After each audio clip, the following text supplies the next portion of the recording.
And there it is. Good day, everyone. Good to be in your company. And how are you? So good day to you. We have a very, very special broadcaster for this particular session. We have one of the leading lights within the Nigerian political firmament. And the guest that we have is it has a bird's eye view from so many vantage positions. Is a prince of one of the preeminent royal houses within the Nigerian landscape. So he has the bird's eye view from that. He's a senior lawyer of international repute. He has the bird's eye view from that. And is one of the leading political figures within the Nigerian firmament. He has the bird's eye view from that. And he was also a front runner player in the last presidential election. So he has a bird's eye view from that as well. So he has a whole vast range of an understanding of the Nigerian political landscape. Needs no introduction to anyone, of course. Prince Adewole Adebayo, he joins us. A real delight to have him here. Prince, good to have you here. Hello, on mute. Good to see you. Good to have you here. So we've been trying to do this for over the last couple of weeks, but at last we got there. All right. So thank you for joining us. Like I said, we have been trying to do this, but I know that events have been you've had quite a busy schedule to have now landed you on the screen now. And one of the busy schedules you have had is the inaugural Prince Adewole Adebayo marathon, which took place in I think Ondo Town over the last couple of days or so. So a very successful event from what we heard. We had Omoyele Sowore join us just a couple of days ago. He said he participated in that. In fact, he said the idea was originally his. But how was that event for you? And are we going to see it again? The Prince Adewole Adebayo marathon.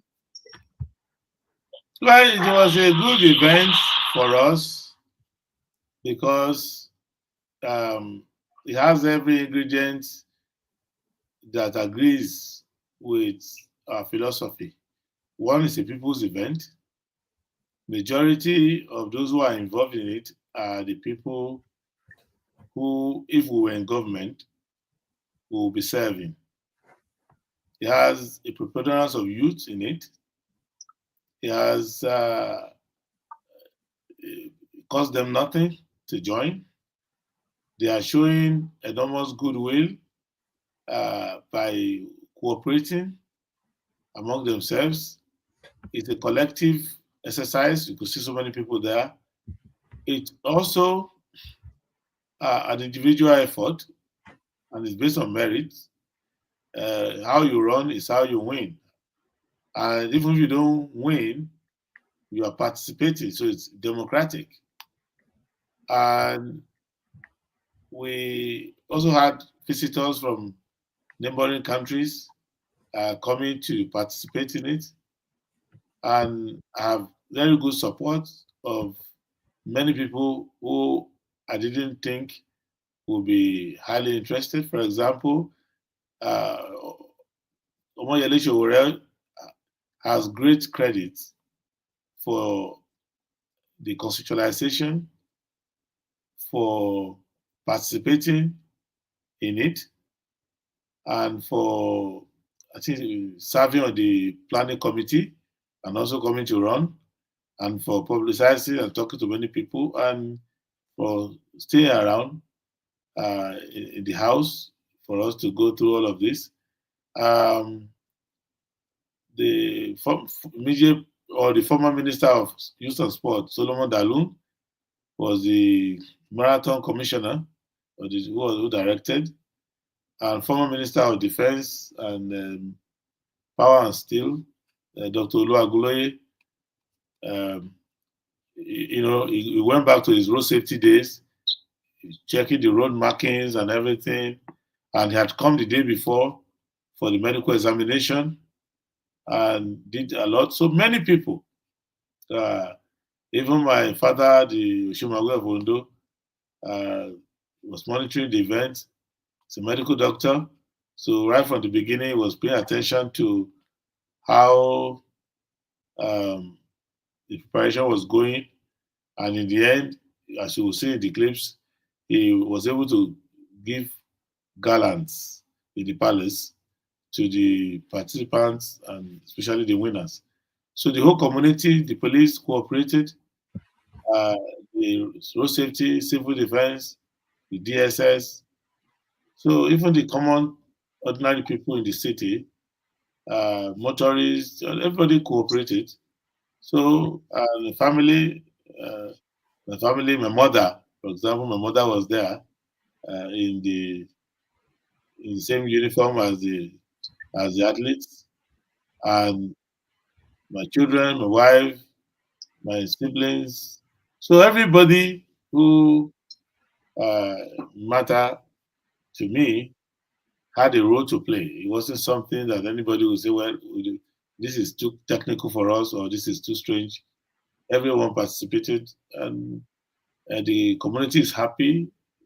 They look very happy to receive the visitors, and everyone feels happy. And we're looking forward to that of next year. And the lessons of marathon has been well demonstrated there, and it shows to you that you can do a lot of things without waiting for the government, and that has spurred us on to carry on with other things that we are doing to help the community and the citizenry of Nigeria beyond. All right. All right. Thank you. You've actually answered the next question that I was going to ask, which was, is this going to be an ongoing thing or a one-off? But you are already looking forward to the to next year's event, so which tells us that it's going to be an ongoing event. In terms of the logistics of it has been a real task to take on.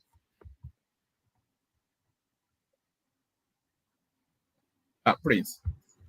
Well, the plan is that it should run for 1,000 years.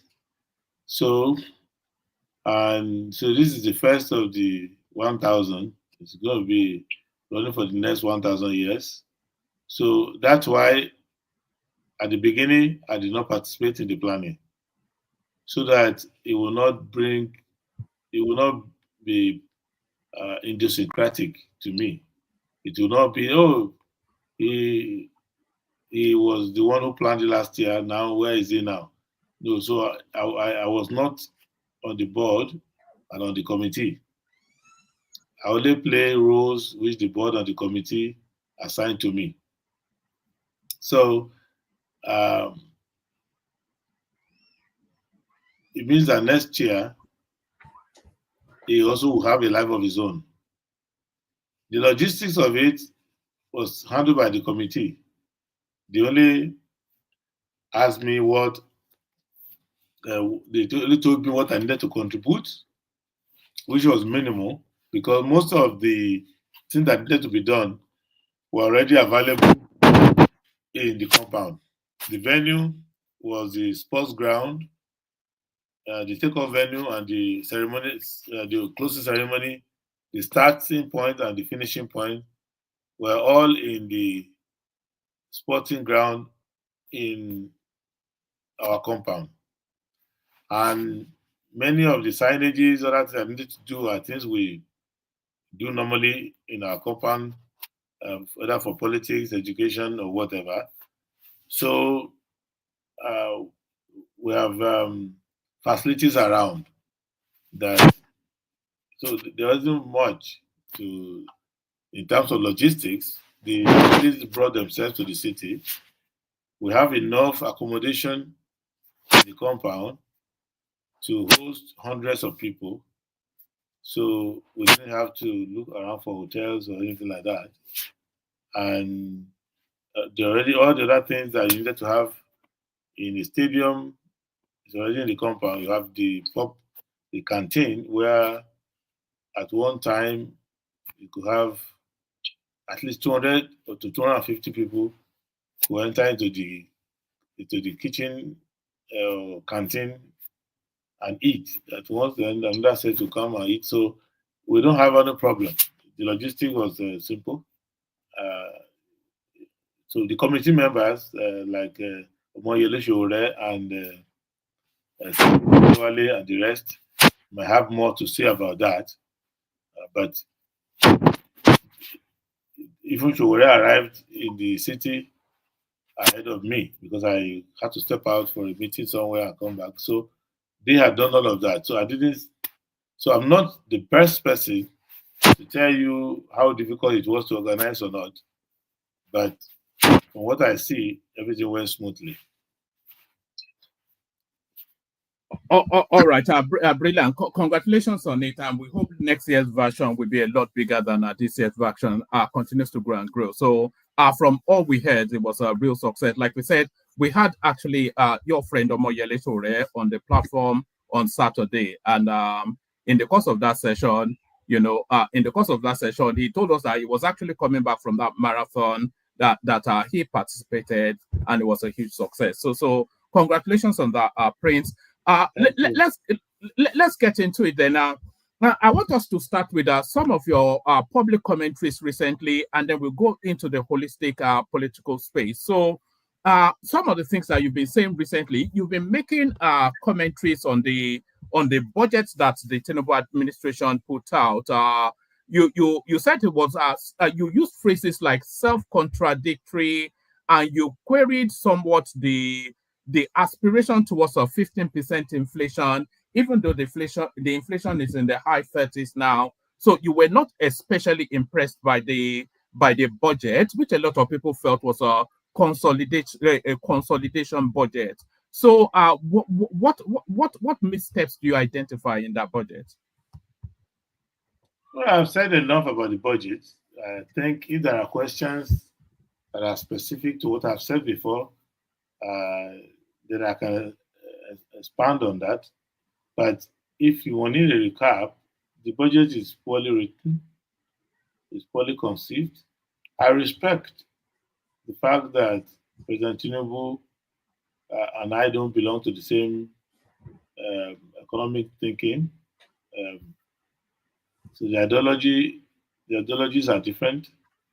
We don't have the same economic thinking. We don't have the same understanding or appreciation of the political economy of Nigeria. And I respect him for sticking to his own principles. So it doesn't mean that because we disagree, his method is unlawful or inferior. However, within the rubric of what they say they believe, they have serious contradictions there. And there are three components for critical analysis of a budget proposal. The traditional functions must work well. That is to say, the fiscal housekeeping must be right in terms of the revenue that you receive and the expenditure that you estimate. They must make sense. And to look at that, they are doing deficit financing in an era in which they have agitated everyone regarding taxation and revenue collection, but they are having serious deficit financing. Overall, their ability to collect is undermined by their poor foreign exchange management. So, right from the beginning, they are running a deficit budget. Now, they are financing that by Eurobonds and other contradictory sources because when you devalue your currency essentially, and you're also borrowing in foreign currencies, your repayment challenges are going to exacerbate. And you have problems with the value of the budget. The budget that they did last year was $33 billion in purchasing power. Now they are barely scraping around $28 billion, even though nominally the naira amount has shot up to 45 trillion and thereabout. But because of their own policies, the 45 trillion could not give them any purchasing power beyond 28 billion. There are $5 billion in the hole already. And then when you go to second component, the monetary management, you will see how they are financing the deficit. Because when you have deficit on the fiscal side, then you have to go to the monetary side to try to finance that. So through domestic borrowing, issuing treasury bills and all of that, they are not approaching it from Buhari's ways and means. I think they are trying to clean the book of the CBN to look like the book is cleaner or straighter. But in the end, they are going to uh, affect the money supply because of the way in which they are financing the deficit, which calls to question the fact that inflation is going to go higher. And to show you that they've given up on inflation, they are targeting 15% inflation. If you are targeting 15% inflation, you already have thrown in the towel because a double digit inflation does not help you in any way. So, and of course, if you look at other numbers, they will not be able to achieve the 15%. Even though, and they are trying to rebase at the same time, and they're rebasing in two ways. They're trying to rebase the the indices that determine the basket from which you derive costs or factors that drive of inflation. So if you yank off a few items from it, for example, if you stop counting food inflation, you start counting some other uh, factors that drive out the number, you may be able to moderate the statistics to the point where the figure comes down. But you also want to rebase the GDP. So if you rebase the GDP, definitely your performance is going to fall because you take your GDP by a few points up, you need to perform correspondingly to be able to meet, say, 3% GDP growth rate that you're targeting. Then I look at the fact that they don't want to put legs in the economy because their target for employment is abysmal. And I do not know how, in a labor intensive economy, you are going to be able to drive the real sector if you do not uh, drive up employment. So they given up on that one as well. And they are not able to handle agriculture. Because to handle agriculture, you have to handle land. And to handle land, you have to handle the security of the land. So when I see all of these factors and the amount of, then I go to the other side of the book, uh, they are not thinking clearly in terms of procurement. So when you look at the procurement numbers, you will see that they have just collected a collection of the proposals of contractors and speculators and suppliers and bundle everything together into their procurement. There is no standardization in their procurement.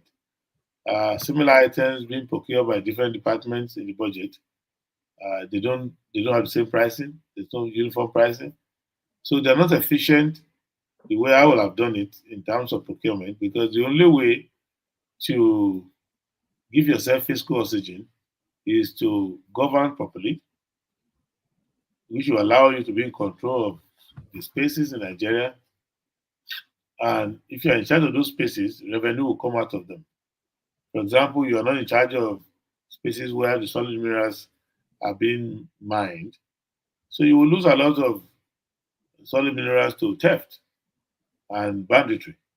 And you can't collect revenue on those. If you don't, then revenue you're supposed to collect doesn't come in. If you don't govern the oil and maritime sector properly, if you look at the oil and maritime corridor, there's still oil theft, there's still banditry, there's still piracy, and you're losing revenue from that.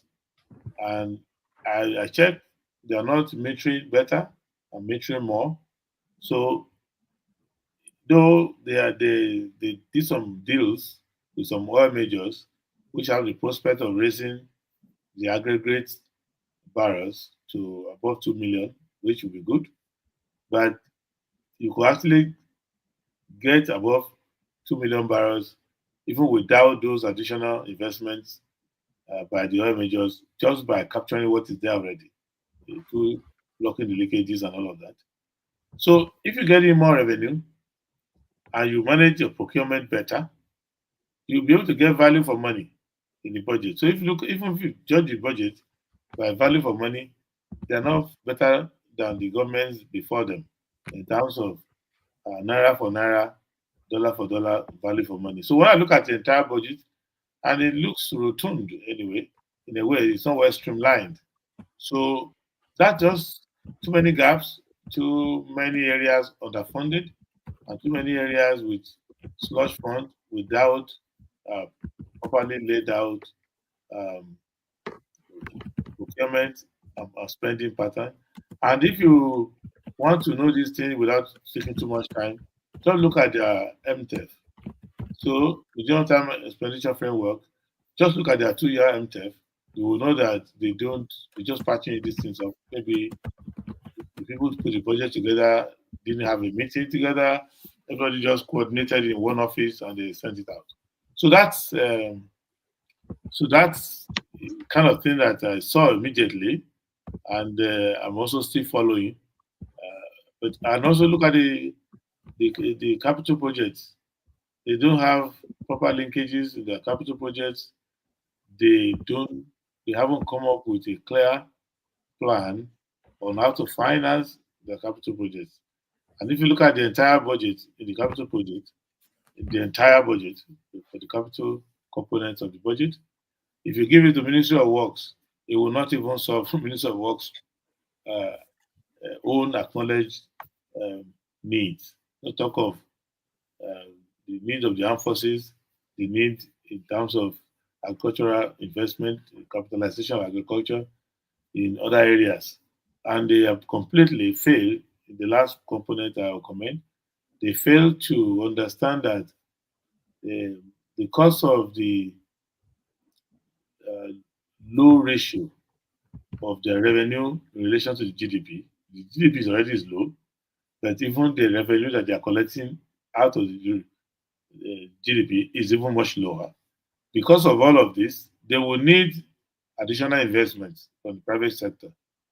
And the private sector you are sure of is the private sector within your country.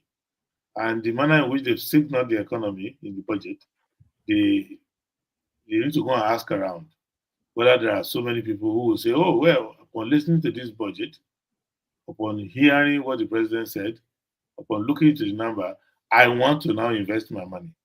They haven't managed to think of that to say, look, we are trying to spend 45 trillion, that will go nowhere. But let's just spend it in a way that it can trigger Nigerians to come and spend 450 trillion of their own money from the person who wants to buy a wheelbarrow with his money because he thinks that there will be construction and all of that. And I know one. I don't usually like to give anecdotal evidence, but if you look at this Lagos Calabar road that they are doing in a half-assed way, I don't know how why they are doing it, but So sorry, Prince. You said in a haphazard way, and that's subjective. But as an idea, do you think it's a good idea that this Lagos it's a Calabar? good idea. It Yeah. can never be a bad idea to build infrastructure. So But this is a strategic one, though, isn't it? Because it every opens up that infrastructure, corridor. every The economic overspill of it. every infrastructure is strategic. Any government that wants to build infrastructure, I'm always on their side. Even if you invite me to come with a wheelbarrow, if you are doing, if I will come and just join you, because building something is far better than building nothing. The arterial road that we have now our Trunky Road and all of that, are all the products of Gawan and Femi Okuno, the Gawan's regime. And that's what Obasanjo, yeah, Mutalan Obasanjo came to follow, and that's what we have failed to follow over time. So any building this Lagos Calabar corridor is a good thing. I don't like the way the procurement was done. I don't like the costing of it because I've worked with a lot of bills of quantities before. And if you are doing a public road, because the public works, the bill of quantity must be the public and it must be negotiated, must be stable, and there must be some Swiss challenge. So it must be saying that 5 companies bidded for it, and this is why we're taking this number and things like that. But it's and every day they will you will hear them. Today is 8 lanes, tomorrow is 6 lanes, tomorrow is 4 lanes. So there is no sign of it being seen as a public project that you follow proper public scrutiny. It's not something that looks like Parliament approved money for. That's not how you run something the public approved money for. But the point I'm making out of it, why I mentioned it, is the fact that though haphazard, though I'm not satisfied with the governance of it, I've seen cases where people are purchasing trucks.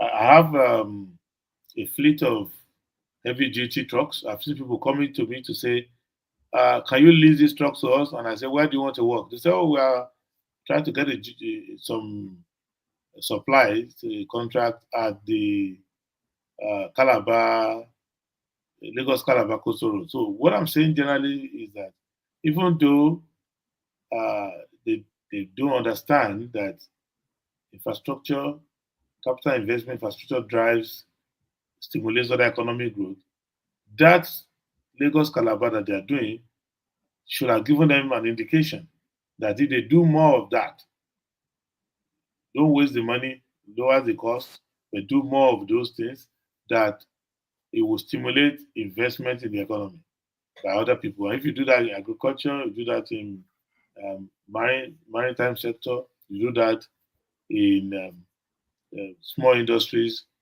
you do that in entertainment, that you do that in sports. If you do all those investments, you will stimulate uh, the growth, and that is basically what they fail to do in that budget. That's a part. You go and talk to uh, the Jam Manufacturer Association, go and talk to the chambers of commerce like Nasima, talk to them and ask them whether there's something in this budget that is making them to be ready to make investment. So it's one thing to uh, expect foreign investors to come, but foreign investors will come and partner with your domestic investors. And the domestic investors would want to look at where the government is going, what the government is signaling before they commit their money. And they didn't address so many of the environmental issues. Ease of doing business. On January 9, I will be going to Lagos Thursday to speak to the issue of ease of doing business. And these people who say they are reformers, they are not ready to do anything in that regard. So those are the things that I looked at in the budget, uh, and I think they are better than Buhari in terms of um, resort to ways and means. But many of the problems that they are facing are also caused by them. So, for example, you are struggling that you're going to bring inflation down to 15%. What was it when you got in? It was because of their policies that inflation went hyper to 30 to the mid 30s and above. So we need to um, critique that budget that way. That this budget is a missed opportunity, and we have only one clean budget next, 2026, and that's it for them. So they should have been serious with this midterm budget. All right. I did actually want to push you on that budget, on the percentage, because why I actually brought that question was a particular comment that you made.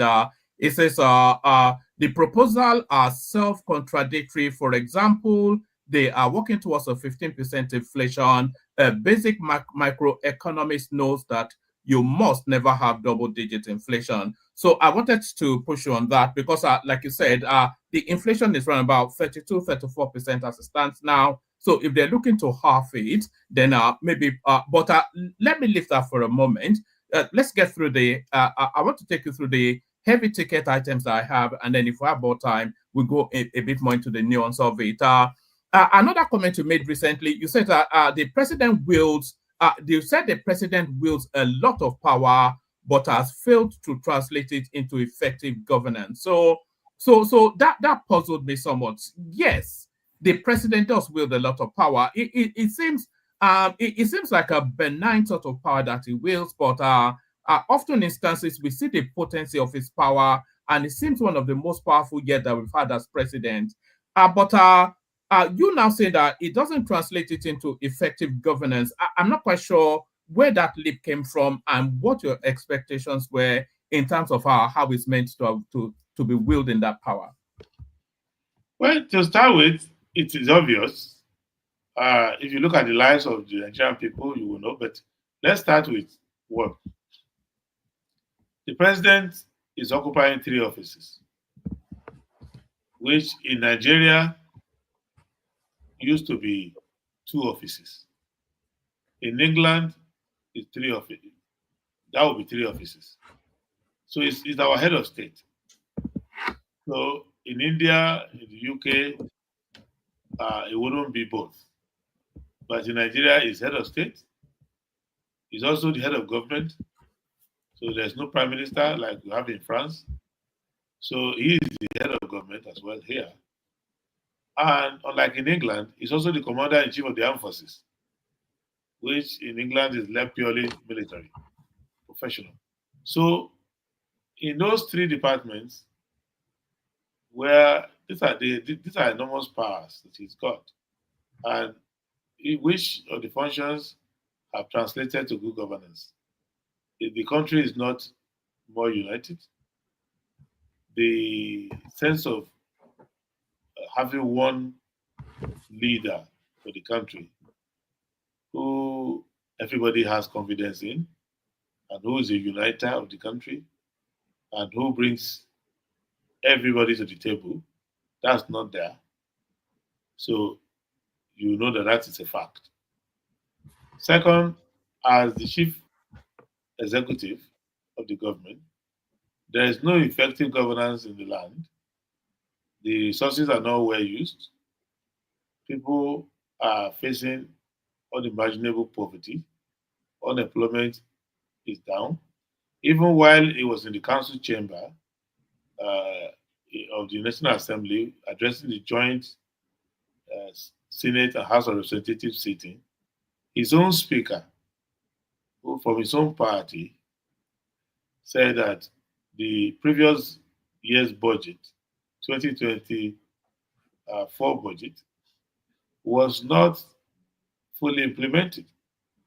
And that says a lot in terms of your executive capacity to carry out your duties. And if you look at SAFE, the Minister of Interior and the Minister of FCT, who appear to be present and working, almost every other minister is at a loss regarding what their duties are and what to communicate to the public. What about the Minister of Aviation? Would you not give him a pass mark? You go to the airport and send me an email from there. Then we can start the discussion. So if you land in any airport and you can get simple Wi-Fi, so let us start with that. And if your basic services work, then that's a good start. So the Minister of Aviation is a man of intelligence, he's a very good lawyer, and I think he's a patriot. I have not seen anything to suggest to me that Festus Keyamo doesn't love Nigeria or is not a patriot, but he's quite a lousy Minister of Aviation because he's not running anything that can be accountable. For example, it's not like he's running an airline for the country. So his counterpart in in France, in Germany, in UAE, in Ethiopia, in South Africa, in even Uganda. Anywhere they have some national carrier, national airline that they are trying to manage. So he's not managing any of that.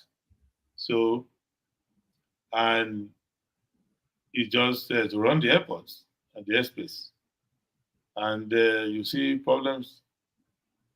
There's no project that he's doing. They're supposed to build another runway in Abuja. I don't see that. Is he not trying to sanitize the industry space though? And the sort of backing that he has given Alan Oyema of Air Peace, unprecedented in Nigerian aviation. I cannot report that level of support. And the way he stands up for the country against the Emirates, etc., even against the British. I mean, for somebody that is not that his area of expertise, you want to suggest that he's putting in somewhat of an effort? Well, if it's just to be clapping back at other people, if that's the job of the aviation minister, I don't think so. Uh, you know, the job of the aviation minister is to create aviation and aerospace industry for the country. And all this talk about Emirates, for God's sake, uh, what came out of that? What sitting down and talking about Emirates will soon allow UAE will soon allow you to come there. UAE will soon grant you visa. UAE is doing, look at what Qatar Airways is doing in Rwanda with a big investment there. In any case, are we such a poor country that or weak people that we cannot uh, develop a proper aviation industry for ourselves? And any country that wants to execute or implement the BASA agreement they have with us, as they are sending 2 aircraft, we are also sending 3. So that way, everybody knows what they are doing. I don't commit and I don't comment um, to when I'm discussing an industry. I don't discuss farms. The airline that you mentioned is a private entity. It has its own issues, and the way for the lesson you learn in the US concerning TWA, uh, what you learn is that everybody is trying to do open skies, and you do not want to have government intervening and choosing winners and losers in particular operators. What you want is an environment that engenders investment by private operators, and all of them will know the rules clearly. It's not a case of following somebody who knows how to lobby, hang around government. There are people who want to set up their airline. They don't want to go around lobbying and hanging around anybody. They just want to follow the rules. So, if I'd appointed an aviation minister, I will sit down with the minister. First, he will have cognitive experience, and I believe that Professor Skiyamo, as a lawyer, uh, will have cognitive experience of aviation because aviation law governs mostly aviation. So we will know what to do.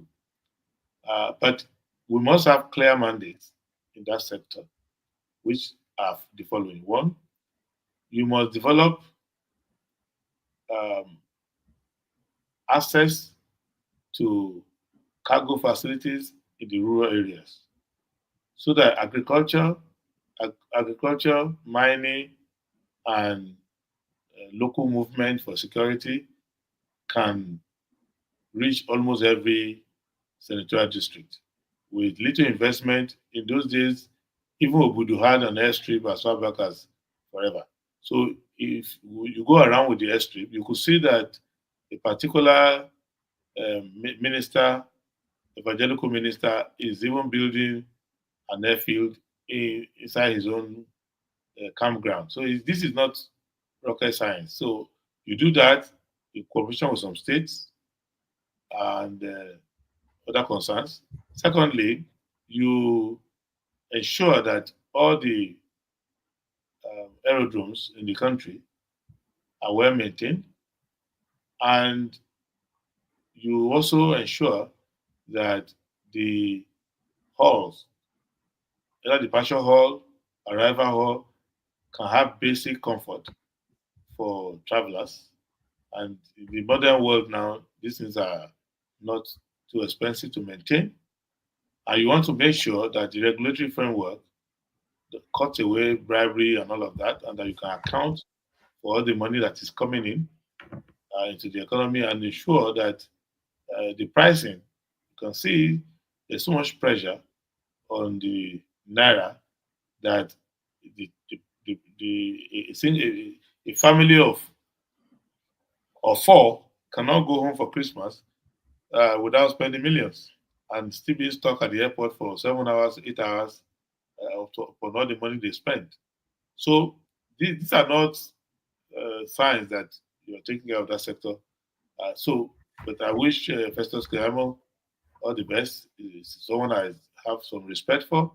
But if I have to, who said it that if you are to judge uh, the fish by the ability to climb a tree, the fish will not score well. But if you throw the fish inside water, maybe you give the fish a fair hearing.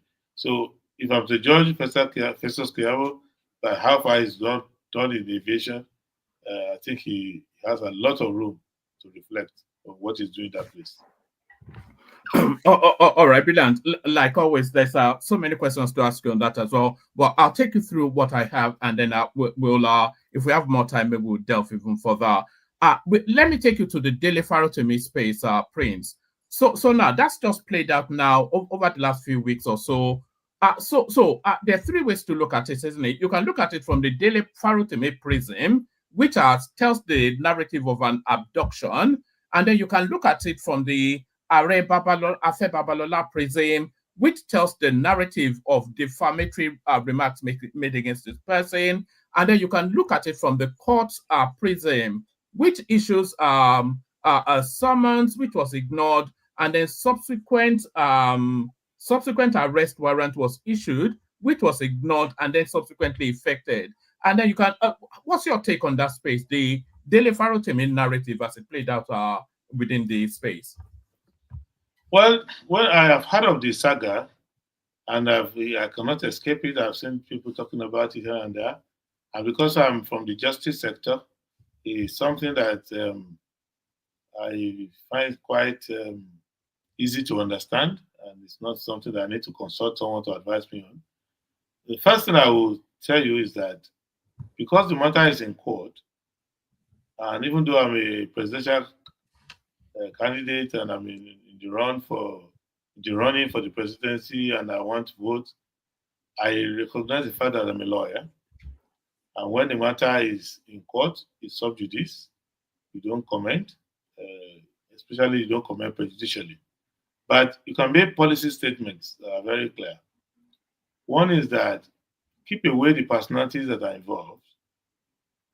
You just replace Deliver Faro to me with a bus conductor. Doesn't this happen all the time to the people of this country?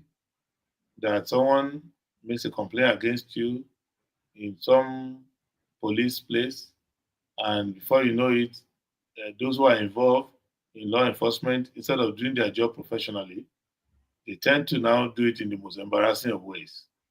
You see what happened recently in Ibadan, where there was this issue of the stampede uh, when a charitable organization or some charitable persons was trying to alleviate poverty by distributing Christmas gifts to the multitude. And there was a stampede. And what has the state governor done? He's gone all around the place, maligning the people. He's not allowing the rule of law to take its course. Even today, he went around maligning the people involved in it. And then they went to charge them to a court that has no jurisdiction for the offenses they charge. So that court, the magistrate court, will not grant them bail. Because when you go to a court to prefer a charge over which the court has no jurisdiction, it used to be called holding charge in those days. And it's been declared unlawful by the Supreme Court. And it's unlawful by the Act. But people, you see, did it. And that's the state government. with an attorney general in place. So if you look at that from the point of view of law enforcement, you will see that what has happened in the Farotimi arrest and charge and incarceration speaks to the fact that the rule of law has failed in the country. All the people involved are in the justice sector. Mr. Farotimi himself is a lawyer, a senior lawyer, a seasoned lawyer. The complainant, um, Chief Afebalola, is a lawyer, one of the iconic lawyers in the country, well respected with many years experience, so he cannot say he doesn't know. The Inspector General of Police is a lawyer, and many people involved in that are lawyers. So it's a failure of the justice sector. So I don't want to go into the whatever was the personal grievances that led to it, but it shows to you that we can be roping ourselves and wearing all these fanciful um, traditional or historical costumes that make us look like lawyers and judges. But in reality, we have a disdain for the rule of law here. Because ordinarily, if someone went to the police station to say that they have been defamed, more often than not, the police should be able to say, in what way were you defamed? Say, oh, the person put it in writing in the book. The police are supposed to say, okay, maybe you should go to court. Go to court and sue the person. Yeah, because um, especially in a state where defamation is not a criminal matter, so it shouldn't be hard for the police. So, but whoever is angry and goes to court, go to the police to make a complaint, is not supposed to be responsible for how the police react, because ordinarily the police should not react. They should probably say, okay, just maintain the peace. And but if the person carried the book to your house and is taunting you and reading in front of your children or something, then they can say, oh, this is a conduct likely to lead to the breach of the peace, and it felt an arrest. But somebody wrote a book somewhere, the book is launched somewhere, and then the police now make it their case. So many other things. In a summary court, court of summary jurisdiction like a magistrate court, the idea that they will move where you are allowed to move an application for bail orally, the fact that you will move an application for bail and the magistrate will say, I need several days to make a ruling. If you cannot make a ruling on a bailable offense, why are you saying magistrate? It's something you should be able to do summarily. Because that's why you. Sorry, Prince. That actually seemed like a punishment. When they did that, I thought they were just trying to punish him because, like you said, there was no reason for him not to have been billed on the day. Did you read it as punishment that they wanted to discipline him? No, I saw it as a failure of the justice system because justice system is not designed that way. You cannot. The justice system is not meant for vendetta, or is not meant. A bail application is based on the principle that one is the offense a bailable one or not. If it's ordinarily bailable, the person is entitled to bail except if there's an extraordinary condition that shows that the person should not be entitled to bail. So you already know that this person is entitled to bail just for the asking. So, and what you will consider is he a continuous offense whereby the person may continue to write more books or circulate the book more? Or is it something that has to do with the person can interfere with the investigation? And more important, most importantly, will the person show up next time?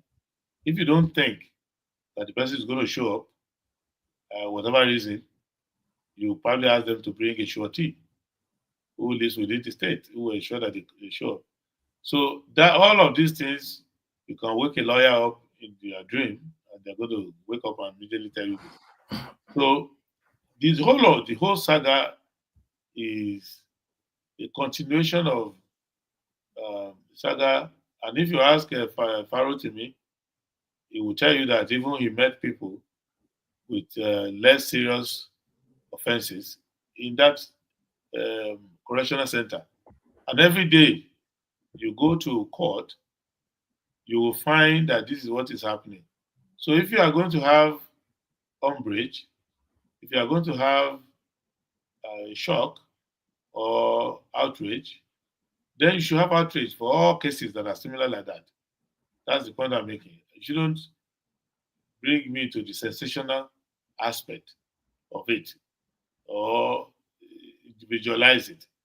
Every lawyer should be ashamed that in 2024, 2025, this is the state of our law practice, that our courts, the police, and everybody who is involved in the justice sector is still available to be used in this way, to expose ourselves this way, and that we actually cannot say that we are a learned society if we are still available for this kind of stunt. That's just the way I look at it. Whether it is Pharaoh to me, whether it is affair, whether it is anything, we shouldn't have this going on. And the Inspector General of Police should actually take a look at himself, because it looks like he has a career that is about um, using police to achieve personal um, purposes of people. They interfere in land matters, they interfere in things that don't really impact on criminality. So I think it's a wake up call.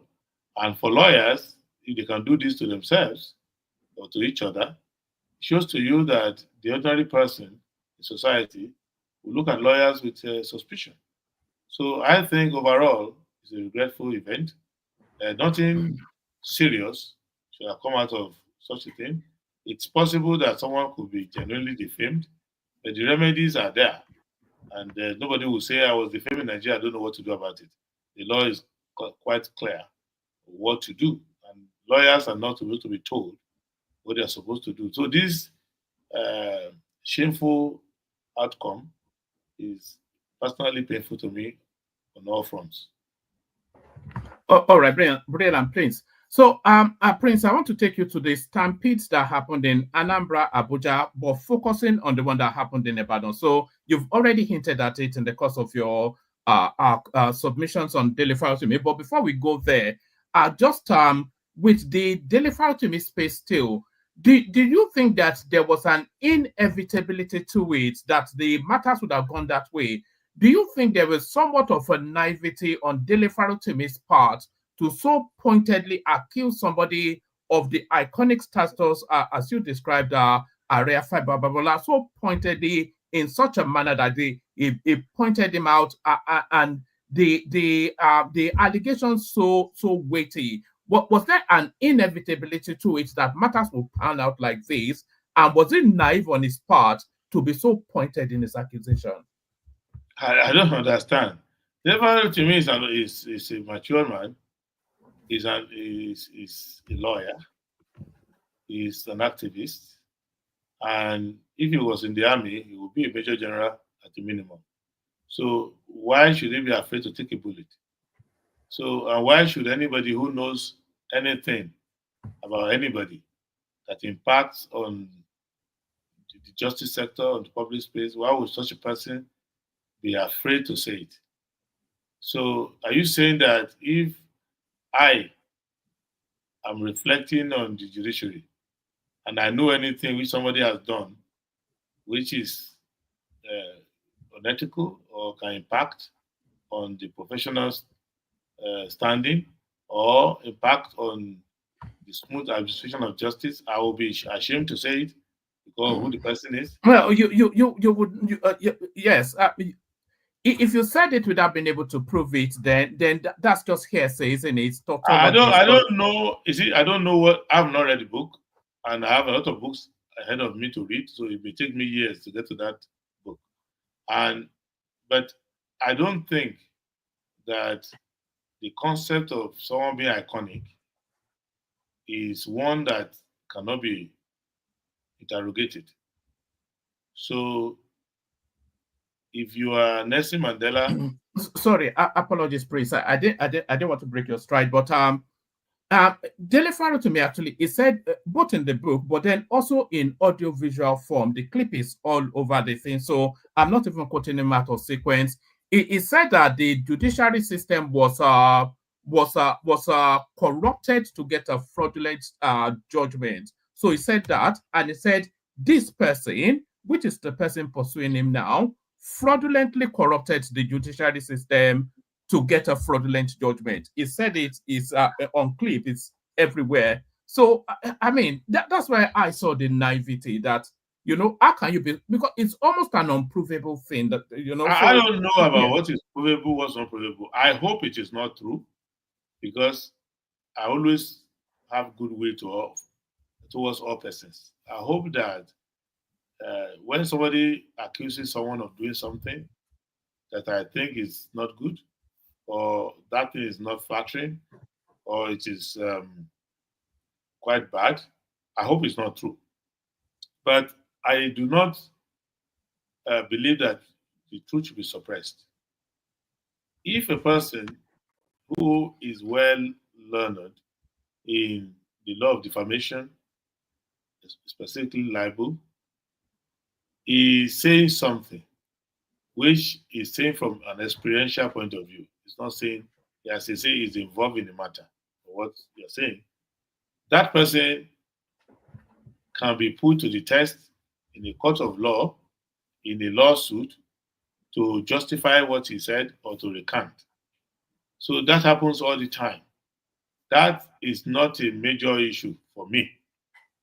Uh, People's reputation and their character sometimes will match, sometimes there will be a gap between the reputation and the character. And I know, generally speaking, that in our part of the world, people don't like their character to be portrayed in a way that their reputation is not deserved.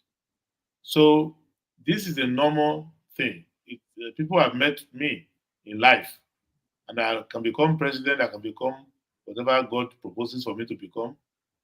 Anybody who knows anything about me should be free to come and say it. If I think that what they are saying is not correct, I will go to court and challenge it and ask them to prove it. If they can't prove it, they will pay damages and all of that. That is the way the law works. So, but what I'm saying is that a person who is writing something is not writing anonymously. It's not circulating it in some yellow pages somewhere. He is actually writing and putting his own face, his picture, his signature on it, and he's speaking in ownership of it. You cannot assume that that person is not mature enough if he's taken to the proper forum to defend himself or explain what is written. That's for him. I don't hope and I don't wish that what he wrote is true. But whether or not it is true, it is important to know that the um, personality involved should not be a basis to fear to say your mind. So if you wrote against a school teacher that is collecting money to pass students, even if the school teacher is not well known in society, it's unfair. And if you see the Chief Justice collecting a bribe, you should not be afraid to say it because we want a society of truth. And without truth, you can't do justice. And if we don't have feedback regarding our courts, then we are deceiving ourselves because the courts play a major role in our lives. Most of the things we do in life, the way we drive, what side of the road we drive, the speed we drive, what we eat, how we treat our family members, how we choose our leaders, all of these things are affected by what the judiciary has told us as what is good law, what is bad law. So what is good conduct, what is bad conduct. So with the judiciary, it's like a filter. If you don't check the filter in your water, you can get poisoned. So it's important that people have feedback regarding the judiciary, regarding law enforcement, regarding the armed forces, regarding the presidency, regarding public figures like us, should feel free to say it. However, people who say it must be willing, or at least must be capable of understanding the implication of saying something that is not true. Because anything that is true cannot be defamatory. That's the first element of um, defamation, is that it must be untrue. It is not a requirement that if you say something that is not flattering, even though it's true, no, the law does not say that. If it's not flattering or flattering, because the law is not interested. The law is interested, is it true? And what is true is provable truth. So that should be left to them to sort out among themselves. But the area that concern me is the fact that the criminal justice system should be able to work in the way it is designed, and that the public should not jump out to defend an individual because he's famous. I'm saying that what Deliver Rotimi went through is the normal way the criminal justice system has been operating, and we've been campaigning against it over time. And that the criminal justice system must clean itself up and must not be used to pursue personal grievances. The criminal justice system should be used purely to enforce criminal law, and it must be done in such a way that is done equally for everybody the same way. And our bail system should have been sanitized by now, that whoever is entitled to bail is granted bail because it's a constitutional obligation. In the courts, even Chief Afeola will agree that in the court of Ekiti, Deliveroo to me is presumed innocent. So for that reason, if the person defamed or alleged to be defamed was not Chief Afe, if Chief Afe was hired by Farotimi to defend him, he would still have told the court that this person is entitled to bail, and so many things like that. So basically, I'm talking to the police that the police should rise above following personality around. Police should do its work according to the law. And the magistracy is the most patronized court in Nigeria. The magistrate court is more important to the ordinary people than the Supreme Court of Nigeria. And if the magistrate court system is porous and is not properly run and is not ethical and professional, and it does not treat people equally with dignity, then most Nigerians will never see dignity in the courts. And that is the area I want to emphasize. Pardon me. Excuse me. I've got a. I think I've got what you had yesterday. Pardon me. So yeah, you mentioned the stampede. I wanted to speak to you about that space. So we had, unfortunately, one in Anambra, Abuja, but really the one that started it off was the one that happened in Ibadan. So now, here we have a situation where, like you said, people were trying to give back to society, help the needy, and all that. But the disaster then subsequently happened. So what is the attribution here? Is it an attribution of licensing? Is it an attribution of crowd management? Is it a policing matter? Is it reflective of just how heavily weighted upon the economic situation is that has led people to what happened there? So where's the attribution? But then the real other half of it, we have Olori Naomi. So within the Yoruba monarchical space, a lot of people actually see Olori Naomi as somewhat of a Princess Diana figure. She's the preeminent, yes, she's ex-Olori now, but she seems to be the preeminent queen within the Yoruba monarchical system. So for somebody of that magnitude, wanting to do good for society, and then being held in a Agodi prison for I mean, what's your reading of that space? The stampede and then the subsequent travails of Olori Naomi. What I see there is one, I have deep sympathy for the families of the victims, and I pray to God to comfort and console them. My sympathy goes, I'm heartbroken for the victims themselves. But the truth of the matter is that the death of those people, children, is attributable to Governor Sheyi Makinde. Makinde is responsible, pure and simple, and is trying to cover up by looking for scapegoats. In the first place, you've been governor for upwards of 7 years now, 6 years.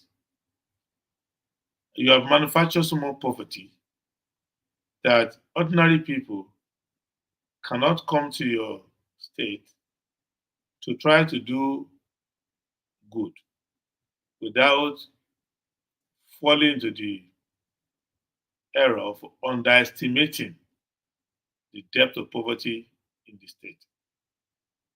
So the manufacturer of poverty is Makinde himself, assisted by President Bola Ahmed Tinubu, whose uh, Imilokan has become within power, whose policies have thrown many people into distress.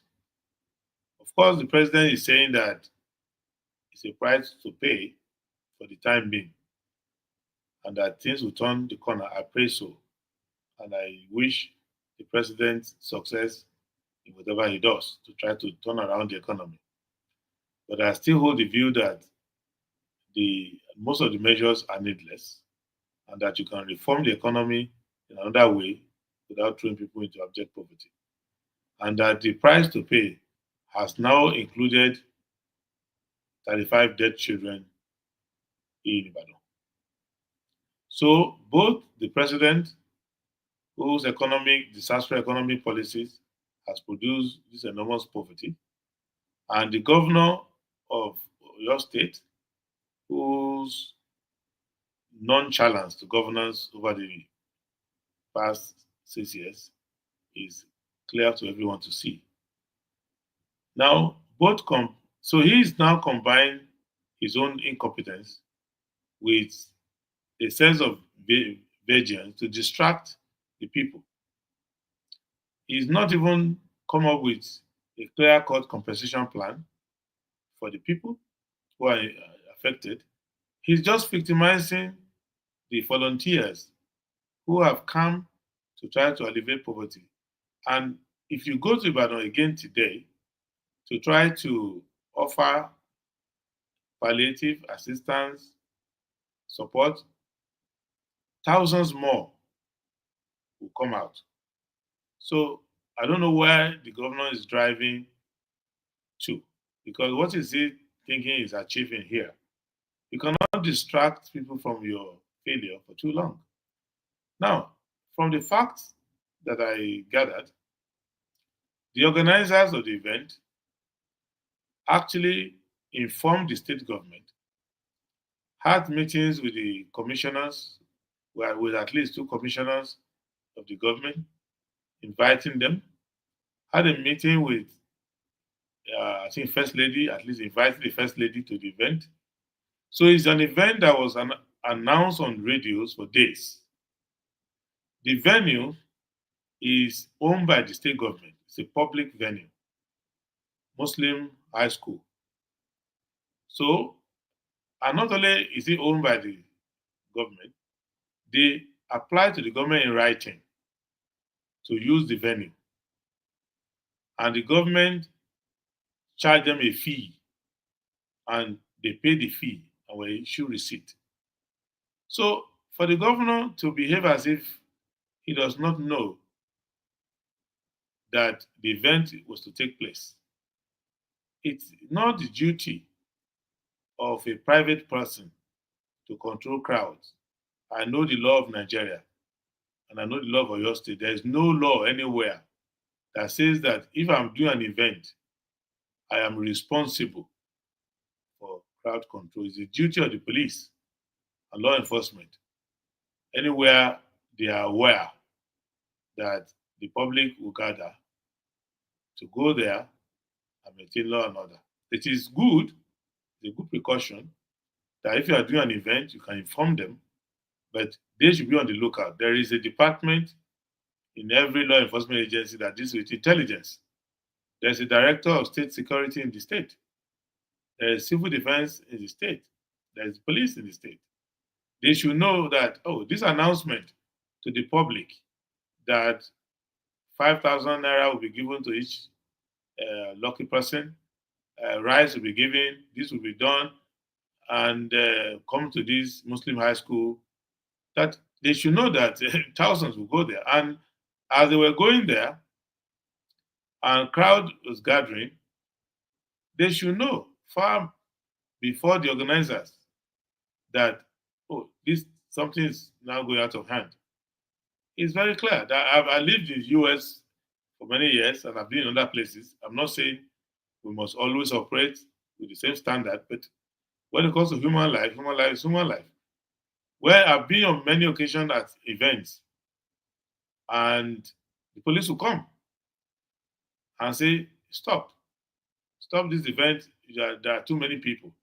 I was at an event in Maryland where there was an activity going on, and the police came and said they were monitoring the number of people entering the premises, and they think that there will be more than the capacity of the hall, and asked the event to stop. So now, if you fail in your duty, why are you criminalizing other people? So that is one of the things I don't like about what is going on over there.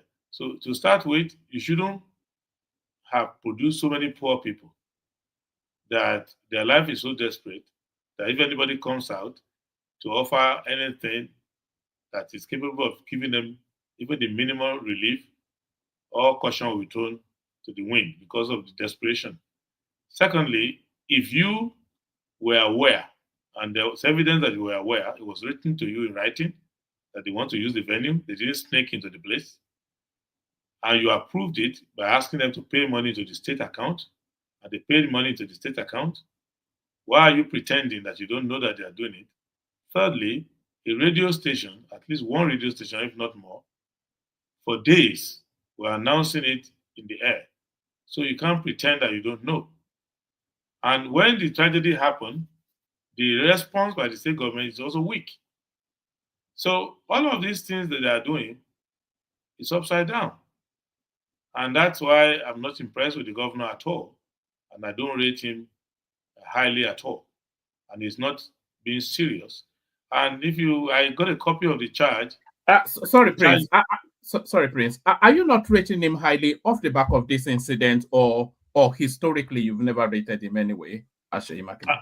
I've never rated him highly on serious character, I must say, because whether it's local government administration, he was the one trying to force his local government people uh, to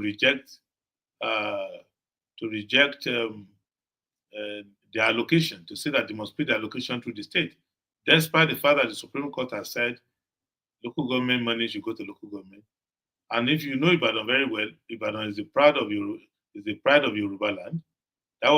He is sitting in an office which Bola Ige once sat.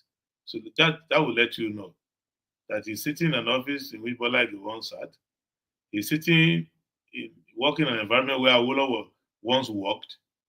So that Ibadan is important. Ibadan is a very historical place. And Oyo State is an important historical place. So every person in Nigeria has some relationship with Ibadan. So right from the days of University College Ibadan is not a place where some unserious character can be holding sway. Everybody has some connection to Ibadan.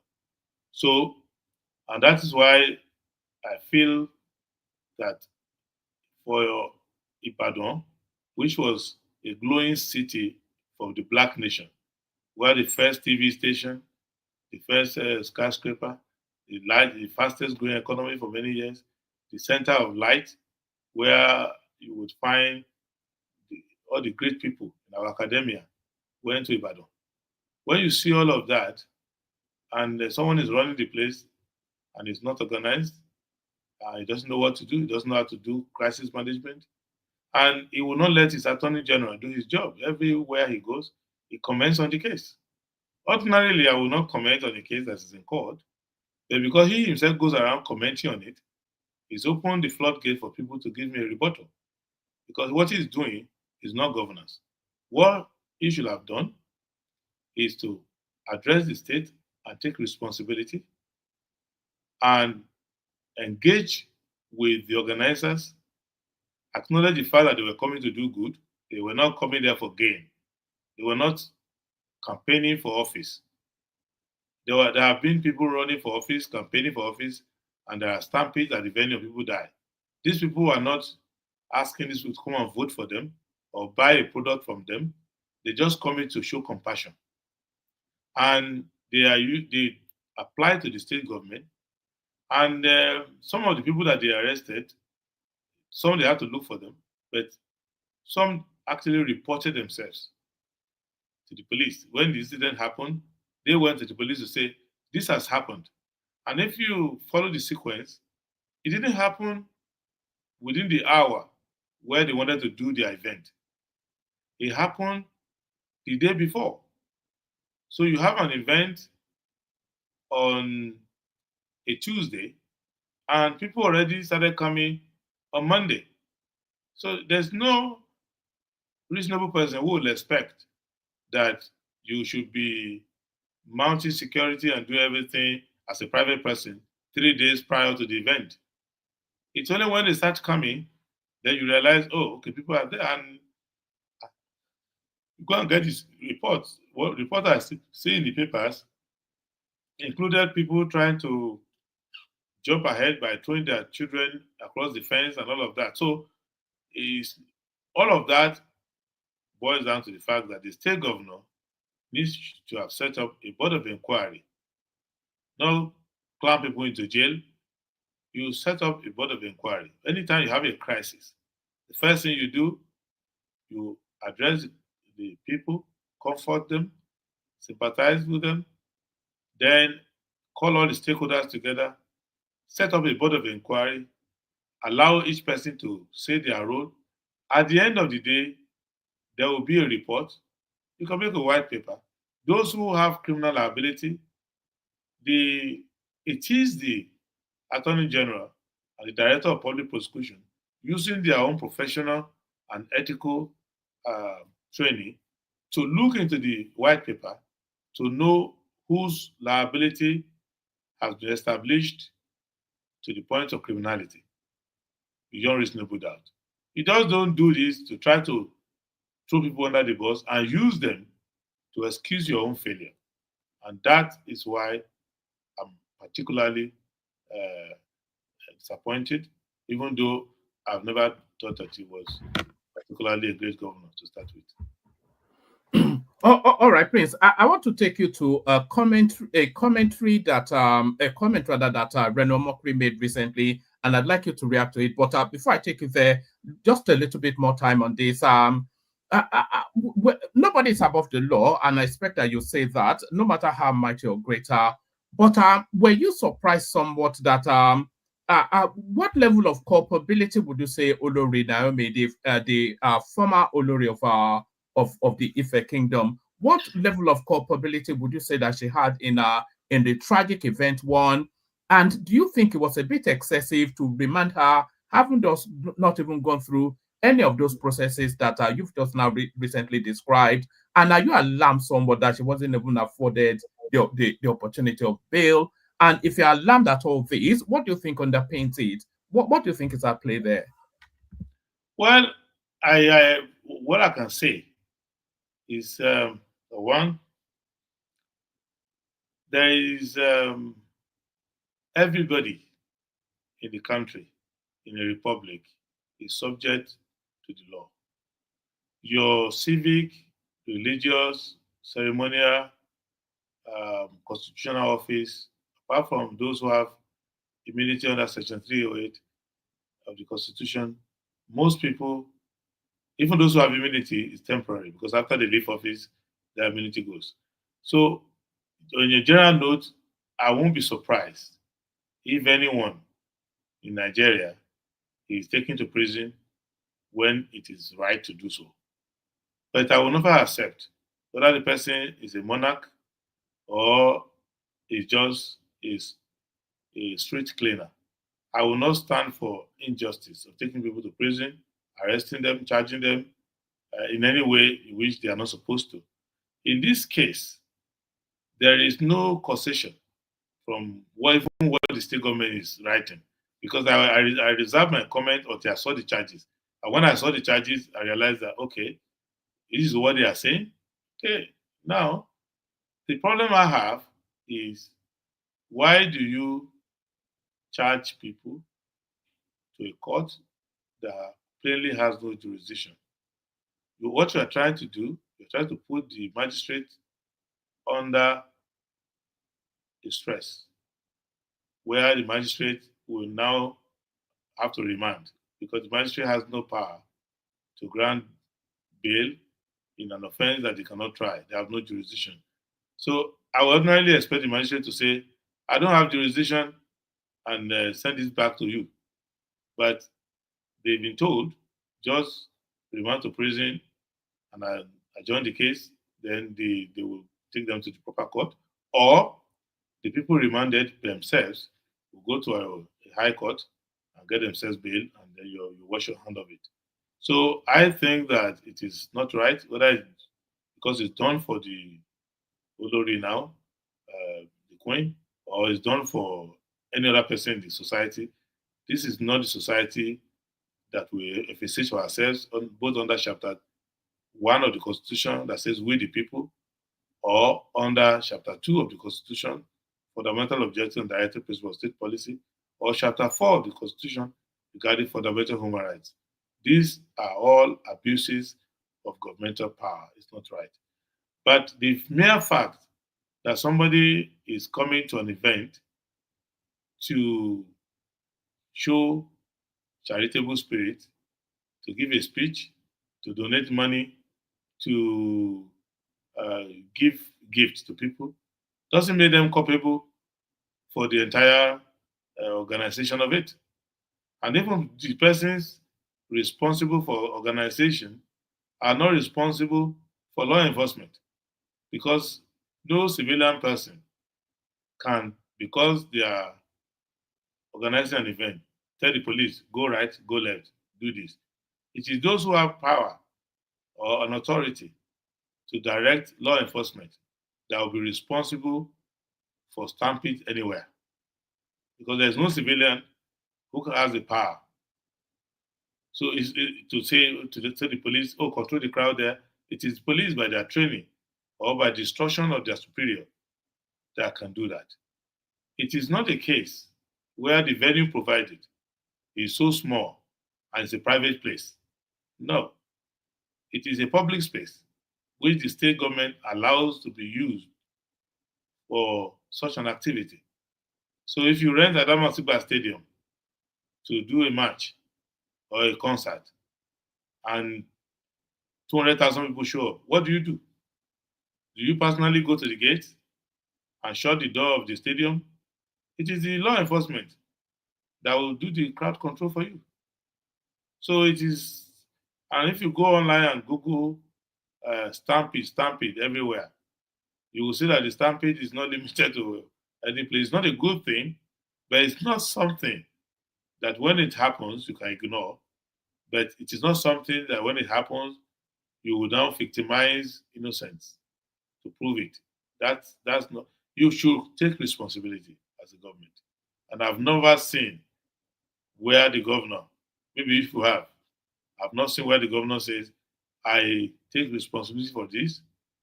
I feel sorry and I will make sure it doesn't happen again. I will talk to my people. None. Even the school principal, who I was told from the record, received the application from the organizers and promptly to their application to the state government to show to them that somebody wants to use our facility, the person is charged. Even though he didn't approve it, he just took it to the authority to say he wanted to use these premises. So this is the letter. He's being charged. But the Commissioner for Education is not charged. The person who approved, who asked them to go and pay the money to the account, is not charged. And the state governor has not refunded the money to the organizer that he's harassing now. And even they're not charging them for any offense related to it. Because what I saw there, I don't want to comment further on that, but some of the charges, I believe they will have to be amended or the whole thing drop completely. And then we can now focus on how to take care of the families of those involved. And you could see that even the Catholic Church in Abuja had a similar unfortunate situation. And another one happened in Okija, Anambra State. And I believe that many small ones have happened here and there in many parts of the country. So what we need to do is to address poverty and tell the government to stop supplying a surplusage and a mammoth crowd of poor people, desperate people into society. And you can do that by managing the economy well, by holding the value of your currency, and by bringing prices of goods and services down, by creating employment, and by creating a social safety net for your people so that they don't become desperate hordes of beggars in their own country.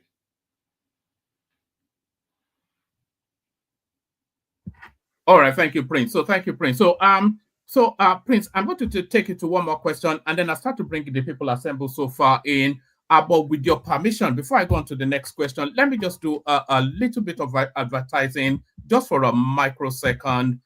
Let me signpost the people watching towards our session coming up this Saturday. We've got another Prince, but it doesn't actually carry off the back of the title. Prince is Captain Adewole Sanusi. So you may be familiar with the last name because, of course, his family sits on the Emirate in Kano State. So it's a bloodline to the eminent emir sitting on the throne right now. So he'll be joining us. It's a senior figure within the Nigerian governmental landscape and an important figure within the aviation industry. I'll be telling you a lot more about him in the course of the week. But yes, we'll be having the company of Captain Adewole Sanusi. He'll join us. And then the Sunday succeeding, we'll be having a really, really big guest. But I'll tell you more about that in the course of the week. I'll tell you more about that in the course of the week. But Prince, it's quite curious that you rate Seyi Makinde so lowly because he actually comes into play with the next question that I'm about to ask you now. So now Reno Omokri came out recently to tell us now that as it stands now within the political landscape, that Peter Obi stands solely as not only the preeminent but really the sole opposition to the government. So he has been the one that has been consistent in his oppositions. So every so often we hear other opposition figures come out to have little snippets and a sabic remark, a throwback at the government. But in terms of consistency, he has been the one consistently opposing. The substance of the opposition, that's questionable, but he has been consistent. And Reno Omokri then tells us now, which is a turnaround from how we politics, that that Peter Obi now should be considered the preeminent opposition person in the country right now. So he said that. So now off the back of that, we're then looking towards, because 2027 happens upon us fairly quickly. We only really have this year, and but when we get into next year, it's all about campaigning and politicking. So 2027 is coming fast upon us, and we're looking at who or what can possibly unseat the incumbent government that we have now. And a lot of people feel that no individual political spaces can in isolation unseat the government as it stands now. Because, of course, we saw that play out in 2023, and he won through. So now he has the power of incumbency. It seems even more difficult. So people are talking about a grand coalition. So if you are aligned along those lines, how do you see that grand coalition, and will you be party to it? So all of that. start, if you want to start it from Breno Mokri coming out to say that Peter Obi is the preeminent opposition and stands now, and then pivot on to what unseats the incumbent government will necessarily have to be a grand coalition. Prince. Well, it is. I didn't see that message or commentary, but hearing from you, if it's that way you put it, it's just a personal opinion of his, which I don't necessarily have to agree with. But I mean, I find it curious to find how he arrived at that. Did he miss out um, so many other information? Because if you, what are the criteria? See, in terms of what? Because none of the names mentioned here are members of National Assembly, where they make legislative speeches in opposition. So it will mean that where is the opposition being done? The opposition is being done through commentary in the media. So have you done an analysis of everybody's contribution in the media to know who has made more contribution? So where is the opposition being done? Uh, so I don't know how they arrive at that, because every place, every legitimate forum where opposition is supposed to stand, we have stood, and we have been consistent in our messaging on that. And I don't think that like what we are doing with you now, I suppose, is part of the work of the opposition. So, so I don't know how they arrive at their own. I don't know. So maybe if you call him and ask him further, that we are interested to know on what basis he arrived at what is the body of work that supports that conclusion that a particular person is the preeminent opposition based on what? So there So, are many things. sorry, Prince. I think it's in terms of his consistency, one, and then his resonance with a broad spectrum of people too. Well, what is the evidence of the consistency? Well, Because it comes out to run commentaries on anything the government but more to it, it resonates with a lot of people, and I think that's really what he I has don't impact. know. Yeah. I don't know. Uh, the second part, what resonates with people, I don't know. Maybe they do. They should do an opinion poll and find all of that out. But we are not competing to be opposition.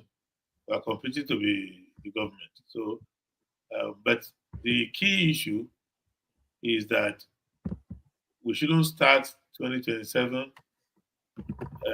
with fallacies and presumptions and assumptions that are purely speculative.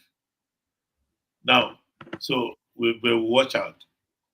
The next thing I will say is that everybody has their objective. My objective is not limited to sitting and unsitting people. My objective is towards bringing a better government, more qualitative people into the governance arena. So to join a conspiracy just to remove somebody is not something that's excited me.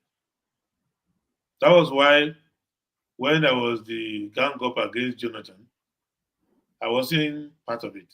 I was not interested because to unseat Jonathan was a piece of cake. But who do you replace Jonathan with? And you saw the fiasco that happened after that.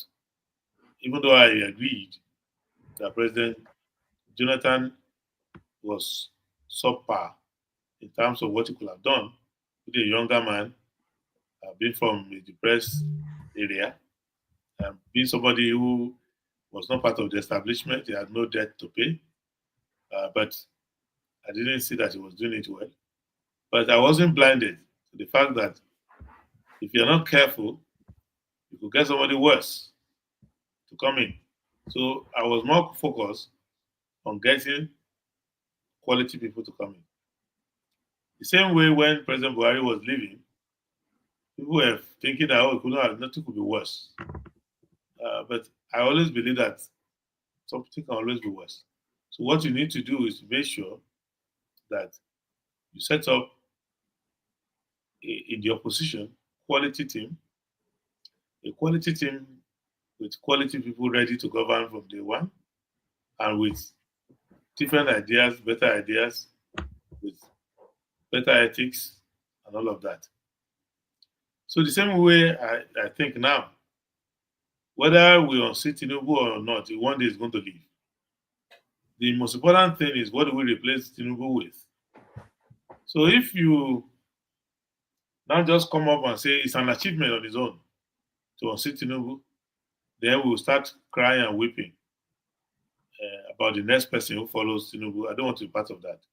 So I'm more focused on going around the country, interacting with people, and letting us have a good understanding of governance in the country, and organizing along that, and attracting people who might not even be in politics, but who will be good for governance to come. So if we build a broad coalition around the philosophy, around the constitutional principles, around the ideologies, around the manifestos, and the policy and programs that we are going to use to address the critical problems of Nigerian economy, the critical problem of Nigerian political economy, the critical problem about Nigerian unity, Nigerian rule of law, governance efficiency, and accountability, and all of that, and setting goals for ourselves that conduce to the modern times. If we have that coalition in place, that strong cabinet in place, we can now go and make our case to the people. Then we will not be thinking of, oh, let us strategize to remove Tinubu. We will be focusing on getting people to believe in this our alternative. And if they invest their belief, their patriotism, their resources, their time and effort, and vote for that alternative, Tinubu is gone automatically. And not only is Tinubu gone, many of the problems that have been there over time will go. So that is where our politics is different from theirs, because in reality, many don't care about the quality of who is coming in. They just care that this one that doesn't favor me, this one that I'm not part of, must go. So that is the difference. All right, thank you, Prince. I still have several questions for you, but I don't want to keep people waiting for too much longer. Can as many people as can have their cameras on, please have your cameras on so that the Prince can connect more with the persons that is speaking with. So as many of you that can have their cameras on, please do. Joining us, Baba. Good to have you, Baba. To Niger joins us. Good to have you, to Niger. Chioma joins us. Good to have you, Chioma. And Thomas joins us. Good to have you, Thomas. So we'll kick it off in the order of people having their cameras on. So, Baba, you're up first. Unmute yourself, introduce yourself to the Prince, and put a position to him. Baba, you're up first. Yes, a very fine evening to you, Prince, and co-panelists. One man, you can see here for the first time, I'm wearing a newsboy hat. It's deliberate, just to match yours. Yes, Prince, you're welcome back, and I'm happy. I've been looking forward to have a discussion with you and put one important question. All you've been saying, pale into insignificance with the question I'm going to ask you. And you're very brilliant, and I will appreciate having an analytical answer from you rather than a political one. We must have a nation first before we can talk about governance. And there is a Nigerian question to be asked right now, because the tax bill has brought about or has been a kind of cunning way of people coming out in their true colors to bear their grudges. Everything pointed to the tax, but from what is happening, It's not about the tax anymore. I've followed the trajectory, both in the cyberspace, the media space, political space, in all assemblies. I've listened to all manners and shades of politicians and their political speaks. But two things strike me. And I'm shocked that the whole nation is not talking about it or not looking in that direction. One, Pa Edwin Clark, in addressing the tax issue, talk about what I'll call a grudge. He talked about when Midwest was created in 1963, that the Western region did not give them any compensation, because in creating another region, both the assets and liability has to be shared, but they were ignored. They demanded it, and they were ignored. I look at that as a grudge. Two, I've listened to all the northern politicians, and Galadima came up with something of a grudge concerning Niger Republic. He said ECOWAS and Tinubu by extension wants to invade Niger or aiding France to invade Niger Republic. And he said they cannot do that. Why? Because Niger, Chad Republic, and Cameroon were the only three Francophone countries that helped the Nigerian side during the secessionist war of 67. He said de Gaulle in France directed all the Francophone countries to go against the Nigerian side. But it was Tomba Baye in Chad, Diori Amani in Niger, and Ahidjo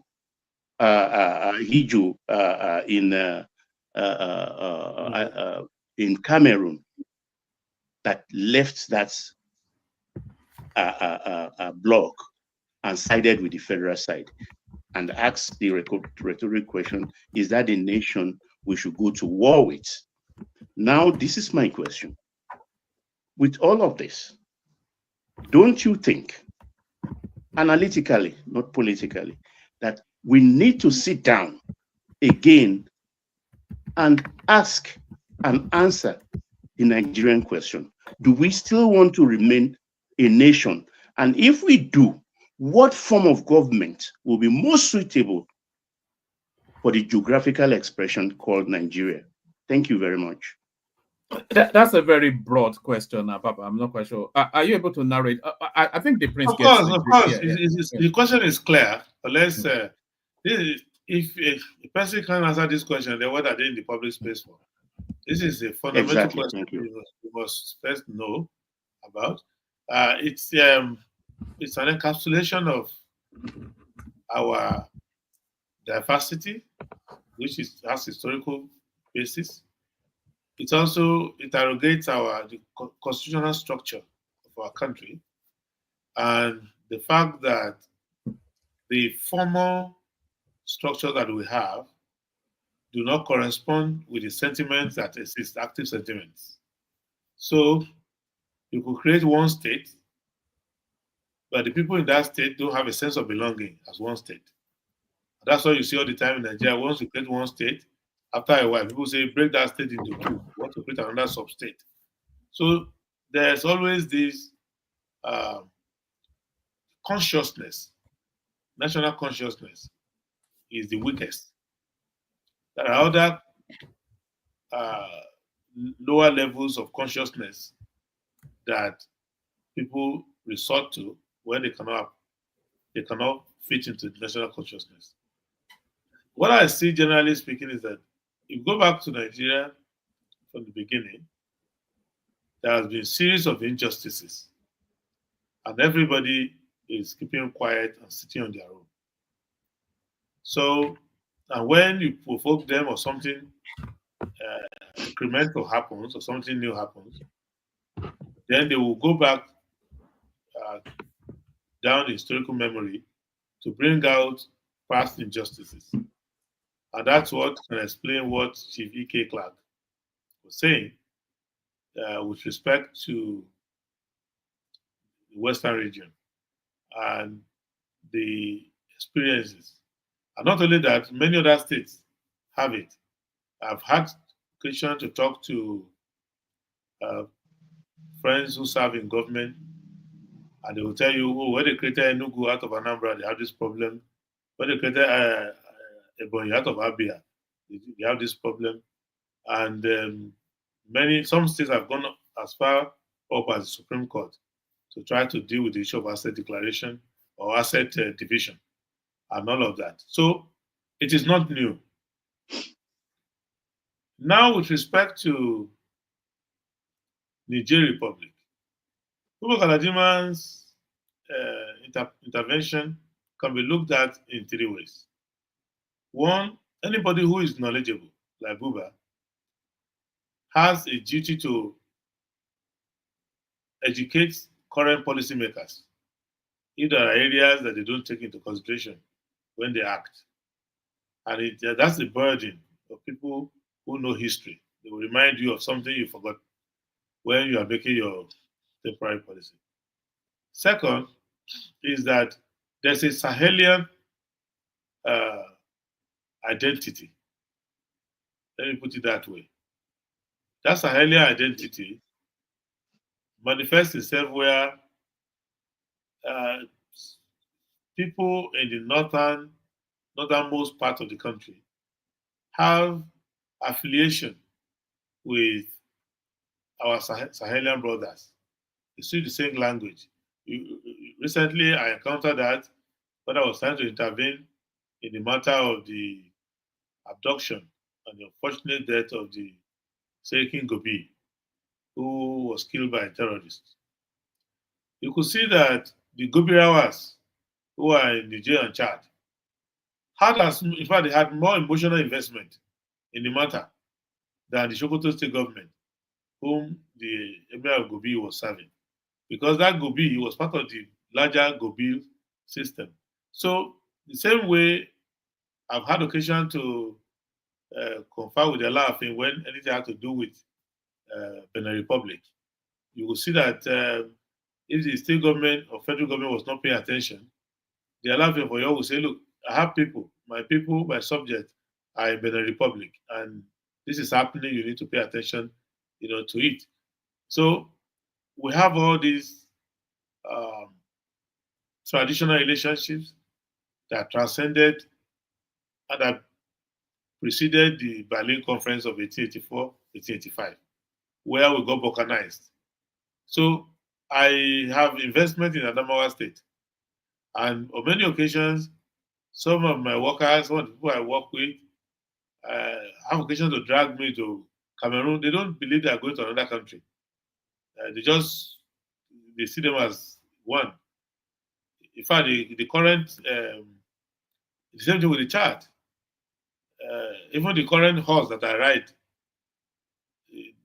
when they wanted to buy it, they said, we'll go to the market. When they came back with the horse, where did you buy it? They said, oh, it's from Chad. So they didn't consider Chad as a foreign country. So we need to understand the sentiment in that area. That's the second part. The third part is that politics is coming. And when politics is coming, you start to attack the incumbent from every angle that you can. And Pupo Galadima is a hatchet man, is a marksman. When it comes to mounting opposition against the government, you look for their weakest link. So, so that's how I look at that. So, in summary, our the language of geographical expression was something Chief Obafemi Awolowo advisedly used to describe Nigeria.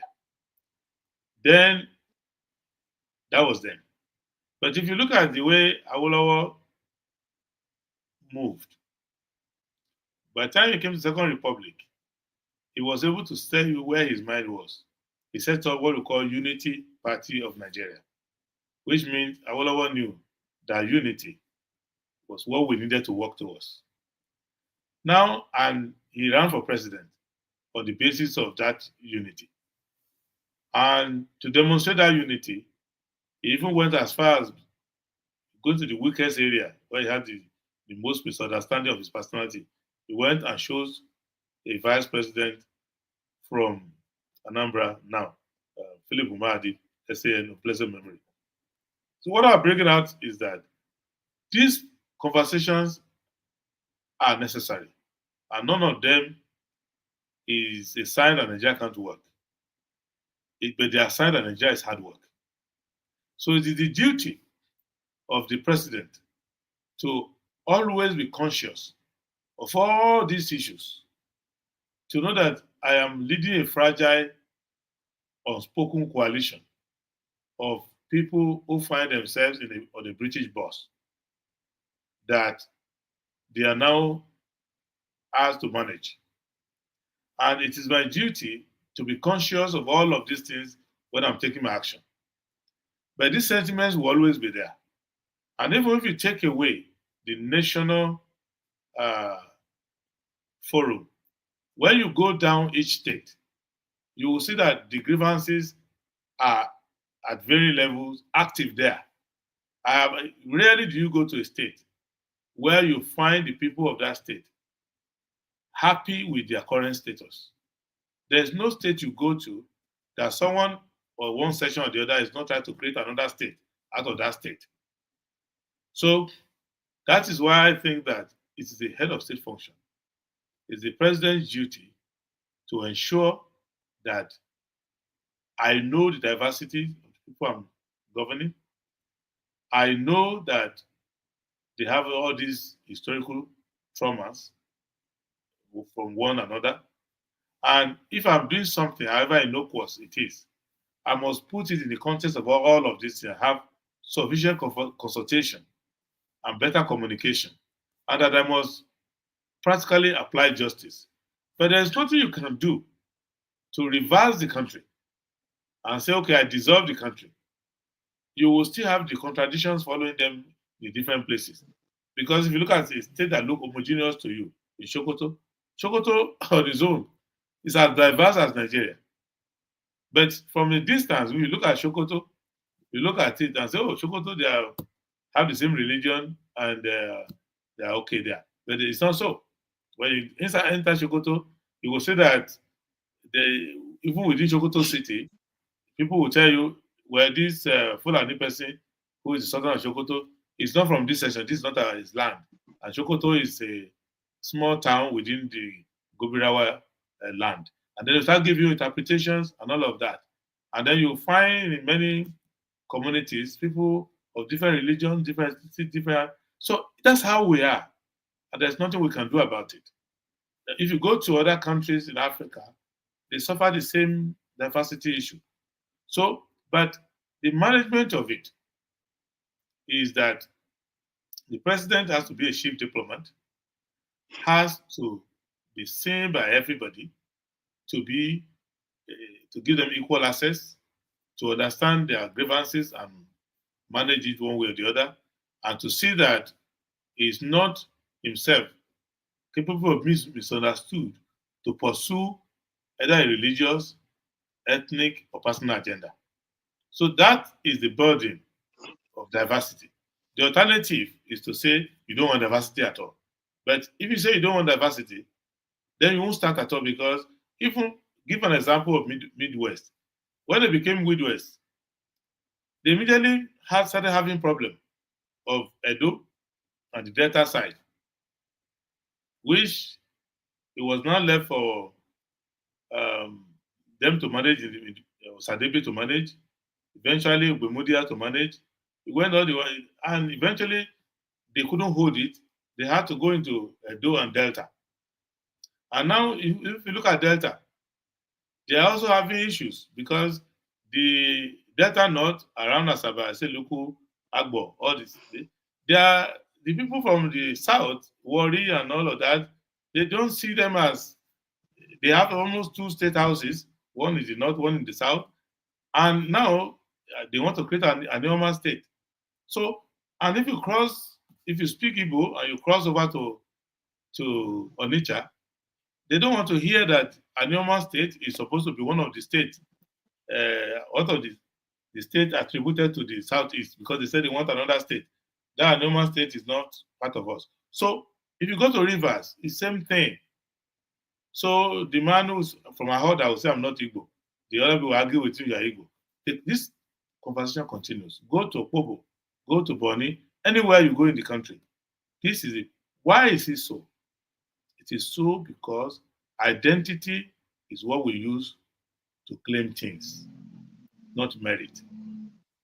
So, 5 things I would say in analytical order. One is that there is the historical amnesia on the part of policymakers, and they stumble into landmines of grievances. So something they will do that they look to them like a simple thing, they are running, they don't know the lay of the land. It's like somebody walking into a field, not knowing that Second World War are taking place there, and there are unexploded mines there, and they're just walking through, like, oh, I'm just farming. What can go wrong? So that's number one. Second is the fact that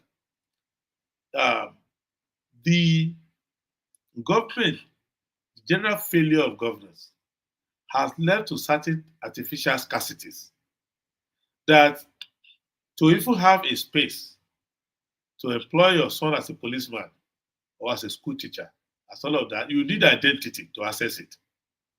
Because there is not enough job, so you're not graduating from school and people are offering you 10 jobs to choose from.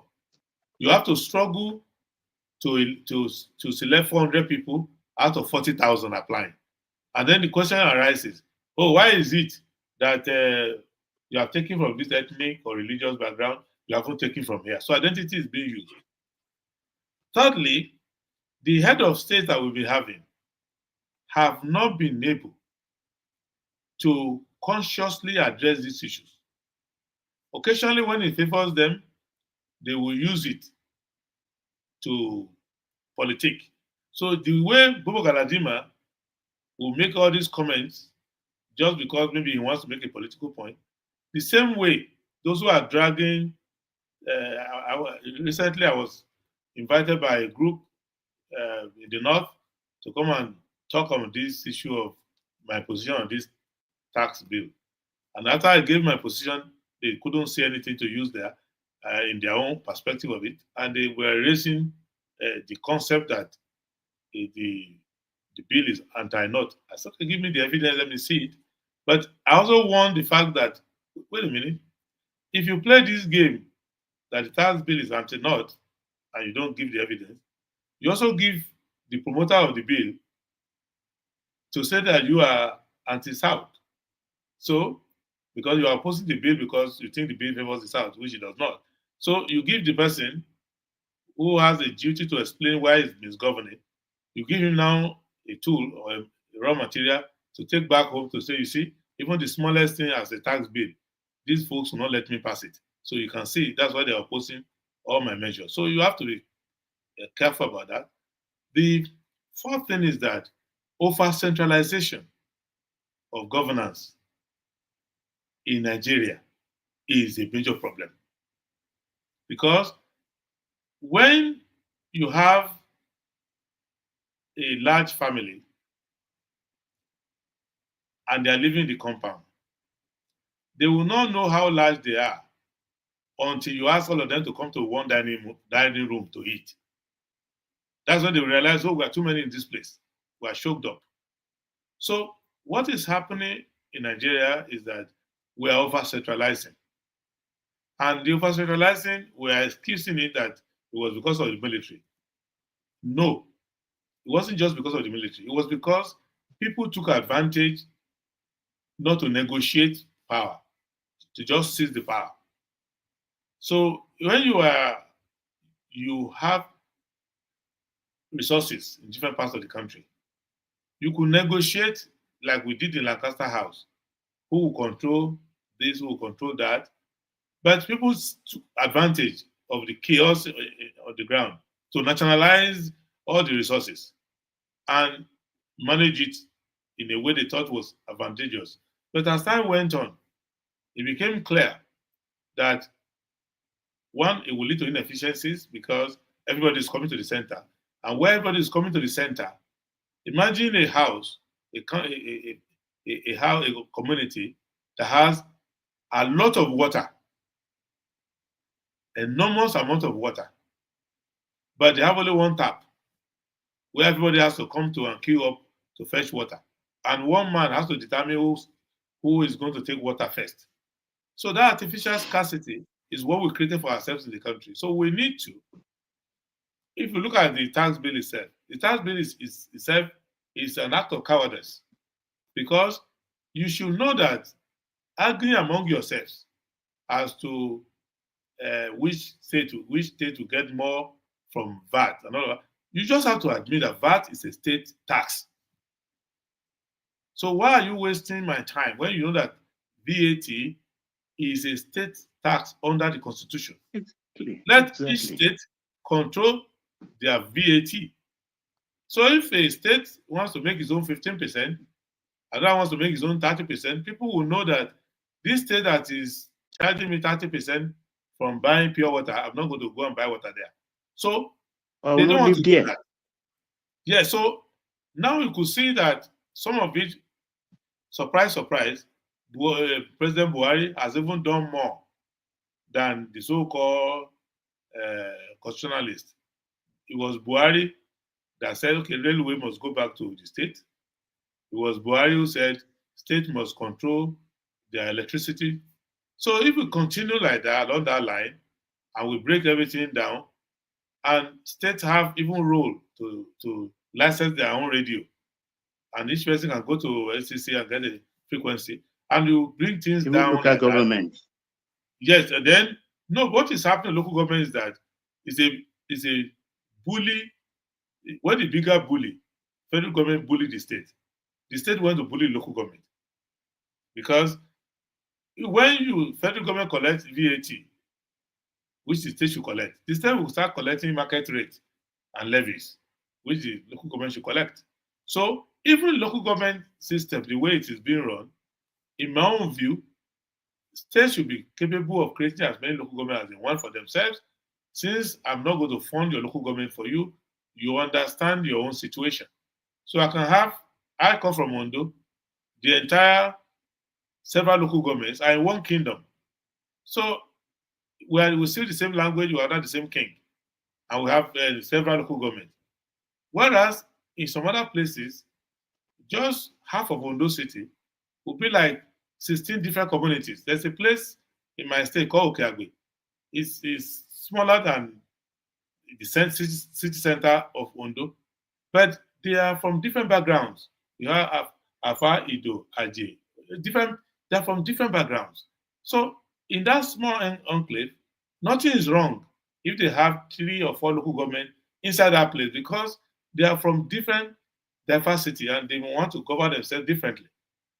However, I am not going to use my money to help them maintain the 4 local government over a place the size of 3 football stadiums. So it is them who can do that.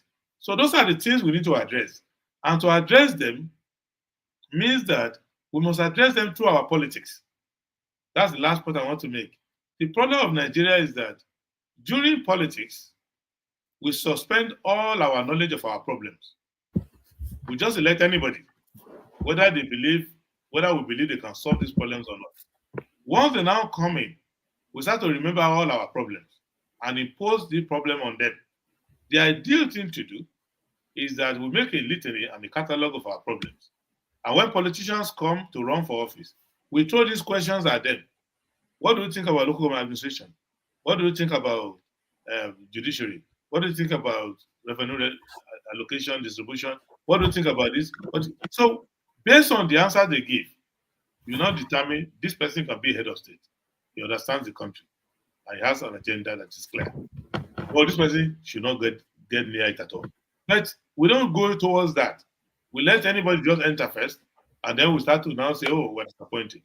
So that is as analytical as I can be, given the time, because I know that there are other questions. But if there are follow-up questions, or needs for clarification, I can come back.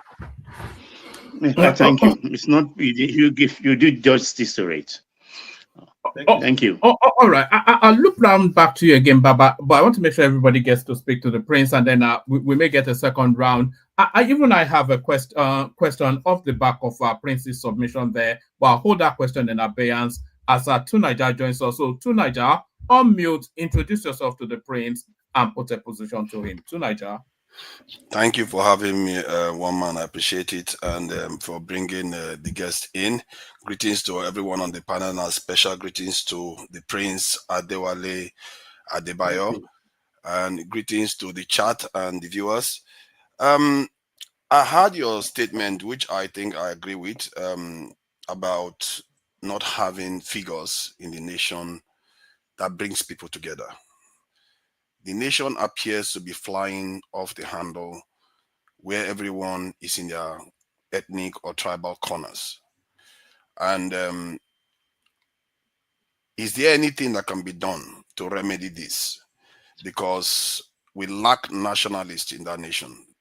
And the question is why? I've seen nations all around the world that are divided, but they are able to still rally the nationalists to sideline the tribalists and religious supremacists to create a great nation. Even the United Kingdom was not united when they ruled the world without even a proper constitution. So something else seems to be going on in our space that is preventing nationalists from emerging. And I would like you to touch on that. Also, before I will go to the military one this later on. Regarding the policies of the current government, the cost of defending the naira versus the cost to the economy of floating the currency, which one do you think is higher? I'll leave it at that for now. Then I'll come around with the security one later.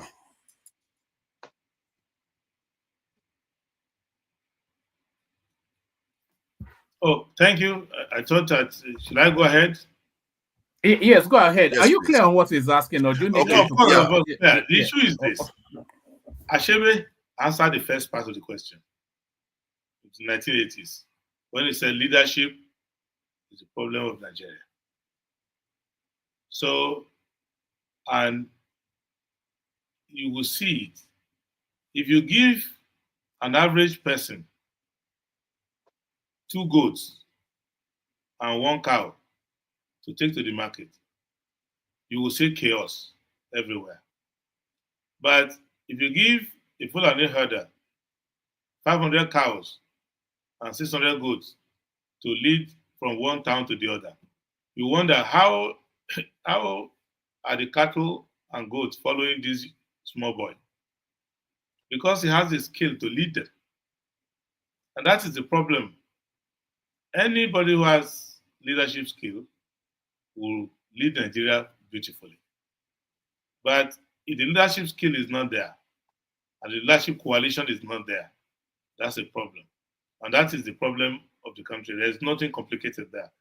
The intellectual capacity, the wisdom, the patriotism, the philosophy and thoughtfulness that you need to lead the country has to be there. That is why it is designed that not everybody can lead. So you will see that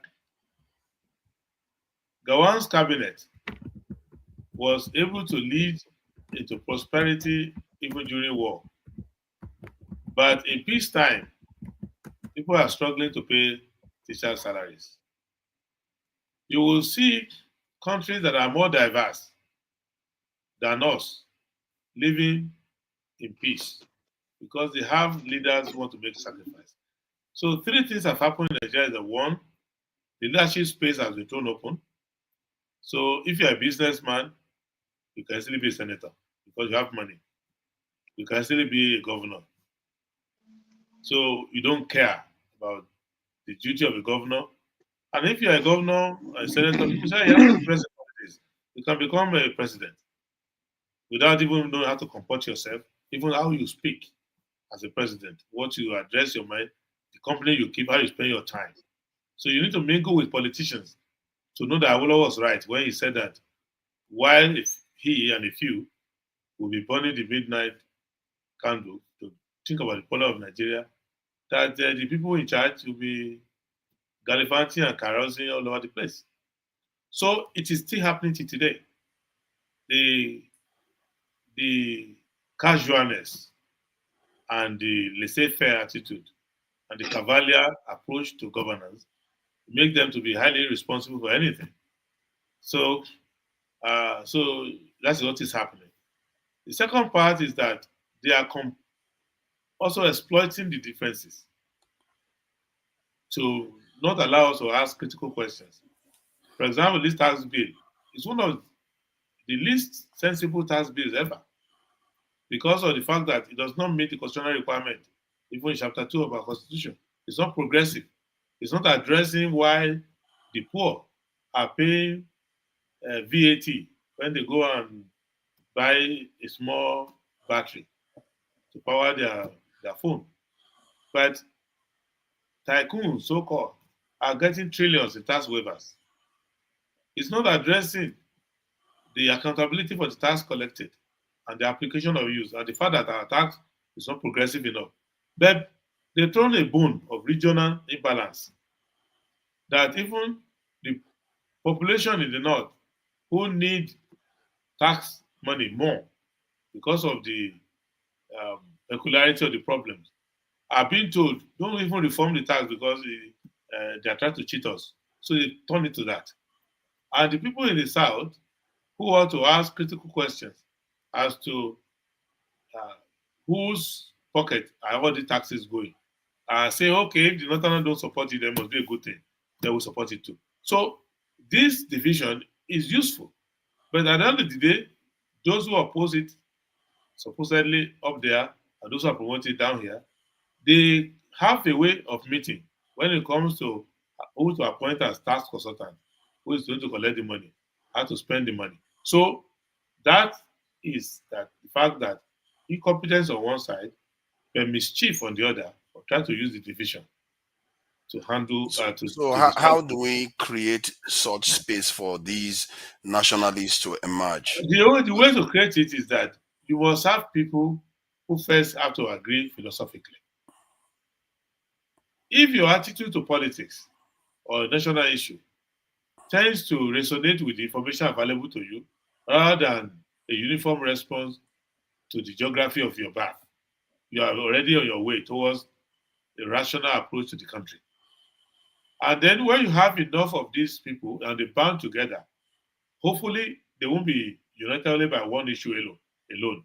When they have sufficient number of issues uniting them together, then they can band into a political movement and start to spread the philosophy and emphasize these things that are useful because there are problems that are common to the country.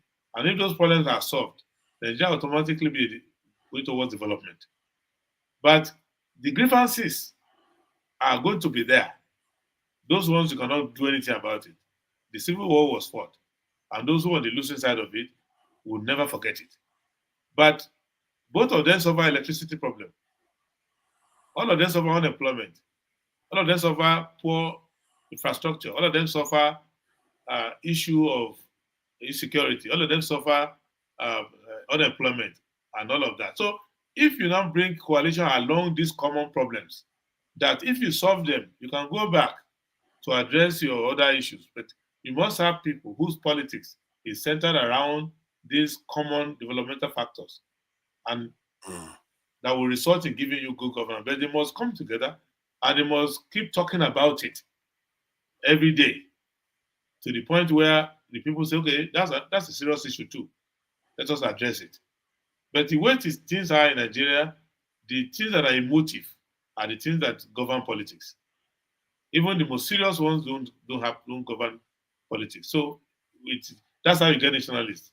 Not that they would deny the historical grievances or deny the diversity, but they will emphasize the fact that these are issues that we can objectively agree upon and we can select leaders to address. Then Some of them will wipe away some of the grievances you have, but there are some core grievances in Nigeria that even if Naira is equal to the dollar, if unemployment is 2%, even if Nigerian GDP is the size of Germany, there are still some fundamental historical injustices that a leader will still come and address. But they can be addressed better when the economy is better, when people feel good, and when accountability is a watchword.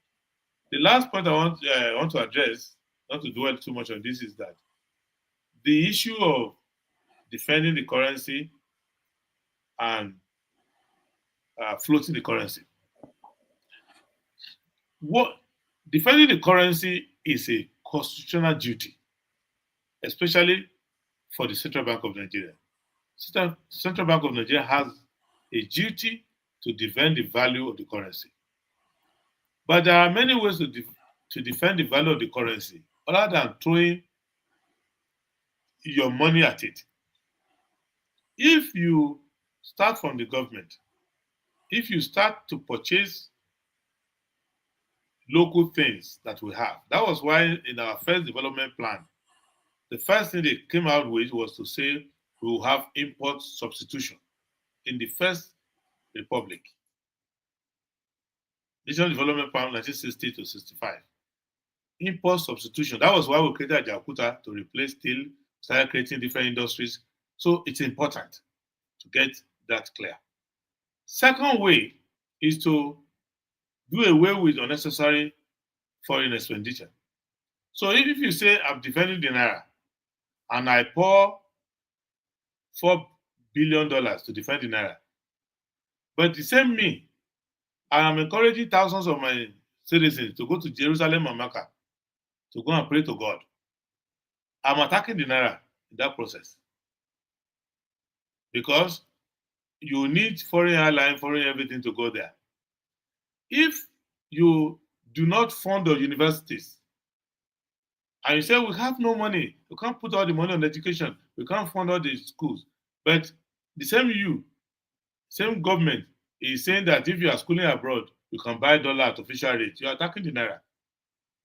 If you don't invest in the hospitals at home, and you are not carrying your people to go and do kidney surgery and transplant overseas, you are attacking the Naira. So they don't have a macroeconomic approach to dealing with Naira. They have a banking approach to it. That, demand and supply of Naira and dollar. They're dealing with that. But what they need to understand is that the economy broadly, if you employ more people and they produce goods and services that are consumed at home, some of which byproduct can be exported, you are defending the Naira. So when Western region invested heavily in cocoa production and the East invested heavily in oil palm, when Okpara created other palm and all of that, they were trying to defend the local pound against the British pound. And the reason why our currency was strong was not because we call pound. It was strong because we were exporting a lot to Liverpool. So whatever UAC, UTC, Miller Brothers, some of these foreign companies were bringing home to sell to us, maybe a bicycle, radio set, some automobiles. They themselves, who were bringing those goods, were also exporting produce from us. So UAC are an arm that imports and sells refrigerators to you. They also will buy cocoa and bean cake and gum arabic and export. So, but now it's a one-way traffic. When the containers come, they go empty. So the Buhari got it wrong by defending Naira by throwing money at it. But they were doing that because it was an opportunity for them to be round tripping. They were actually not defending Naira. They were just creaming off the arbitrage and were making billionaires. So the CBN governor will go to the State House or go to House 7 in the villa, and then the potentate will sit down, the so-called cabal, and then they will say, okay, allocate this to this. They allowed that program to be on. In the guise of defending Naira, actually no, they were only enriching themselves.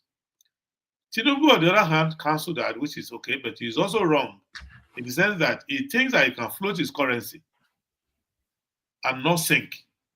It will sink. So that is where I disagree. That you float your currency, you will sink because the productivity that you need is in the future. And if you float your currency now, you will need to pay the price of that floating to even bring sufficient machinery into the country. He himself, his life depends on importation. Because I see the president, when he goes out, he drives a foreign car. He is being protected by foreign guns. Even the villa is maintained by a foreign company.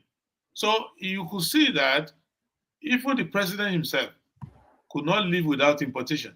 And how do you expect the ordinary person to live without importation? So you need to understand that you have to manage it. That is why we disagree. But we can go into another full detail on how to manage it, but I don't think we have all the time for that now. But if you have more specific questions, I can answer because I tend to Okay. longish my Thank you. response. No, Yes. I like the answers. Sorry to that. You still have the floor, but let me come in a little. Just on that space you were speaking to just then, Prince. Emefiele. The excessive amount of monies that he printed, the non-accountability of that money is what it was spent on. A lot of people give essentially where we are now in terms of the financial woes that afflict the country. A lot of people, they put even the hemorrhaging of the value of the naira. A lot of people still put the attribution on the excessive ways and means, because the ways and means was meant to be a percentile of the revenue of the country. They jettisoned all of that and they were just printing money like it was like Uganda or something. And a lot of people feel that where we are now, in terms of the financial meltdown, the hemorrhaging of value, all of this financial crisis, a lot of it paints heavily. A good chunk of it goes to that Emefiele and the excessive use of ways and means unchecked, unfettered, just print money. Would you agree with that? It's part of it. You see, part of the problem of Emefiele has to do with poor policies at the CBN. Because for start with, Emefiele had no business being the CBN.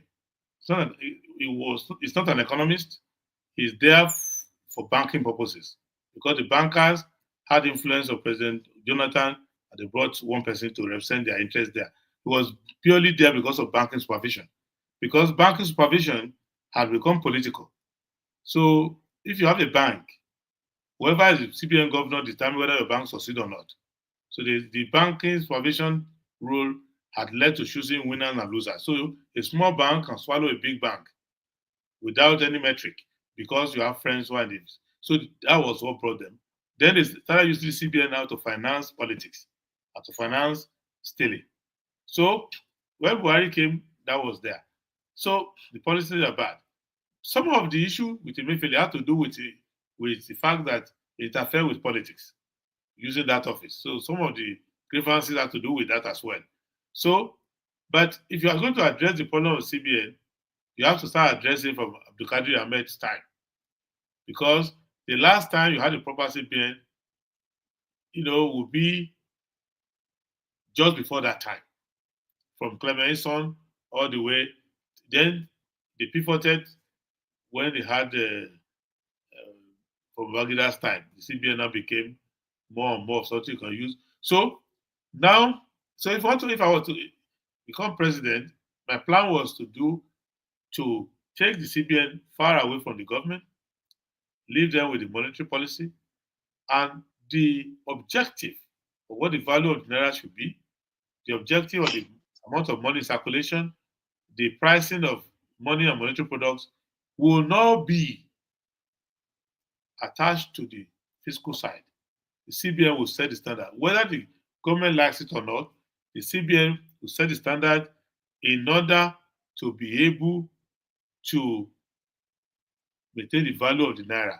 Because when the value of the naira is maintained, poverty will go away. Because that way, if you work, you can enjoy your pension. People can learn to save, and your saving will work for you. People can learn to invest and buy shares in stock market.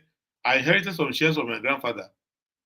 I feel like laughing sometimes or crying sometimes when they pay me the dividend. I feel like it was this what Papa meant for me in life. So if I wasn't if I wasn't doing something now, is this 23,000 naira they sent to me that is going to feed me? But in the old, when my grandpa invested, 23,000 would immediately be enough for you to try to build a house. So because they've killed the naira, all this investment has gone to waste. So those are the things. So I don't want to attach to Emefiele as a person. Emefiele is a symbol of what has been happening to the CBN. Even some of the people criticizing Emefiele, maybe he was excessive in one way or he was brash about it, but they, the political elite, had hijacked the CBN for some time now, and they have used it anyhow. They use it like they use an NPC. They use like a place you just go and pick up money that belongs to nobody. Thank you. So you mentioned interests, and you also mentioned the political, class hijacking the CBN, and the round tripping issue that was present under Buhari government, and now we have a floating issue. What seems to be consistent in the leadership of Nigeria is to keep Nigeria dysfunctional. Why I say this is because the current government came into office with an outlook that has Dangote refinery coming on stream. Now we know the Port Harcourt refinery is on stream and the Warri refinery is to come on stream. That was their outlook. And that was going to reduce foreign exchange demand by almost 40%. So why float the currency prematurely? Why not phase it through? This is the issue I have with the Nigerian state. There is something going on that people are not picking up on. And that is why our country had $47 billion budget in 2023. So And sorry, this year, to Niger, can you speculate to what you think is going on so that the prince can address it directly? I'm coming to that. I'm coming Yeah. to that. They are not we are not picking up on what is going on here, because we had $47 billion of national budget in 2023. Then this year we are celebrating $28 billion. Next year, is it going to be 10? Where are we heading? They are running us to the ground. And most of our people here, some of them on this panel, we spend a lot of time talking about tribalism and all the rest of it when the country is being run to the ground by these our leaders. So why is it consistently that they are always looking to run the country down? Because given the prospects, like as I just painted, with the refineries coming on stream, coming to reduce the demand for the dollar, and the government had just removed subsidy, which gives them another financial wiggle room. But they still went ahead and rushed, even before the CBN head was in office, to float the currency, leading to them returning the subsidy back in place. Otherwise, petrol price would have gone up to 1,000 naira within 1 month. They had to bring in the subsidies, which cost the Nigerian economy over $7 billion by NNPC's account. So the question that it brings me to this question, that what is going on here? What interests are these people serving that they just choose? Because I think they are smart people. Sorry, to Niger, theorize to what you're saying in just a No, 1 I'm minute asking him a caption. question. No, hold on. I'm almost done too. I know you're asking a question, but it's too ambiguous. Theorize to what you're saying, because you clearly feel there's something going on. So speculate to it so that the prince can then take it up from it. I will do that. So what is going on here, that the way they approach the economy is to bring it down and make sure it's dysfunctional, because there was no reason for Nigeria to be here with all the prospects we had, where you have inflation at something percent and all this stuff. So my take from it is that is the reason why our country is not secure in the first place. It's like we are stood down. The CDS was on Al Jazeera recently complaining that some foreign nations are now allowing us to buy advanced technology even when we have the money. And sometimes the money that we claim that is missing in corruption, that the other side too is corrupt. What does it mean by the other side too is corrupt? Does it mean that they are taking our money and not giving us the technology, and we can't complain because our leaders connive with them to steal our money? This is our CDS on Al Jazeera saying this just yesterday. So is it that our country is being controlled by external forces, and these our leaders are not governing for our purposes? This is why you don't also see nationalists in that environment. Could that be the reason why we are where we are? And if we are there, how do we get out of this? Because this is not only in Nigeria. Let's simplify it. It's present in almost all Black African countries. This in trend is present in almost all Black African countries. You don't see it in non-Black countries. Tunaja, sorry. I think the prince gets the broad strokes of it. So let him. The gist is this. There are tendencies within the nation. And the tendencies within the nation tend to be linked with international tendencies. And it's been like that over the years. Even when you study our history, you will see there is Jaja of Kobo, there is Emmanuel of Boni, you will see Obon of Calabar, you will see all of them in those days had their friends in Liverpool. They have people who didn't like them in London, people who might like them in Lisbon, other places. So it's this happening up to today. So the ruling class in Nigeria today are a subset of an international system. And this international system have certain, what I would call the Washington consensus as to some policies. And that's why some of the people Nigeria call opposition are also part of that Washington consensus. And they have their own set of what you must adopt. So even if you don't know anything, once they start to consider you, they start to tell you, so these policies come together. So, and a country can decide to have people who don't believe in that consensus, who want to actually use macroeconomic knowledge to address macroeconomic problems in Nigeria. Now, they will have to build their own politics. So the president, the political parties and candidates who got the highest votes in the last election, they all have the same consensus. And these things are given to them as a given. In some instances, in some countries, they will even send you the finance minister to who you should choose. So that is what is going on. And that Bretton Woods system, there are people who believe in it who think that over time it will favor them. But there are some of us who don't believe in it. We just believe that your country, you grow your potentials, you maintain your system, you show efficiency in governance, and that the ideology of the Bretton Woods is not the only option you have. And that if you manage your systems well, especially if you have a good and loyal and technocratic civil services, you will do well. And that's why it's not about blaming Emefiele. If you look at Clemenceau all the way to Olaf Vincent, you know that these people were central bankers. They were not just people who happened to come by accident. They are central bankers, pure and simple. And they know central banking. And they will tutor the government about central banking. You can't do it. Now, what we have is that there's a central bank, but there's no central banker. Even the present government doesn't have a central banker. They only have a merchant banker there hanging around. And I've said enough of it. So that is where the problem lies. It's not that complicated. Is that, look at Vaskaris in Greece. He had to resign as finance minister because he looked at the nonsense that they were trying to ask Greek to do. He said, no, I can't do it. So when this government came, even though I opposed them, I spoke to Kalu Kakalu and a few people I know are proper economists to try to say, put together something. But their mind is made up.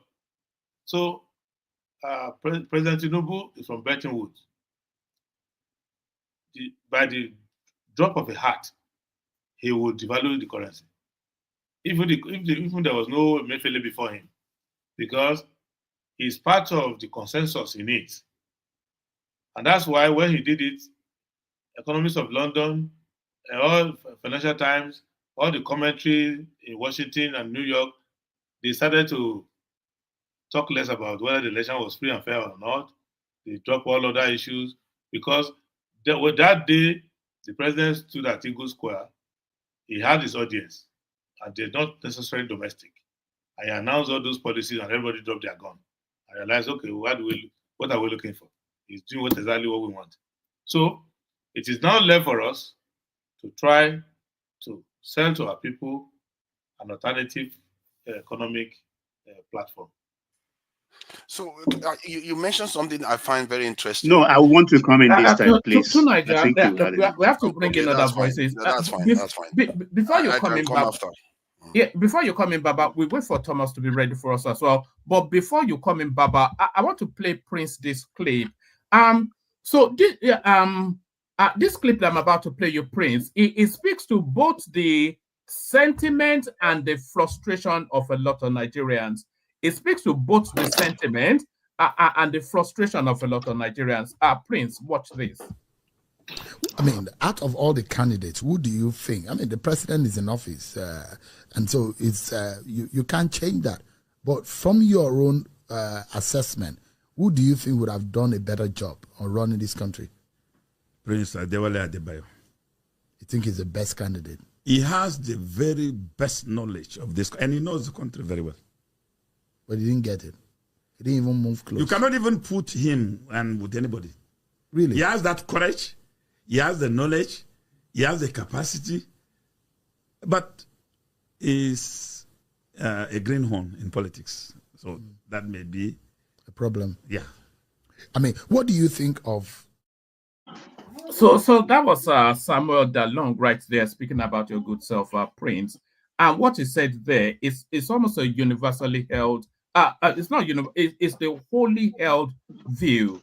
A lot of people, I won't say myself not included because I am included. A lot of people feel that of all of the persons in the landscape, you probably fall amongst the bracket of maybe I cannot even think of a second person, but just for the competition of it, let's put. You fall within the bracket of about one or two people that a lot of people, the more they listen, the more they feel a sense that the country will be in steady hands if it was in your hands. So that a lot of people say that, but the frustration is then the possibility of that then happening, both given the sort of political landscape that we have, the sort of political juggernauts that we have within that landscape, and the sort of historical backdrop of our politics, how it's played, and the messaging as well. Do you feel that, one, your messaging is connecting as widely and as vastly as it could and should? That's one. And then how is it then possible then that somebody that the people will such as yourself, can aspire to and attain power, even within the system that we have? I don't know if that makes sense, but when Samuel Dalong said that, it just struck me, because any and everybody that speaks about you, they say exactly that. So if that is the wish of the people, then why is that not the reality of the people? Well, I thank Solomon Dalong for his good comment. There may be other people who have different ideas, but if the consensus is the majority have this idea,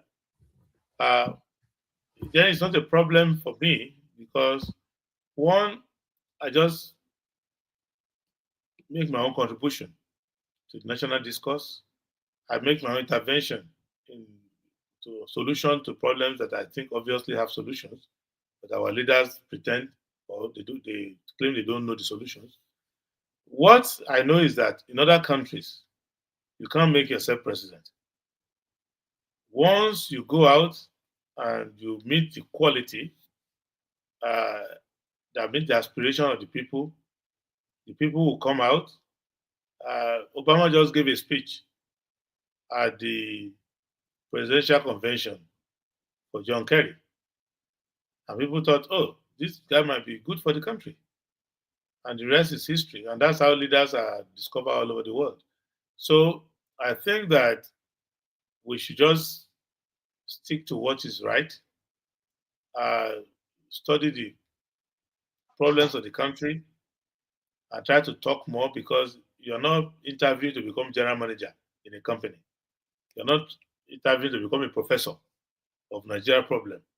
You are interviewing to become the leader of Nigeria. And some of it is policy, some of it is sentiment, some of it is diplomacy, some of it is pure politics. So a leader who wants to get there will not just, it's not like they're going to set an exam called JAM or WAEG to set an exam. If you score the highest, become president. One has to now know how to reach people, how to talk to people more, and how to interact more, and to be out there, to be visible, to be out there, and to know the political landscape in the country and to engage. And if we do that, and if our problems continue to mount and we want to solve them, even the political class, actually, is a substantial portion of them will say, why don't we just pause and use this policy to solve our problem first? Then we can continue with the status quo later. So I think I also know that he's right that I don't know much about politics. And I'm willing to learn more about politics. But what I know is important, which is that one must not compromise to the point where you want power and you drop your principle. And when you get the power, you don't have the principle to govern. So you saw how Buhari was struggling. Then it got to a stage where it became facilitated for him to come to power, but he's thrown away all the principle, if he had any at all, to start with. So you don't want to be useless in government. So that's also some difficulty when we talk to people, you know, but we try our best and we keep working at it, and we are available. And this is what we do full time now. I've, since I became 50 years old, I said, well, I'm not working for myself anymore. I just work for Nigerian people. So we'll keep doing this, we'll keep going around. Hopefully, but when it comes to power, I believe that power is the hand of God. And when the timing is right, if you are available, when the timing is right, people will consider you. But we need to let people know that it's not about coronation of people. It's about trying to select someone who can address these problems we shouldn't be having now. Most countries have solved these problems that we have. Why should you be struggling with electricity? You see what's happening in Abuja, the capital city. They said there will be no electricity for 2 weeks because what? You are trying to move your power lines from one substation to another. I mean, this is ridiculous. Which country would do that? And then in many places we don't have security. We don't have, so we all know all these things. That's why we are on it. So we keep working, and hopefully the message will get across, and we can do something that will benefit. Yeah, Prince.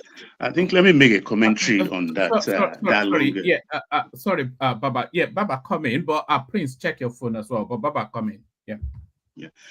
Make a commentary on Dalong's view about your persona before I come to my question. Actually, I think to an extent, as an admirer and somebody following your political progression, knowing even your age and everything for you to know, I think your time will come. Come in the sense that in the time we are in at the present, the atmosphere is not very tidy for someone like you, because you can't be the president and be beholden to a certain power block. Election cost money, and we don't have the right electoral laws about contribution. When that time comes, that thing is fixed. I can guarantee you, you are one of the people, somebody like me, who's bought a ticket but not checking and things like that, looked on to.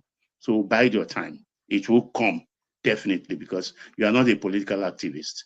You are a politician, true and true, and we are well respected. Now to my question. In the last 40 years, we've been operating the quota system side by side with federal character, to the extent that they were child of the military, they were children of the military, their twin policy, to the extent that we carried these policies over to our constitution and broadened them by doing that into laws guiding governance. The difference here is America started with as core policy with affirmative action, which they have graduated into DEI, diversity, equity, and inclusion. Now, something you have now put into the Constitution, and it is not serving us. Rather, it's a policy that's enthroning mediocrity. And that is causing a lot of havoc in how we run our country. Take, for instance, we have military quota system. We have quota generals, quota pilots, quota medical doctor, quota economist, quota professor. And for how long can we carry on like this? Because in all strata of governance, we find mediocrity being enthroned. And that is one of the reasons the government is not working. What do you think? Okay, sir. Thank you. Thank you for your prayers that our time will come. The issue is that our time is now. Because if we don't become president now, I'm going around doing whatever it takes to be president. I will reach a certain age. If you call me to be president, I will say, no, I don't want. Because I don't want to be useless. I don't want to just turn the presidency to an ambulance that will take me to the hospital regularly. So there's an age at which you can do a job. And I believe this is the age. Nigeria should have a president between the age of 50, 45, up to maybe 60. Beyond that, maybe 62, 63, but after that, the job is too intense. I don't think that President Tinubu will not agree that he would have done better if he was president 20 years ago. Because President Buhari himself, when he became president, said, I wish I got this job much earlier. So I don't want us to keep telling people, your time has not come. This is our time. If there is any obstacle towards realizing it, we have every means to change it now. And anybody who does not change now has no chance of changing later. Now, dealing with the issue of quota system, everything in Nigeria that could be used for our good just happened to be misused somehow. Quota system, it does not necessarily mean that you must lower the standard. You must have a minimum standard. So if you are looking for 5 pilots and you get all the 5 pilots from one state, chances are that the next 5 pilots will come from that state because people will just be replacing themselves with people they know. So the law is said that, okay, if you are looking for 5 pilots, then you must choose 1 pilot from each zone until you have exhausted it before you go back to that zone. The truth of the matter is that if a pilot has to score 280 over 400 to fly, you should make sure that whoever you choose, wherever they come from, must be the 280 over 400. And absent a 280 candidates in a certain zone, what happened? You see, if you have for example, if you have all the 280s in one zone, and then that zone doesn't have it, what you need to do is to go back and find out why they didn't meet it. But you cannot lower the standard because your plane will start to crash. They will not measure internationally. They will not measure, they will be useless to you to start with. So this is the struggle. When I addressed Arewa House in the course of the presidential race of 2023, I said that, look, the problem of the North included the fact that we made mistakes. In the sense that in order to catch up with the South, we push a lot of people to where they don't merit. And there are better ways to catch up. Better way to catch up is actually to intensify training and to expand the time frame for catching up. But what is the crisis now is that even absent quota system, the quality has generally gone bad almost everywhere. That quota system was the beginning of the system going down. However, the system is down generally now. So what we mean, therefore, is that we need now to address the question of merit and quality training across the country. So if you look at even entrance examination, even the so-called high area is they are even quite low for when people like you were going to school. Whether you did A levels, whether you did UTME or JAMP or JME as it was called. So the system, the standard is low across. The military used to go to India, UK, other places for training, staff college, and all of that. And however you were selected, even if you were selected by any means in Nigeria, when you go to India, they don't know about your ethnic problem and they would put you to the standard there. Yeah, that's why people like OBJ went to Mons and Gowon went to Sandhurst. Yeah, so, and many people went to India, many went to Pakistan and all of that. Now that we are creating our own staff colleges and other schools here, the lack of quality has gone there. And it was part of my review of the public services, both in uniform and the ones out of the not wearing uniform. I look at the ASCON in Badagry. I went to address them at NIPS. I went to NIA. I saw the entire system. And if you look at the universities, even private universities, where quota does not apply, the standard has gone down completely across the country. So even in broadcasting and other things that we do, so it's a general problem now. So we have to rebuild.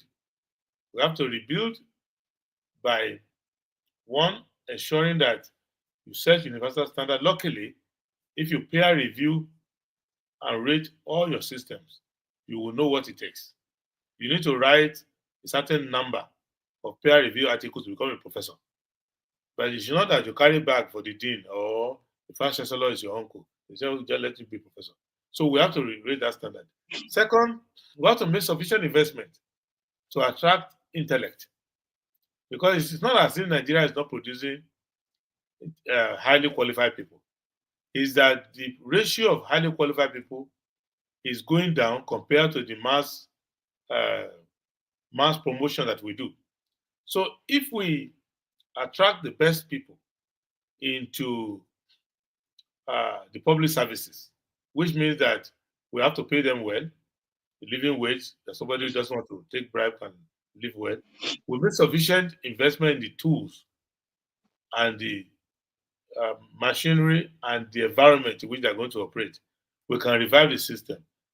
There is no part of Nigeria now, thankfully, that you can't find qualified people.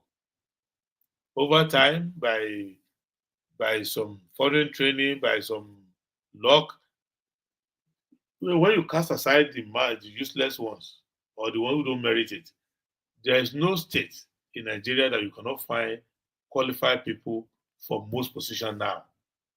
But those who started with the injustice of imposing low quality people on the rest of the country are now suffering the same effect that even within their own system, where qualified people are, they are also cast aside.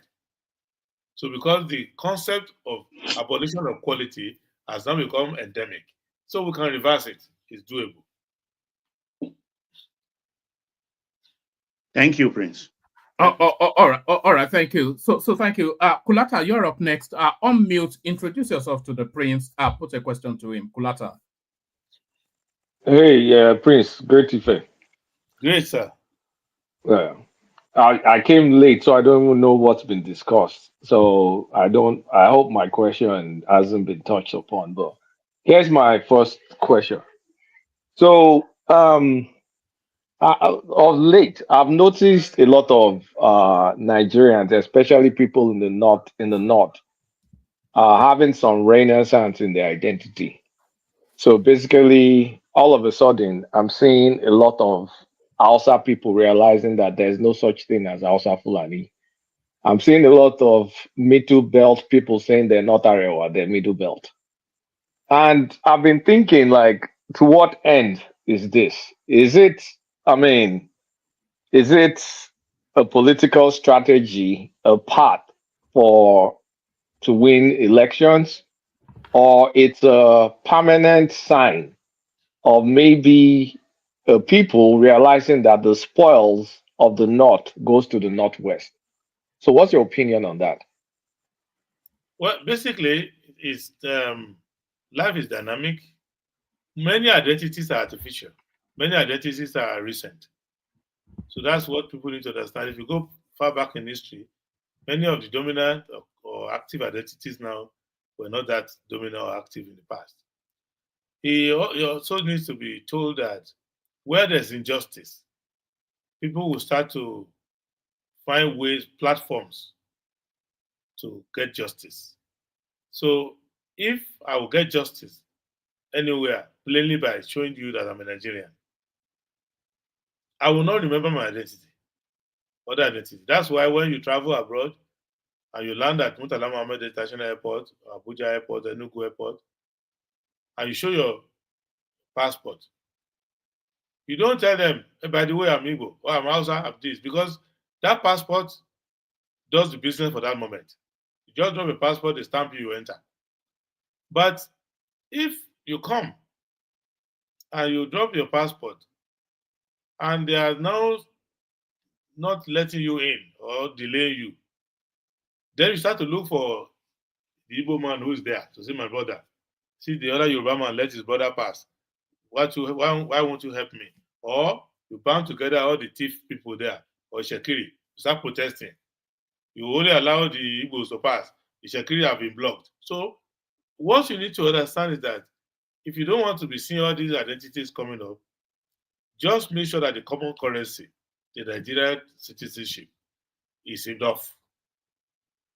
You walk into any place, you are Nigerian, you are qualified, they employ you. You won't even remember where you come from.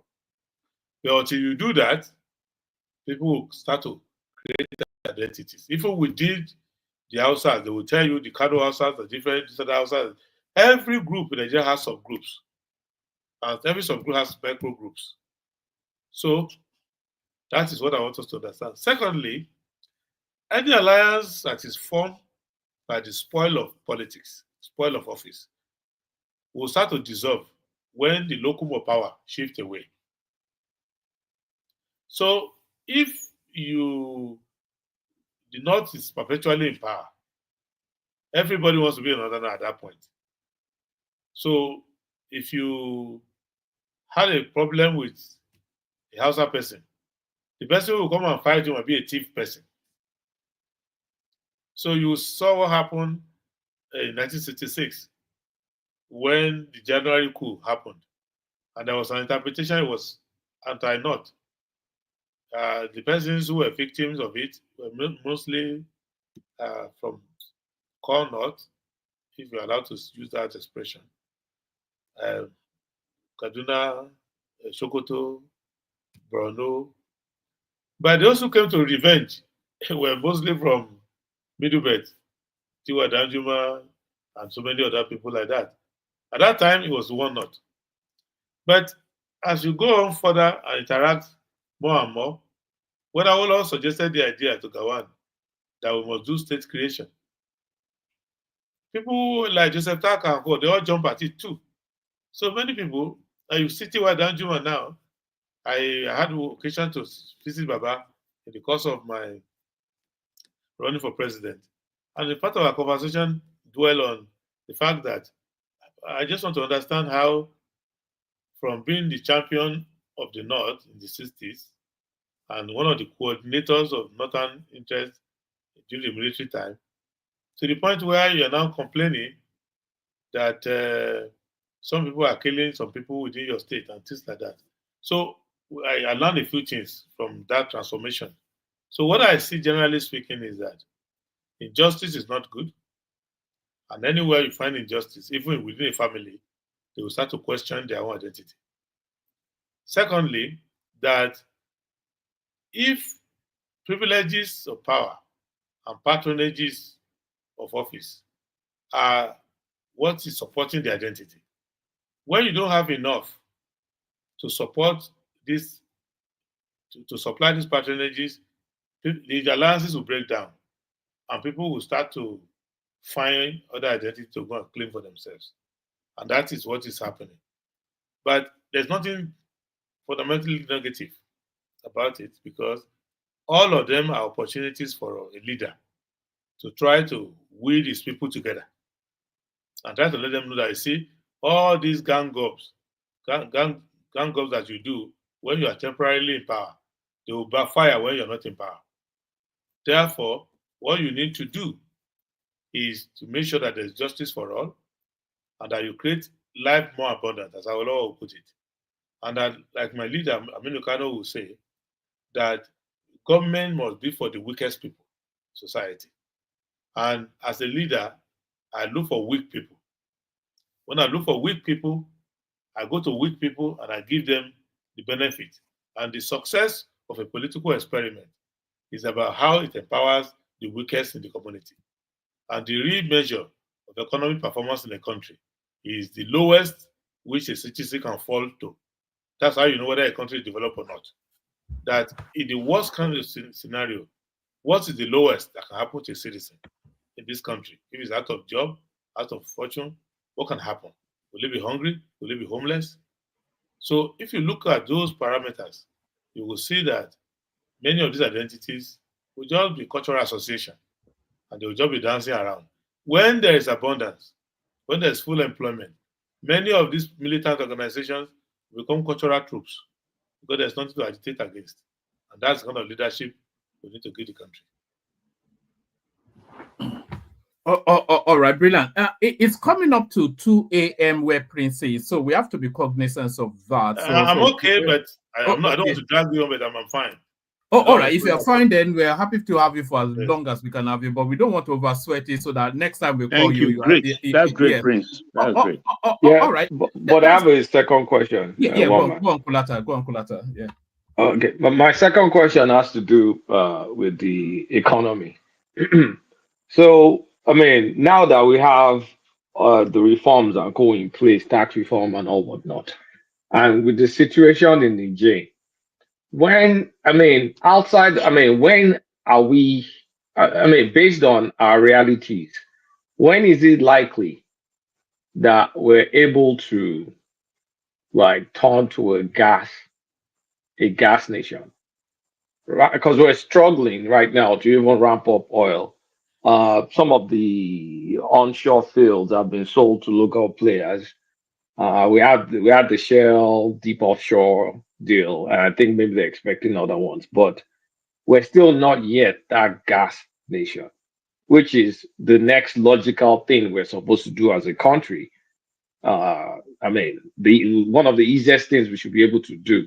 So, based on your understanding of the industry, or what do you think is a realistic path to becoming a gas nation? Also, factoring the fact that the Niger corridor now that we're supposed to build a pipeline is short. So, if you can take that question. Okay, number one, the fact that a government calls something reform doesn't mean it's a reform. Because you have to look at the content. I can call anything reform. So it doesn't mean that it's a reform. It's not every government that say I'm revolutionary. That's revolutionary. So I haven't seen any reform. What they have is just a tax amendment bill. There's no really reform there. So that's by the way. Second is the issue of has to be a gas nation.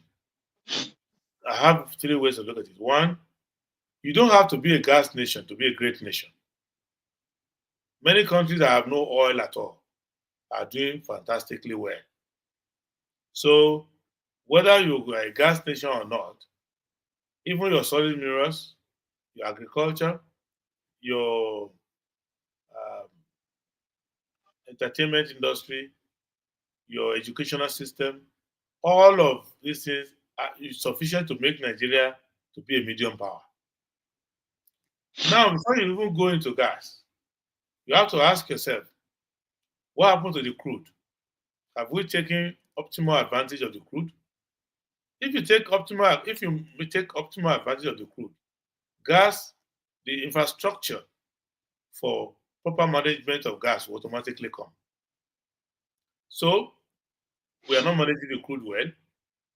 So what does this story about gas? Nigeria is always talking about the next level without dealing with where they are now.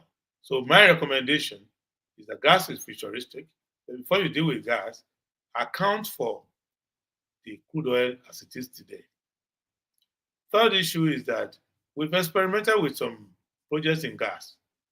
We have had several trains of the LNG. Where is the accountability for the money of LNG?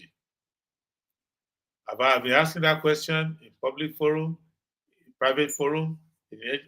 Nobody can give a clear answer. Not the CBN, not the Minister of Finance, not the Petroleum, nobody, no Revenue Allocation and Fiscal Commission can give you a clear answer of how much money have we made from LNG. We have the LNG at Bonny. What is happening?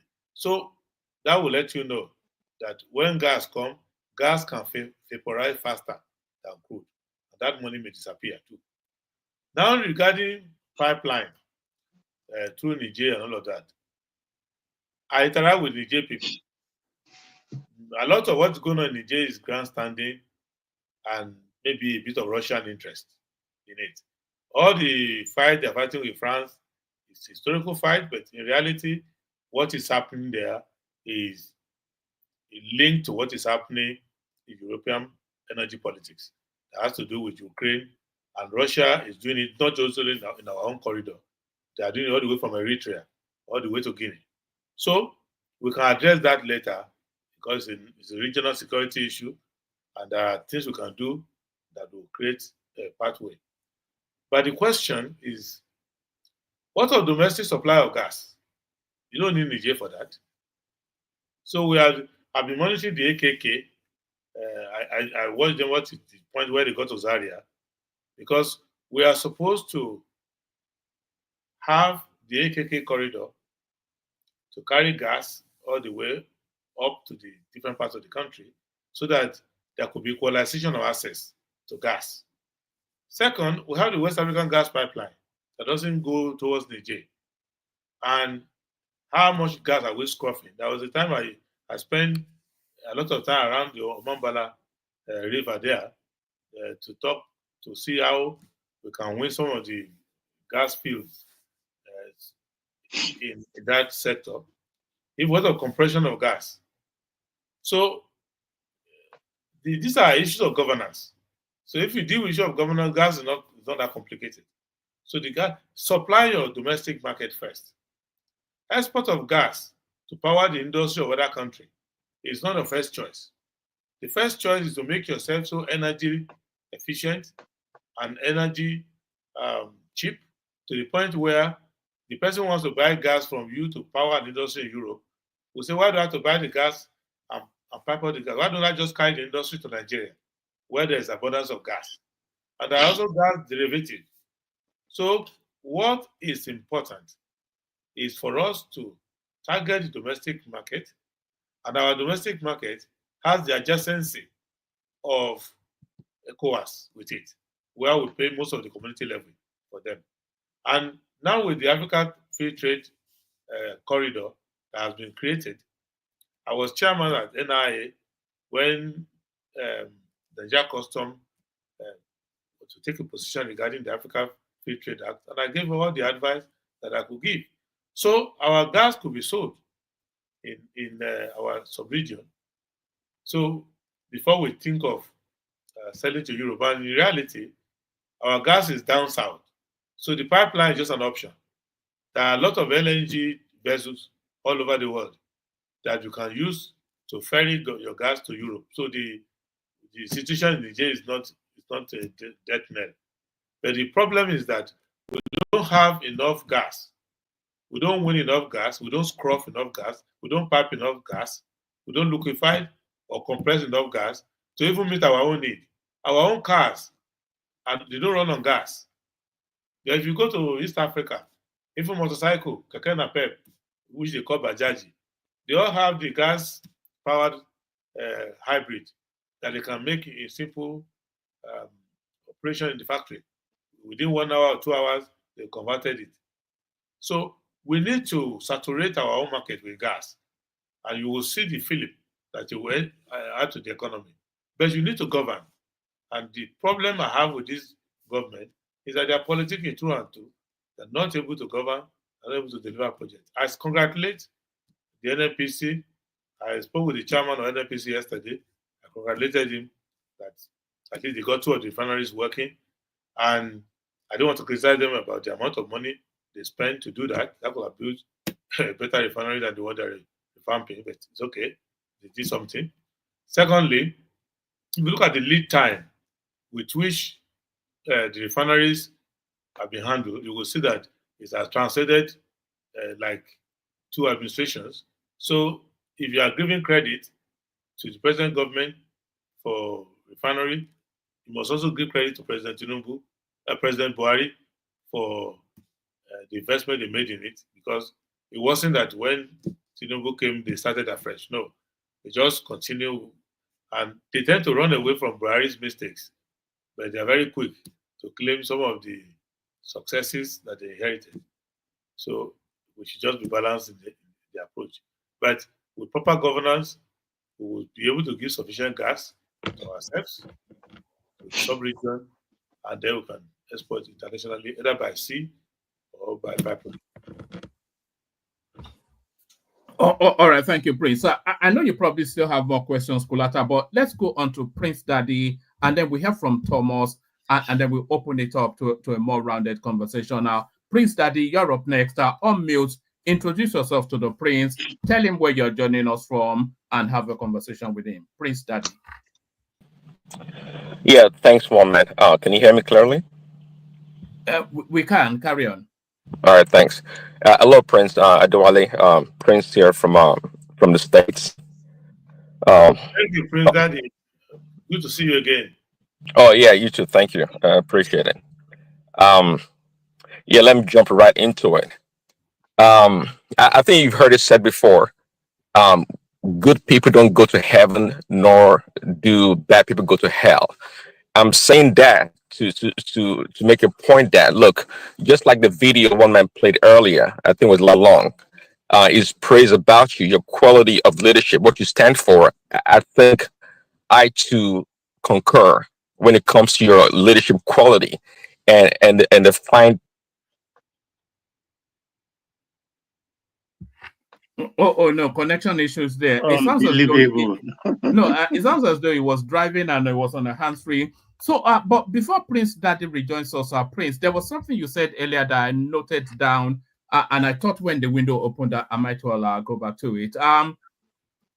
So you were giving a narration then and giving an example of, I think Prince Daddy, Prince, this is not the time to be having shaky network. We have an eminent guest, Prince. I genuinely apologize. Sorry. No, that's fine. Carry on. I'm not sure where you heard me last. So I was saying that if you already said before, good people don't go to heaven or bad people go to hell, and I concur with Lalong's description of you when it comes to your leadership and what you stand for. I think you're a fine person, a quality person, and when it comes to leadership.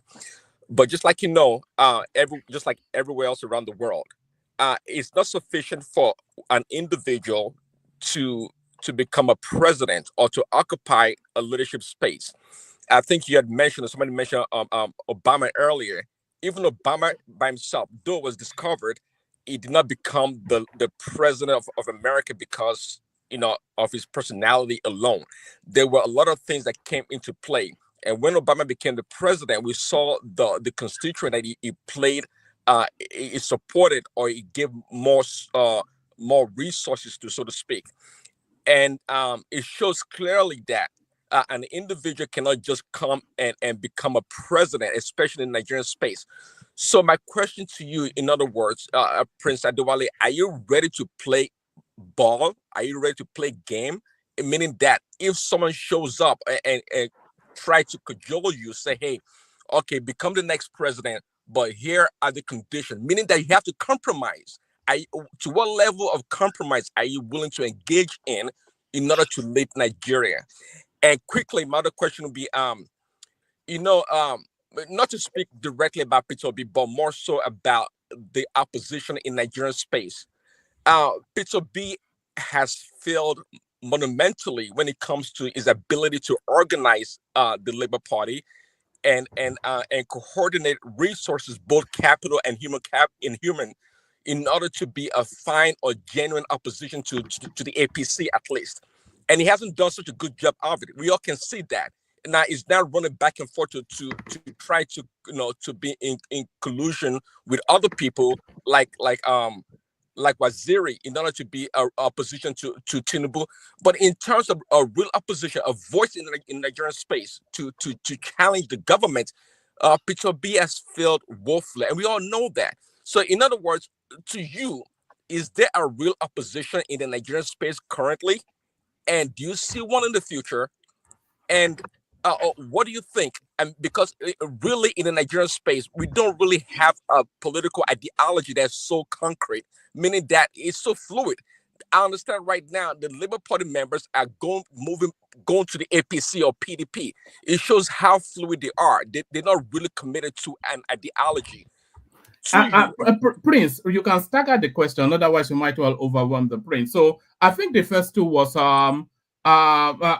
were I get the drift. That is not that. Let me add an addendum to it, Prince, before you sorry. So Prince Daddy was asking if you are willing to compromise, and the addendum that I was wanting to ask was that can there ever be winning politics without some form of compromise? I've never seen where somebody has stood true to their principles and ever won an election. So to Prince's question and then the addendum, Prince. Okay, let me start from the beginning. Compromise is not a dirty word, but you must compromise within the rules. Let me give you a clear case of compromise. At any point you want to start a soccer game, football game, they will toss the coin. Whoever chooses the side first doesn't make the first kick. But all of these things are within the rules of FIFA. So legitimate interests are diverse in a diverse society. So when you want to increase minimum wage, those who have to pay the wages, like the industrialists, they will complain. When you want to invest more in social services, the taxpayers, the corporations will say, are you going to increase taxation? When you set a domestic target for crude oil and refinery, those who are importing will be affected. They want to know. So basically, the job of the leader is to allow the people who are his governing to achieve some consensus. But it is not me as the leader now compromising my principle. Because the core principle is at least continue your oath of office. And any compromise that will make you breach your oath of office, it is better to die shortly before you take that office. Because what's it to use? You go to an office and you are useless to the people you are supposed to serve. You are useless to yourself, and you become a terrible footnote in history. And the people who you compromise with or compromise for will jump on the next government after they have ruined your own. So you cannot do that. You have to know what is happening in the country. And when people come for compromise, you have to let them know, I cannot compromise these things because it is not even good for you in the long run. And if they don't agree with you, then you don't need their support. So you need the support of people who will let you compromise on issues, but without compromising on your principle, without breaking the law. So once there's a difference between compromise and conspiracy to defeat the law. So regarding opposition politics in the presidential system is purely the offering of alternatives. In the parliamentary system, all of you are inside parliament. All of you are voting on issues. All of you will speak on issues. So Kemi Badenoch must comment on every policy that Kestama brings forward.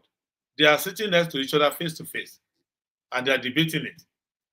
In our presidential system, we are following the American system. Once you elect the president, the person who ran against him can only go and be talking about alternatives. And it is the job of the media and the people to listen to the alternatives. But we don't have a formal interaction between the opposition, the so-called opposition, and the government. The government is on its own. It does not need to consult you. Unless you are in National Assembly and you have an opportunity to vote. So, like mentioning Governor Peter Obi, what do you expect Peter Obi to do? He's not a member of the National Assembly. He can't debate with the president. The only thing he can do is organize events, address media, and if he's asked about his opinion, he will state it. So I can't fault him as an opposition. I might fault him as a presidential candidate because I don't agree with some of the things he believes in. We don't have the same belief, or we don't have the same ideology. However, as an opposition, after the election, he could have gone abroad. He could have just gone to be running his business. But he's active. He's going around. He's issuing statements. He's saying what he believes. So it's now left for the people to know whether what he's saying amounts to a more viable alternative than the government. But he cannot obstruct Tinubu's convoy when he's passing. He cannot go to the State House to shout on him. He has no right to enter the National Assembly to go and talk. Recently, I was talking to my party that we need to check what SDP senators are voting. We need to check what our House of Representative members are voting. And the National Assembly was okay. Let us call them. And now they are giving us appointment to come and see them. And they advise us that we should see the minority caucus. That because they alone cannot be in isolation. We only have 2 senators and a few reps. And we are working on that process. It's a very long process. But every day, when you call me to speak, I speak. But people of Nigeria too have a duty to speak out about their government. Peter Obi did not tell you that he's a human rights activist from time. It's not, and it's not. What Showore will do, we don't expect Peter Obi to do. Everybody has their own background. So you cannot impose your duty on him. So he has to do the opposition in a manner in which he understands. The dilemma that I see that he has is that many of the policies that President Tinubu is implementing are similar to the policies which he too will have implemented. So the only thing he can do is to fault the president on style or intensity or methodology. People like us have more liberty to oppose Tinubu because our policies are not similar. So it's easy to condemn their policy in total. But if Governor Peter Obi were to come out to attack subsidy removal, it will be in some dilemma because he too said that he was going to remove subsidy. If he attacked floating of the currency, he will be in trouble with his supporters because he has a lot of Bretton Woods supporters who will say, oh, if you have been elected, you wouldn't have done it. Okay, we're not supporting you anymore. So he has his own constituency. He has the Obasanjos, other people. So he has to be moderate because he is part of the political establishment. So it's not going to be so radicalized and start to oppose what he believes just to be seen as a champion. So he's doing his opposition with him, in my own respect. He's not going to take appointment from Tinubu. He's not been sending people to come and become ministers there.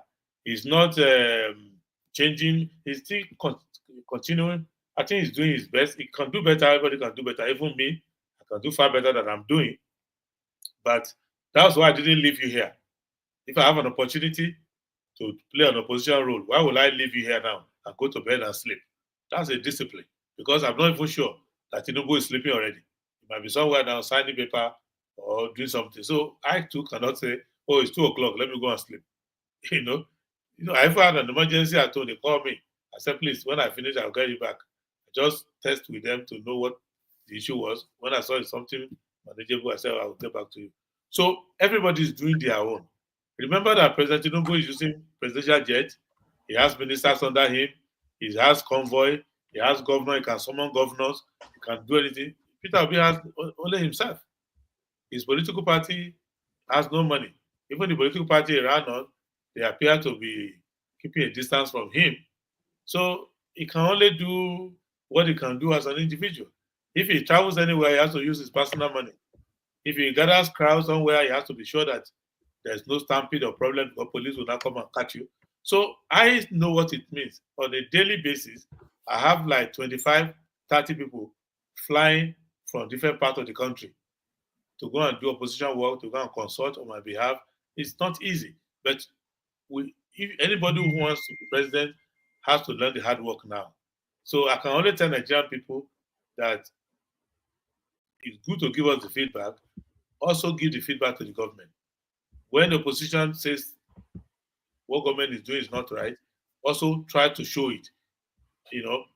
People should stop selling their votes in local elections, because if you vote for APC in Ekiti, in Ondo, you vote for APC in Edo, you are telling the government that you're not suffering. You're telling the government that it doesn't matter. So we should find every means, both the people and the opposition leader, to let the government know that some of the policies are not good. However, personally for me, I don't oppose every government policy just because I'm an opposition. If some of the policies are good, I will support. That's why I didn't oppose Lagos-Calabar highway. No, in fact, I want it to be circumferential, to build the highway all across Nigeria, to do the eastern belt, and to do across the middle, and to do north to south. So I won't, because of being an opposition, suddenly oppose even sensible things that the government manages to do. So that is the way to balance it in the presidential system of government. All right, thank you, Prince. So hold on. With that, Prince, we want to start to bring it on within the next 20 minutes, half an hour. Prince Daddy, ask a follow-on question, and then from that we're going to Chioma, the last word to Thomas. Prince Daddy, back to you. All right. Thanks. Thanks, Prince. So I think I understood your response. He's saying that Peter Obi can't really be a true opposition because his political ideology, or what you call it, his position on most matters align with that of the sitting government, which I maybe I agree in a lot of ways, but at the same time, I think you're trying to absolve Peter Obi from a lot of responsibilities, because Peter Obi seems to be a loud voice on many issues in that country. Okay, so I mean, it does play opposition, but you happen to be more like a calculating opposition. You say you're not going to oppose every policy. If it makes sense, you support it. But Peter Obi, on the other hand, seems to be in opposition to most things, if not all things, about APC, for example. So he's an opposition in a lot of ways. It's just a cunning opposition, in the sense that he supports something today, tomorrow is going to go against it. So I think he plays in the opposition governance. Peter Obi does. I don't think you should get the excuse of not having the resources and wherewithal to be a true opposition. But anyways, thanks for the response. I appreciate it. Thank you. All right, thank you. So Chioma, you're up next. Unmute, introduce yourself to the Prince. Tell him where you're joining us from, and have a conversation with him. Chioma. Good evening. My name is Chioma. I'm joining in America. So, yeah, I just have two. Apologies, Choma. Let me just do some. Chief Owonikoko, there's a chap called Chief Owonikoko that's trying to join us, but his device is not connecting properly. Chief Owonikoko, click on mute and unmute on your device 3 times. That usually resolves it. Click mute and unmute rapidly 3 times, and then that should connect you. Back to you, Choma. Yeah. So, can you guys hear me? Yes, we We can. can, Karen, yeah. Okay, great. So, I have a question. Actually, two questions. Um, One, I'm asking you with all due respect. I just wanted to know, like, are you a crown prince? Yes, I am. Okay, But perfect. So you'll be in the best position to answer this question. So I was gonna be the first one to ask you a question while you were speaking, but I had to go eat. So um I want to ask you, like, if you were in the Ani's shoes, right? And the mother of your child, your ex-wife, Lori, was in a position, in the predicament that she's in, what would you do as a prince, a crown prince, and Ani? What would you do given the power or the small power that Ani has? You know, if you're a good human being, a good ex husband, a good father, would you watch your Olori ex wife or the mother of your son, a crown prince, rot in jail? definitely not. Even if the person was from your community, even if the person didn't have such intimacy with you, if the person was from your community, you would do everything possible to support them. Of course, the rule of law must take place, but you will make sure that you afford them all the facilities and you intervene in a way that uh, you allow the rule of law to take place, but they will not be subjected to any inhumane or fair process. You do whatever you can. And when you are issuing public statement, you will be sensible about it. You will not use that opportunity to settle scores or to distance yourself from them. That's the standard of royalty everywhere. You will notice when Princess Diana died and Queen Elizabeth, of blessed memory, did not issue a statement quickly. She was highly criticized by the English people, by the British people, and you see that she corrected that during her funeral by making sure she was personally there and she bowed to the coffin. So it's the thing. The language of the palace is always generous, kind, and more so when you have a member of the royal family, especially one that was doing something that was noble. She wasn't getting into trouble or fighting in the streets. She was actually doing what a noble queen should do. She was going to help the poor. Imagine if Princess Diana, in one of those charitable activities, if something tragic happened and she was held in a foreign country, you don't think that the British would just let her be. So I think it's a lesson that. So your question is right. That, I think there's more room for improvement, and everybody in the royal circle is shocked. But what it tells you is that royalty is also full of human beings. Many people you call princes, queens, whatever, it's just by accident of birth. I didn't write any exam to be a prince. It just so we people too make mistakes as well, but it can easily be corrected. But such an institution should have known that they needed to give her support. More so, she was doing what I consider to be a charitable thing, and she was just a victim of circumstances. So, thank you. So, I wanted to also ask you, right? You don't think this is a personal vendetta between the governor and Oni, or maybe Oni and Olori Naomi? I don't know their relationships. I don't know the speculation, but what I can tell you is that the governor is not acting well. The governor is acting in the wrong way because he is primarily responsible for the safety of his people. He is the producer of the poverty that led those people to go out begging for food and jumping the fence and all of that. And he's the chief security of the state, and he's the owner of the venue where the thing happened.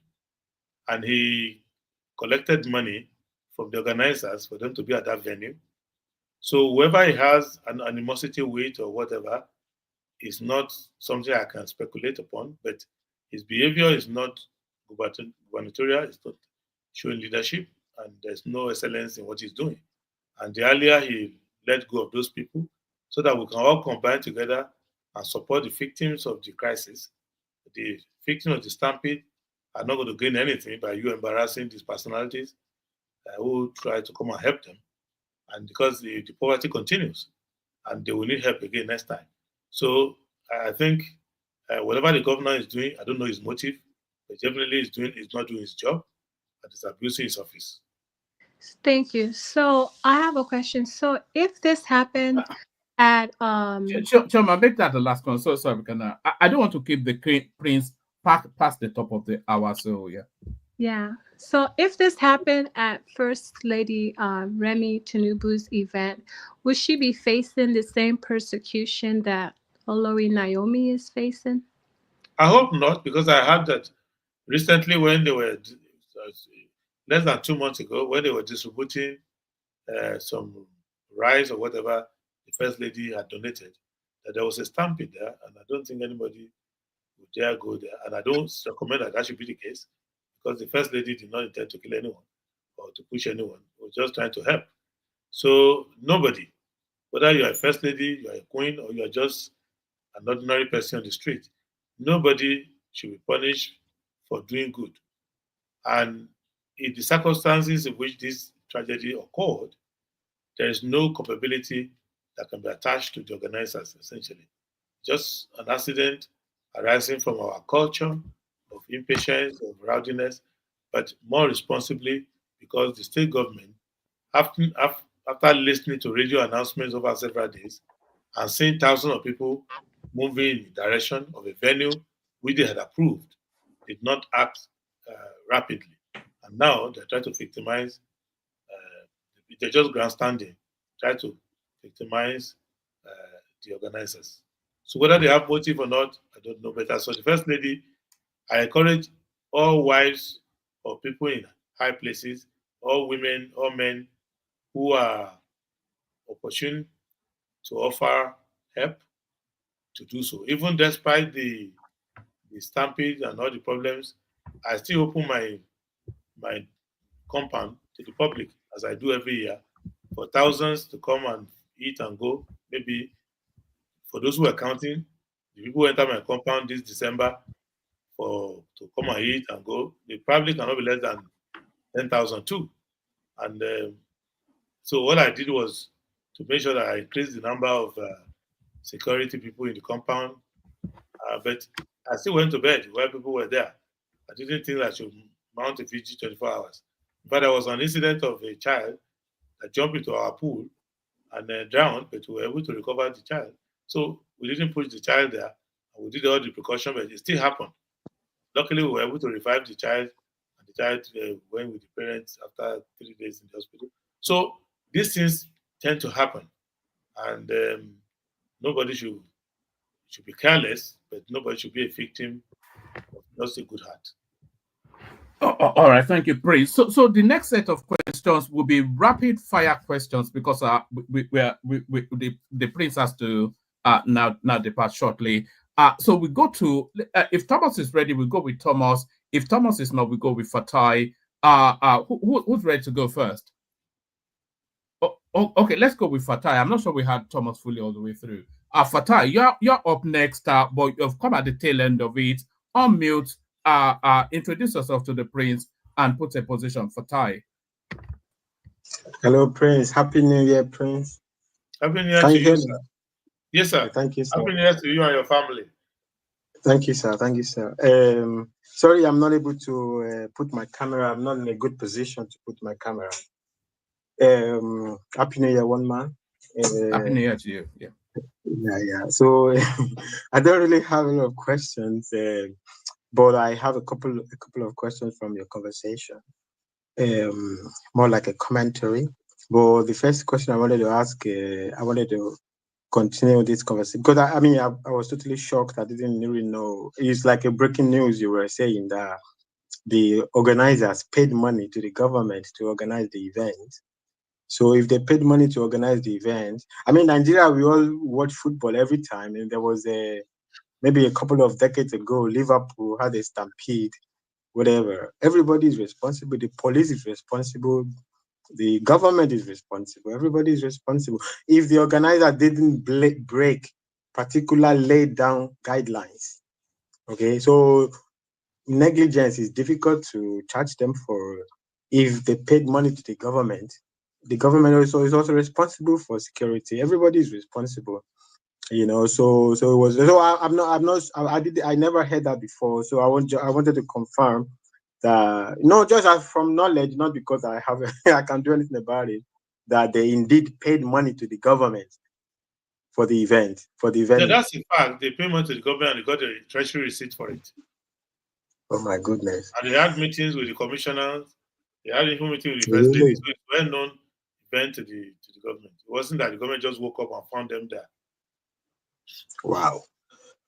Well, I don't like to talk about All right, law Fatai, enforcement. Fatai, let me push you into one impactful question. The prince will address it, and then he'll give us his final words. Ask one big question, and then yeah. The only thing that I didn't really, because I heard Prince mentioned a lot of times about the go on, go on. I'm not sure if what philosophy of go on is Prince trying to lay down to us as because you referenced go on a lot of times. I wasn't sure what part of go on, you know, we were trying to talk about. Naturally, I always come on to Prince because I know Prince likes conversation. I like conversation as well, so that's why I come. I would have loved a couple of conversations, but I guess I came late, so that's all right. So that is my question. The other Okay, conversation let's I wanted to do have. issue of Gawan. Okay. Why I mentioned Gawan is Gawan was a government that came out of a crisis after the July retaliation coup, July 66. And we couldn't find leadership. Gawan was a young man and he was asked to come and govern, even above his seniors. But what's important about Gawan was that he ran a government of principles. Almost everybody in Gawan's government was sufficient to be a president, was qualified to be a president. Because in Gawan's government, you had Awolowo, you had Aminu Kanu, you had Shehu Shagari, you had Okoye Aripo, you had Clemenson as CBN governor.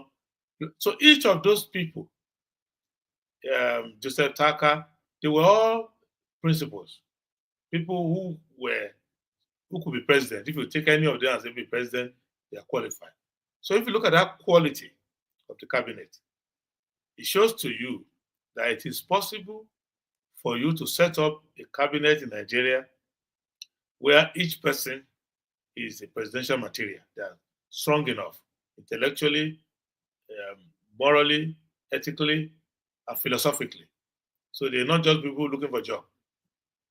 And that government was robust. You could see that Awolowo resigned. Most people in that government didn't wait to be sacked. They just resigned. So, and then you see in terms of development, look at what Lagos was before Gawan came. Many of these things that you see were built by Gawan, including Korodu Road, all of that, Jora Causeway, so many things.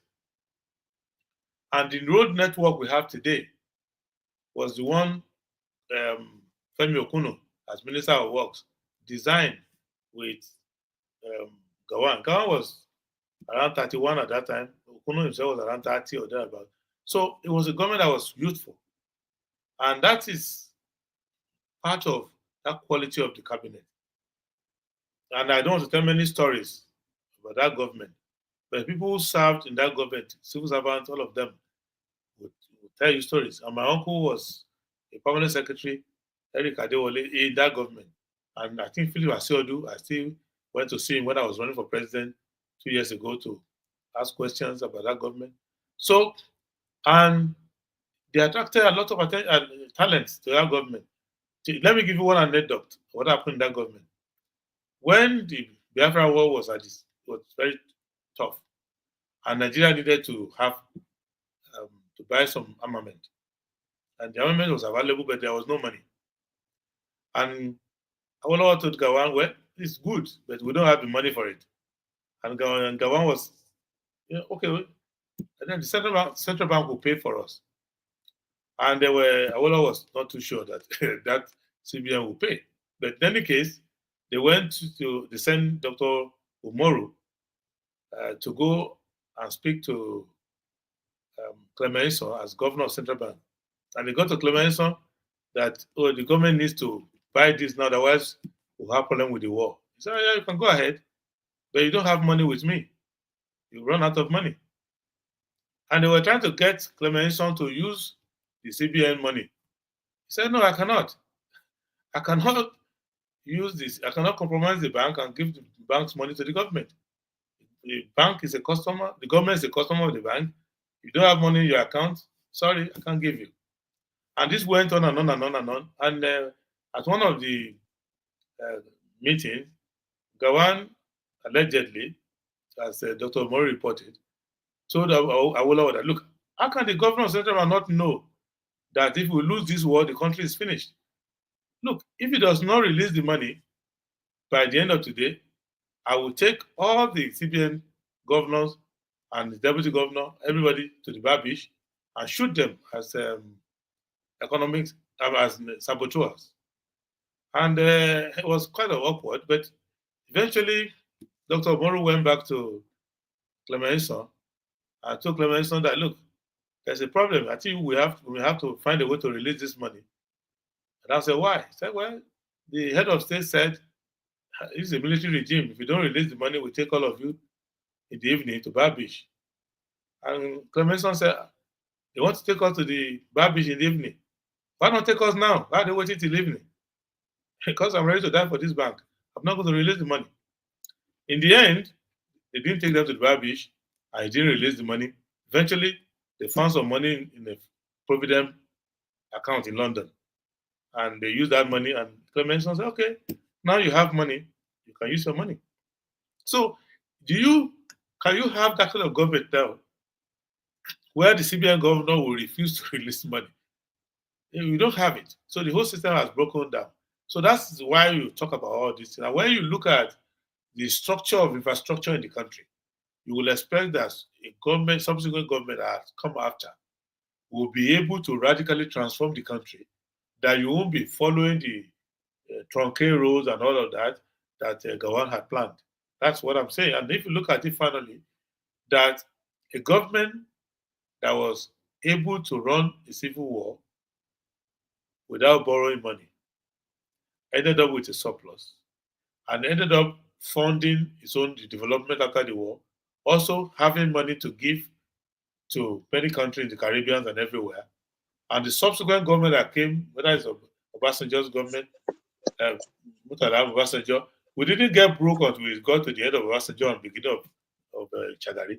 So that's why I reference it. Not that the government is good in everything, but Prince, we see that. I understand. Yeah, Prince, you said that. Do you think there is a fundamental flaw in the architecture of the central bank, even with this position? Okay, fine, the central bank governor was tough, but why is the central bank why is the government bank account with the central bank? Oh, I mean, there's no. It's like that all over the world. It's like that all over the world. No, in the US you have the treasury. In the US you have the Treasury Department. The Treasury Department is just the finance. Is what we call finance ministry, but the Federal Reserve is still the one issue the dollar, and the dollar is what the government spends. So it's easy that way. I know. I'm not. No, that's not what I mean. Like, okay, but that's not what I mean. Like, I want money. I'm taking it from the central bank. Okay, we want to go and taking it from the central bank. So if I'm getting, like, when the Nigeria this is the problem Libya is currently having. That's why they are going to let me kill each other. explain something. To take money that belongs to you from the central bank where you kept it is not a bad idea. For example, No, I'm not talking about changing money. I'm not talking about changing money. If the Libya sells petrol, it's with the central bank. They are going to kill each other there because whoever is in control of the central bank is running the country.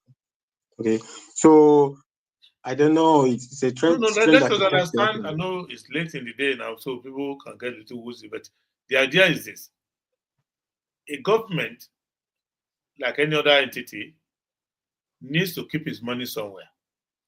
And the central bank, just give me a second. The central bank is where government keeps its tax revenue, keeps its rates, levy, whatever money royalty it receives is kept with the bank. So there's an account. But the central bank is also the banker to the banks. It's also the one issuing the currency, which is also the one keeping the reserve, both the reserve of private banks and the own national reserve. So even the foreign reserve that we keep in JP Morgan Chase or other banks overseas, they are also owned by the central bank. So the issue is therefore is that if you go to your bank as a private person, the money you are entitled to take is the money that is in your account, your either current or savings. If you want to take above that, you need an overdraft. The same thing with the government. If the government finishes the money it has, it needs to borrow the money by issuing treasury bills. And the central bank has to agree to issue the treasury bill because you can't issue the treasury bill just like that. So long and short of it is that every country will keep money with the central bank. The central bank may in turn keep the money overseas, as some countries do. But what is important is that the management of the central bank has to have integrity to not just be misbehaving. It's like a bank manager who gives you money, let you withdraw 50 million from your account, even though only 10 million is in your account. That's a highly irresponsible bank manager. And that is what we're trying to do. You need people who don't want to die to stay on the job, but who can die for principle. So that if you have people who maintain, even now with the current structure we have, if you have a central bank governor who is independent minded, who says, fire me if you don't agree, who speaks out. All over the world, there's always tension. Look at Powell. Look at the situation in America now. Donald Trump has not come in. And he and the Federal Reserve are already exchanging words. Because the Federal Reserve man says, look, if Trump asks me to resign, I'm not going to resign. If Trump tells me what to do, I'm not going to do it because I'm going to do according to what the Reserve Bank wants to do. That is how it is, the tension. Look at Europe. The ECB is always in trouble with the politicians because the politicians don't want you to increase interest rate. Anytime they want to create employment, they don't want you to increase interest rate because if you do, companies will borrow less and they will not hire. So, but if you don't do that, there will be inflation and the economy will collapse. So there's always tension, and that tension is necessary. Like a good civilian governor will not behave like Cardozo. He will be able to push President Tinubu into higher discipline because the level of the deficit in this year's budget is too high.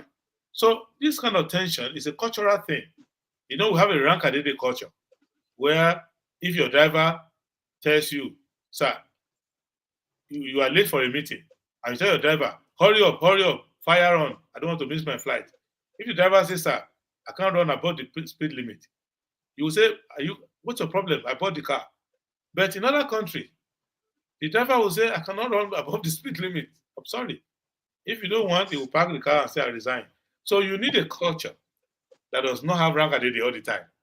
KBAC culture, where the big man tells you to commit suicide. You go ahead. Okay. So it's not only in the central bank. In all our culture, we should learn that people who maintain a position should be able to have the principle to stand their right, to stand for what is right. Yeah, One my Prince, last question. can I? Baba, Happy New Year, sir. Okay, Happy New Year. Go ahead. Sorry, one moment. Yeah, I get the point with the guys. Okay, even if you think about even what these the tax they are trying to do now, they are trying to have this central, but you always have the problem. If the point I'm raising is the buffer between the central bank And basically that is what the U.S. Treasury Department essentially is the buffer between the central bank and all these other things, politicians and all these things. But you have a straight shoot at the central bank, you will always have that problem. Because what you are saying is the personality of the central bank governor. Yeah, sometimes you will have a good one, maybe other time you don't have a good personality. But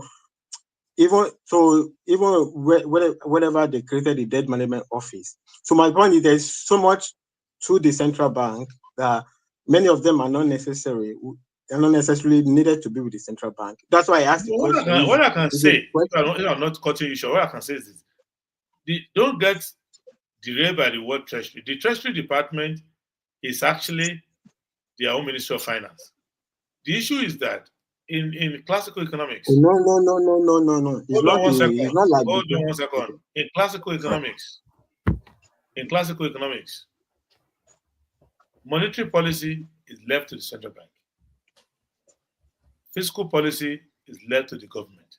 So Treasury Department in the United States manages the fiscal policy. That's the Department of Treasury. So whoever is the secretary in the Department of Treasury is the US version of finance minister. Just like the Chancellor of Exchequer in the United Kingdom is a finance minister there. So let's just understand that. In that case, we agree on that. All right, Fatai, we want to start bringing it to an end. Some of what you are saying, it says that if the Treasury Department of Ministry of Finance or the Chancery, if they are sensible, they will use budgetary tools to limit the government. And where they are able to do it, they do it well. And there are only tensions you have. If you look at Gordon Brown, for example, in the UK, and some of the people who followed, for example, in the entire years that the Tory were in government, right from the time of Cameron, they have been totally indisciplined in the management of the budget. So all the benchmarks that they thought that they were going to meet, they didn't meet the benchmark. At the end of the day, what happened was that they were trying to cut services, which is why NHS has collapsed in the UK and many other social services have collapsed. Now, the Treasury, if it can contain it, for example, if the Treasury doesn't run deficit or minimize the deficit, the interaction of the federal government with the central bank is reduced. But if you run deficit, like Buhari was running all through, and you are doing waste and means, then you have to be interfering with the CBN. In which case, you get the CBN governor into your room to try to help you finance your overspending. And that's it's just that there is a lot of things said. A lot of each one of them is their separate definitions. They have like classical economics says the Treasury Department in the US is not a fiscal policy department. It is now. I pay taxes in the US. Excuse me. I pay my taxes. Who do I write to? I write to Department of Treasury. When you pay to IRS, what do you write? You write US Department of Treasury. So what do you mean? That's the monetary policies. I know. When you say the monetary policies, specifically, what are you talking about in this? For example, in the US, the national interest. Let me give you an example. In the US, you can never see the Secretary of the Treasury coming to announce interest rate. You can't do it. They will wait for the Fed. Exactly. That is more. That is specifically monetary. Yeah, so they will now come, but when it comes to trade policies, for example, as to whether you are banned, whether you can use the SWIFT system, that's Ministry of Finance issues. But minting of money and all this currency management, the U.S. Treasury Department is involved as well. So why don't you just save the time for us for people to come in? They're involved, but in Nigeria, okay, I don't want us to bet. Let me just close it at that. Yeah. In Nigeria, issuing of currency is done by Nigeria Printing and Minting, but the currency controller is in the CBN. So principally the US, historically the US, I don't want to go to US economic history. Historically the US, every bank is allowed to issue dollar. So in the past, if you went to Bank of Chicago, No, or you went to printing, minting. Well, I'm letting you know. I'm just letting you know that in the past, in the US, every bank was allowed to issue the dollar. And in different states, you find different dollars being issued. At the end of the day, they now consolidated it and put under a department. If you go past World Bank and you go towards the White House, you will see the office that prints the dollar in the US. However, the Department of the Federal Reserve is in control of money supply. And if you look at, let me give you a classical example that will close it. During the 2008 financial meltdown, when Bear Stearns and all the banks collapsed, Lehman Brothers, Bear Stearns, what happened? What happened was that Bush had to call the Department of Treasury to come and bring a plan, which Federal Reserve had to support. Because at the end of the day, Federal Reserve has to fund the bank and give the bank money at negative interest. Or that program called TAP. If you remember that program called TAP. So, and when Obama took over, he went back to the same policy of TAP. Is that TAP money that was 0%. Yes, it was that TAP money that was given to revive Detroit, to do so many other things. So it's always that there is synchronicity. That's why it looks like people mix it up. But ultimately, the money release function will always come from the Federal Reserve. But the Treasury will be the one to say, we're going to pay you back. That's why the Treasury comes into it. Yeah, Prince, this my take. I've been taking you from one segment to the other.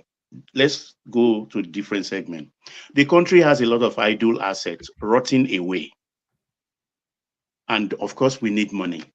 These assets at times are bogged down in political intrigues. Federal Secretariat in Lagos, National Stadium in Surulere, Lagos, and several others scattered all over. Don't you think it's high time we sold these assets so that they can be useful to the society at large?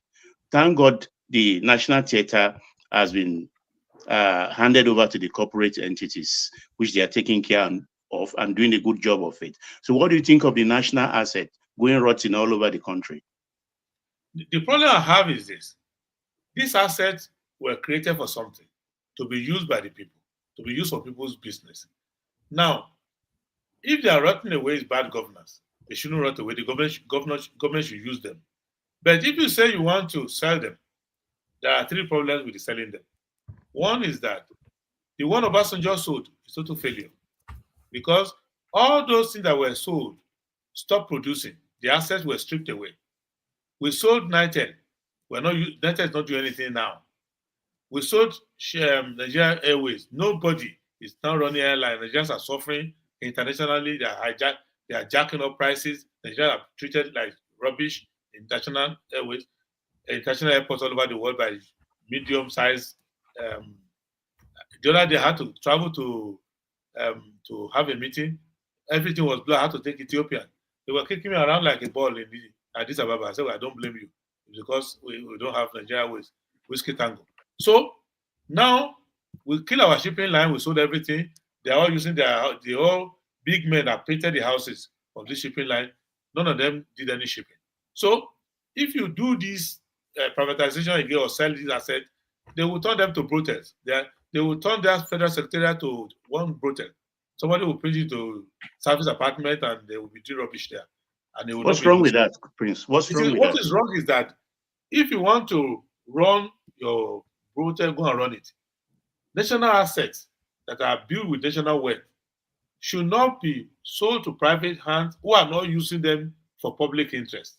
You must use them for the public interest. Secondly, the assets that you say are rotten, if they are so rotten, why are they used with anybody? They are rotten only because the government doesn't want to use them. Thirdly, where is the money to buy them coming from? The money to buy them is coming from round tripping. of same government money. So the people in government are now going to say, oh, well, now we have access to sell.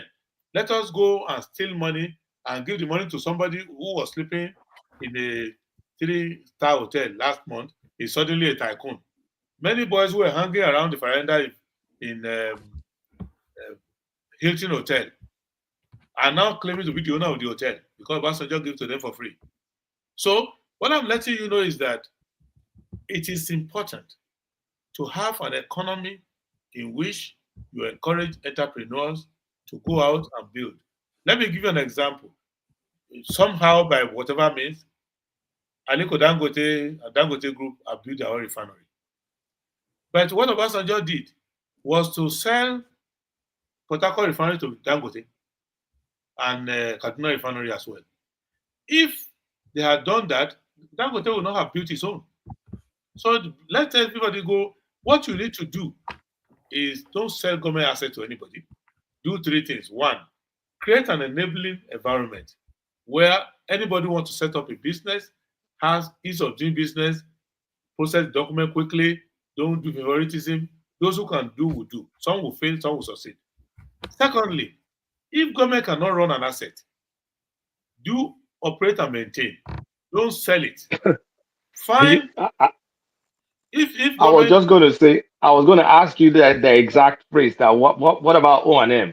yeah, so you do operate and maintain. You give it to them for a limited time. You set benchmark. You set KPI.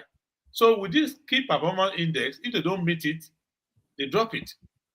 Then, lastly, you have to ensure that there is efficiency in government. That don't say that government cannot run something because government of UAE is running Emirates. The government of Ethiopia is running Ethiopian Airways. The government of Kenya is running Kenya Airways. South Africa, everybody. US is running a lot of businesses, even though they are telling they are not running. They are running a lot. So it is important for us not to say that government cannot run. You will have the wrong people in government. And if you put the right people in government, they will run all these services essentially. And capital formation takes a while. And don't make the mistake that Thatcher made. Look at Britain today. Why is Britain a low-grade power? Just living on the fume of the past. Because Thatcher deindustrialized the Midlands. Before, if you went to Bedford, Sheffield, all those places, they were full of factories. And Thatcher came with Range this Rover, policy. all the rest. Yeah. Yeah, he got deceived by Reagan, and he went into this Thatcherite policy and sold everything out, and they shipped their industry to India and China. And today now, the British are just pure diplomats and traders. So, and that is why we need to be careful, and we don't have the military, we don't have the diplomatic tool to go and cause trouble in the world. Today, what is happening? UAE realized that tourists coming to Dubai alone, that money is not enough. What are they doing? They are financing war in Sudan to steal all the gold in Sudan.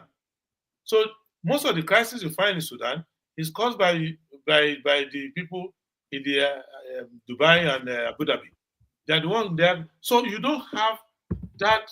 When your capitalism is a journey towards gangsterism, because you need a strong army to maintain foreign trade. You need a strong army to destabilize other people's economy for your own to thrive. So what we need to do is to build. And when you want to build, you need infrastructure. You need infrastructure, and government must not lose its ability to build infrastructure. Look at what they are doing today with the private universities. Which of the private universities can make the investment which used to be made in the past at AB Zaria, Suka, Ife, Lagos? They can't make it. They can only collect school fees and teach, but they can't fund research. So as a result of that, they are stealing postgraduate materials from public universities to come around their own private ones. So it's important. I'm not against private sector. We started well in this country under Balewa with what we call mixed economy, where government will do what it can do, the private sector will do what it can do. At a point, they meet at a point. So it's important for us to go on with that mixed economy. Some things will be done by the government, some things will be done by the private sector. And after a while, we compare comparative efficiencies, and we run the economy like that. It's not that difficult. Nigeria has all it takes to be a great power. I'll tell you that. One more, please. Can I just give a Thank you, 30-second input, please? Thank you. Tony, you have to come earlier next time. We've Yes, been sir. at it I'm for very over sorry. 4. I slept off. I'm sorry, sir. Can I? 30 seconds. It has to be very, very brief. But and then after Okay. that, then the prince will give us his closing remark. So after Tony's Okay, sir. question, Oh, one man, give me just 5 seconds. 5. all right. No. Both of you ask at the same time, and then the prince will address it. So My question is, Tony, my question is very short. Prince, are you running for president in 2027 and under what party? Well, I'm running. I want to run. I'm consulting. I want to run. And the party, I'm a member of SDP, and we're trying to work out a broader platform to make a better impact. Because one of the recommendations I'm making is that the progressive and the patriotic parties should not splinter themselves. So we should try to come together. That's why I tried to get 14 parties to merge in 2021, 2022 before everybody went their way. So we're still working that, we're consulting. And we're not part of the alliance of the establishment. They're sorting themselves out over there. But we're trying to get Nigerian people to actually come under one. You must have seen that we are interacting extensively, and we are bringing people who are not in politics into politics. Because I think the future of Nigeria lies in refreshing the political class and bringing fresh people into it. That's what we're working on. But definitely, we intend to run. All right, brilliant. Tony, you have the final question, and then off the back of that final question, Prince can give us his closing remarks. But before Tony comes in, just a little bit on what Kulata said.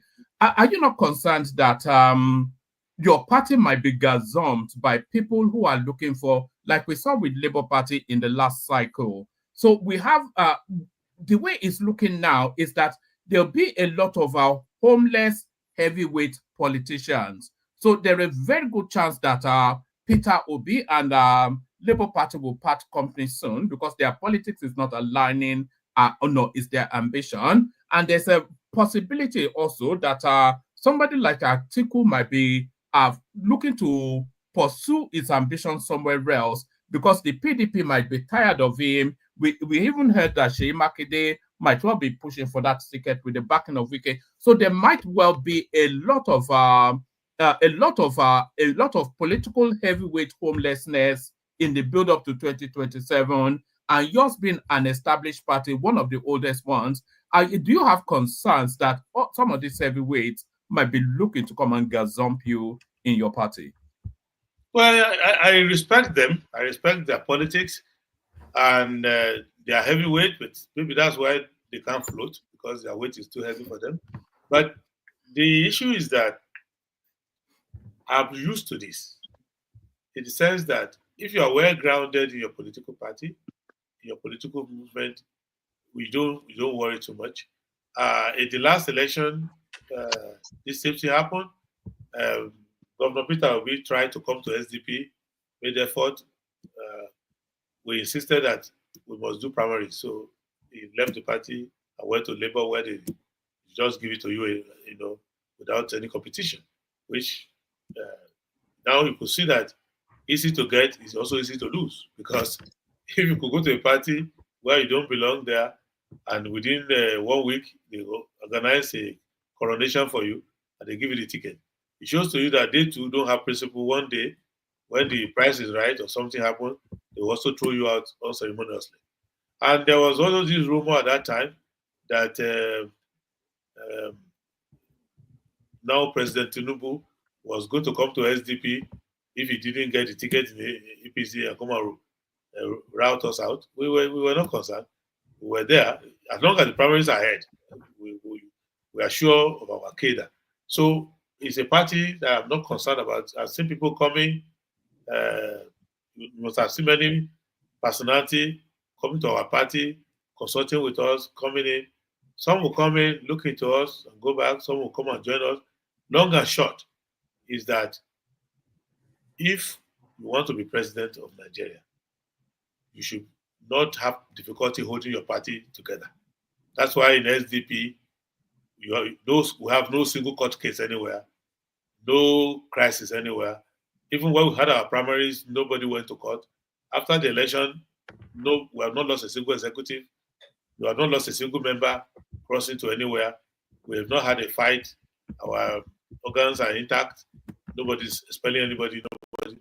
So we are working hard because it is difficult to convince Nigerians that you make a good president if you are being kicked around like a football by your own political party. So where's the leadership? So we know what we are doing. We are only trying to build a bigger tent. We don't have a problem at all. So anybody who wants to join us, if Vice President Atiku Abubakar wants to come to SDP, he's welcome. After 6 weeks, we'll find out whether that's the right choice or not. But definitely, we are well grounded in the party, and we are not threatened by anybody coming. You are welcome. It's an open forum. All right, brilliant. Tony, get that 30-second question in, and then we might Okay. Just, BT, you have to come earlier next time. Yes, sir. Yes, sir. Yeah. I'm sorry, sir. Mabino. Okay. Not you, but Babati. But carry on. Good evening, sir. Our guest, our special guest. Thank you, Tony. Thank you, sir. Yeah, my name is Tony Africa. Yeah, thank you, sir. I really love your, you have got, all what it takes to lead our country, if that country still want to remain one. Because, I'm so surprised that we still got somebody like you. People that, you have got the interest of the common man at heart, no doubt. You know what I'm saying? So I came in just about 15 minutes ago, but this is your closing analysis, about the government participation, continue participation, in the industries and et cetera, education, talk about Yakubu Gowon's, achievements, etc. You are a great man, all those, and, I think you have just come to educate us today, especially most of our people here that are, especially this platform where a lot of people think that they are so educated with their professors, certificates, etc. What do you mean they think? We have a lot of PhDs here. A lot of what do you mean they think? No, I know, but I was surprised that Fatai was still because the European Central Bank, what this guy is trying to tell us is about the separation true separation of powers. No, hold on, sir. Separation. Tony, don't yeah, worry. no, hold on. I will give my remark. Yeah. True separation. No, that there are a lot of people who doesn't want the country to work. Let me just thank this guy. You know what I'm saying? His name is Prince Adewole, so you can refer Prince Adewole, Karosa. Yeah, okay. It's already early in the morning here in Germany. What this guy is saying should be the His the name final. is Prince Adewole. You can call him Prince. Don't say this. Our Prince, our Prince No now. problem. So No problem. Let's just get to it. yeah. So those your closing analysis. It's the only way to go. It's the only way to go. I've never had somebody, that is so articulate. The way you just painted this whole scenario, like people were recommending we should sell that the government has gone on to no business, in a business or whatever. You said no. You have the interest of the common man at heart. You let us still continue so that alongside the private sector, so that there will be competition, and which we give us more rooms, more more production, etc. You are just too much. You are just too much. That now I hope that you go to more platform and then you come back here also every time so that people can get the chance to listen to you, so that we can be able to galvanize ourselves, so that we can throw our support, to you, to your ambition. You are the only guy that is, because as at yesterday, I was only looking at the show, but today, after just listening to you for just only 10 minutes, I say, oh, this guy has got, what it takes to run our country. Because we all want to go back home. We are not having a good life in abroad. We are working and we are just dying in silence. But if we have somebody like you, like all those analysis, like what I'm trying to fight for, or against was that when you make this analysis about the separation of power between the central bank and then the governor and the ruling class, that's what is see what is happening in Europe here. The European Central Bank, the government have to lobby them and beg them. Not like somebody is a president, then he just like an emperor. That's what you are trying to tell them. But anyway, I hope that your goes for message. I don't want to take too much of your time, but I'm just too. I mean, I don't want to say thank you. That may God grant you, good health, so that and then let go to more platforms so that we can get to know about you, and then so that you can be our president, sir. Thank you Oh, very all much, right, sir. all right, Brian. I Thank think you. Tony No, just no, came to appreciate you. Sorry, Prince. I think Tony just came to appreciate you. So let's give the final words to BT. BT, you have just a literal 1 minute, and then that'll be it. BT, yeah. Thank you so much, Prince. Sorry, Prince. I just want to get it. This is your biggest supporter on the platform, so just to let you know. So thank you. yeah, I've heard fellow Prince, by the way, from it back. I just wanted to ask you about small scale business, because I've heard you talk about the need for us to invest in small scale business. But the issue is that people, we give them money, but there's this skills deficit that we are not addressing. That even if you keep giving money to people, that you don't train them to handle that money. So if you become president, I believe that the LG Council can be a tool that you can use to empower these people and bridge that gap. What would you do to close that deficit, that skills deficit for small scale business for them to expand? Thank you. That's my question. Thank you. Okay, thank you. In reality, if you want to run government well, federal government should not be dealing too closely with small and medium industries. The federal government should deal with broad policies that control inflation, that make money to retain its value, that maintain rule of law, so that if you borrow money from the bank, you can have simple arbitration with the bank within a short period of time, no plugging. That if you want to clear goods at the port, the goods are clear within 72 hours maximum. That cost of infrastructure is low. That if you want to carry goods from Aba, from Ariara market in Aba, or Okenya market in Aba, and you want to carry it to Sokoto, that you can put it on a train and the goods will get there. So if you generally make all these things affordable, and that you make finance available through development banks, Industrial Bank, People's Bank, of the other banks, then with the general education of the public, with general technical education, business education, people can get the manpower to run their services. And then state government can specialize in areas where they want small scale enterprises to grow. But for the federal government to be intervening everywhere, the federal government will achieve nothing. Because if you give money to a trader, small scale trader, the other time when I had the debate with Finance Minister Wale Edu on Arise TV, when he was presenting the budget, defending the budget, and I came to explain. He was talking about they gave some money to traders. They selected small and medium scale enterprise to give money to. I said, well, what's the use of that money? Because if you give the money to them, and inflation is the money. If you are trying to import goods into the port and custom collects bribe from you and they waste your time for 2 months, can't get the goods out. If you are trying to transport goods from one part of the country to the other and the money is eaten up by cost of infrastructure. And I'll give an example. Recently, I went to my ranch in Adamawa to move some cattle to the south. When I saw the transportation cost, I couldn't do it because I calculated by the time I paid the transportation cost and I got to where I want to sell the cattle, I wouldn't make any profit. So I just decided to say, let me just keep them there, until transport will come down. I found another way.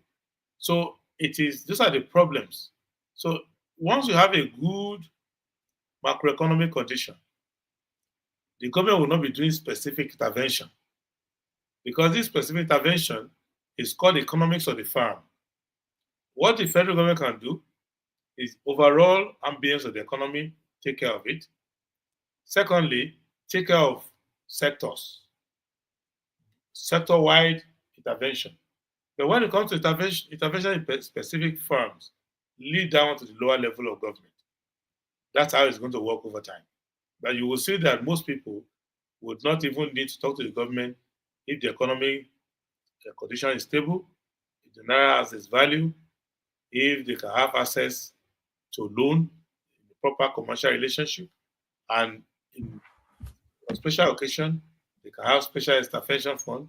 But the general development of business, technical, and vocational education will give them sufficient um, manpower to run their business. But it's not the business of the federal government to go to a tailoring shop and try to give a particular tailor a skill. So what you should do is to let the technical school teach better tailoring, allow for machinery, like the kind of machinery you use in Turkey for embroidery and all of that. You bring that and make that accessible in the country. Same thing with printing technology and all of that. But you don't need to go to individual firm to try to interfere in how they run their business at the federal level. You can't do it. All right. Thank you so much. Thank you. Too wide for that. Yeah. All right. Thank you very much, Prince, for doing this. We're going to let you go now, Prince. But we're only going to let you go on the commitment that you come and visit us again, which we will from today start to look forward to. So no, one man, no, give him a rain check. Prince, anytime you have anything to say to the nation, this is the platform to come. Thank you. Thank you very much. I like the platform. I like the way you conduct your affairs. Anytime you have a room for me, just let me know so that I don't just crash. You're welcome anytime, even at the shortest notice. Just tell one man. Thank you very much. I appreciate that. But Oga, not change you when you get the presidency. Don't change you. You help us. No, I will not change. I will only change the country. Thank you, sir, for the betterment. Yes. All right, thank you. So give us your closing remarks, Prince, and then we'll bid you good night. So that's my closing remark is that we have reached a stage in the country where it is clear that, for the most part, we know the right thing to do. We've debated enough. We know the right thing to do. It's just to develop the attitude of actually taking steps to do them. And we should be careful to understand that it is when we are selecting leaders that we tell them what to do. So you select leaders according to what you want them to do. The idea that we get distracted by other things, and when someone gets to the office, we start to quarrel with them for doing things which they would never have done anyway. So if you want to swim, you have to learn to swim. And in the course of swimming, you know who's a good swimmer or who is not. But you can't just throw everybody into the river and blame some that they can't swim. Some of the people whom we are accusing of not governing well, they didn't show any sign that they could govern well. But for other consideration, we looked away and then allow them to get there. Thirdly, we don't have enough politicians in the country. I wasn't a politician a few years ago. And we need more people to enter politics so that we can have a pool of talent to select from. And people should not be afraid to run for office, as long as you run based on your principle. Because the fact that you run and you don't win is not a shame. When people get to understand what you stand for and they need your services and your leadership, you will get there. And lastly, the opposition that we do is opposition of ideas.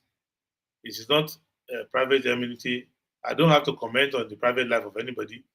I don't have to oppose the measure that every government takes. My own is to look at the challenges we have, and we've had the challenges over time. Many of the problems I'm trying to solve today, they were present on the day I was born, January 8, 1972. Go on. I recommend to everybody, go and pick the newspaper for the day you were born and read the problems that they were discussing. Hunger, shortage of fuel, electricity problem. You will see that when you were born, all these problems were there. And you wonder to yourself, will I be born into this problem and die away and these problems are still there? So was I born for nothing? Which means I've lived for nothing. I was born into darkness, an epileptic NEPA. I will now die in darkness, an epileptic NEPA. I was born into a country that had poverty around, and I will die poverty will still be hanging around. I will be born into a country that does not have democracy, and I will die. There's no proper democracy. Born into a country that has no rule of law, where we are still lynching people on the street, where a policeman is still begging for money or shooting somebody dead for money, and I will die. That will still be happening. So those are the things that will drive us to not say, okay, now enough is enough. And we know when we say enough is enough, it will be enough in how we approach politicians, what we expect them to do, our attitude to voting, and our attitude to the question of truth. Because the problem of Nigeria is that people don't want to have objective truth. They just react to issues according to whether they're on this side or that side. So with truth in your hand, as a country, as in our hand, we can now start seeking justice. So see that past injustices are redressed, at least recognized, we can redress them, and that we stop current injustice that we see now. We don't allow it to happen.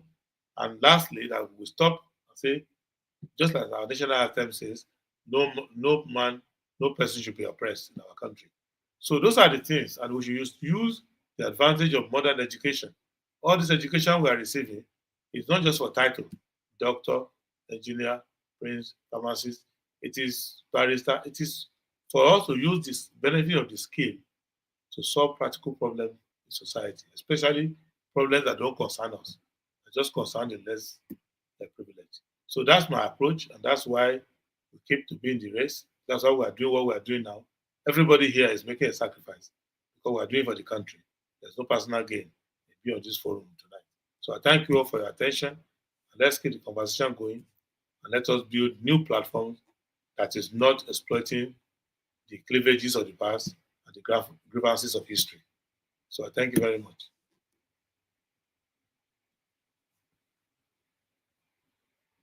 All right, thank you, Prince. So thank you, Prince. Good night to you, Prince. So that's Prince Adewole Adebayo, presidential candidate from presidential candidate election gone past, still very much active in the move to build a better Nigeria. And from what we have just heard from the last 4 hours or so, a better Nigeria certainly within its capacity to deliver. So thank you very much, Prince. We wish you a good night, and we look forward to seeing you again. So that's thank Prince. you, and God bless Nigeria. All right, thank you, Prince. So thank you, Prince. So we'll take a short musical break, and then we'll come back and audit that interaction with the Prince. So we'll play the Kegite music, and then we'll come back and audit what just transpired. Water, only water. Water, only water. Where they see ma. Water. Oh yeah, she go for me, water, water, water, water, water, water, water, water, water, water. Water, only water. Where they see ma. Hapa o naido.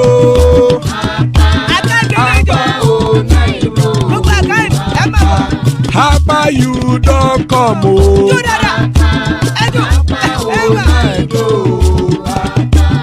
Hapa o naido.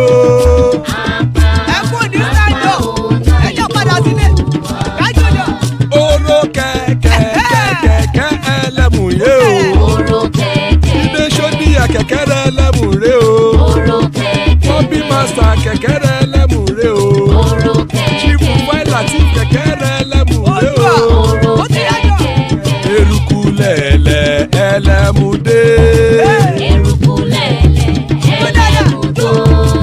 Eruku lẹ̀lẹ̀ ẹgbẹ́ ẹlẹ́mù dòdò jàre o. Eruku lẹ̀lẹ̀ Ghana ti dé ẹgbẹ́ bọ́dì o. Ọmọ ẹlẹ́yẹ ẹ̀yẹ o ó dilé o. Odúyẹ̀lá ẹ̀yẹ o ó dilé o. Petrosoname ẹ̀yẹ o ó dilé o. Petrosodunke ẹ̀yẹ rẹ̀ ó dilé o. Ẹlẹ́kọ̀ ọ̀run mú ìní o.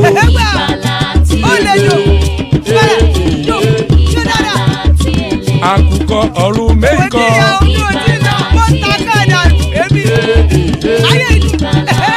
Ikú kò ní ríwà gbéṣe o.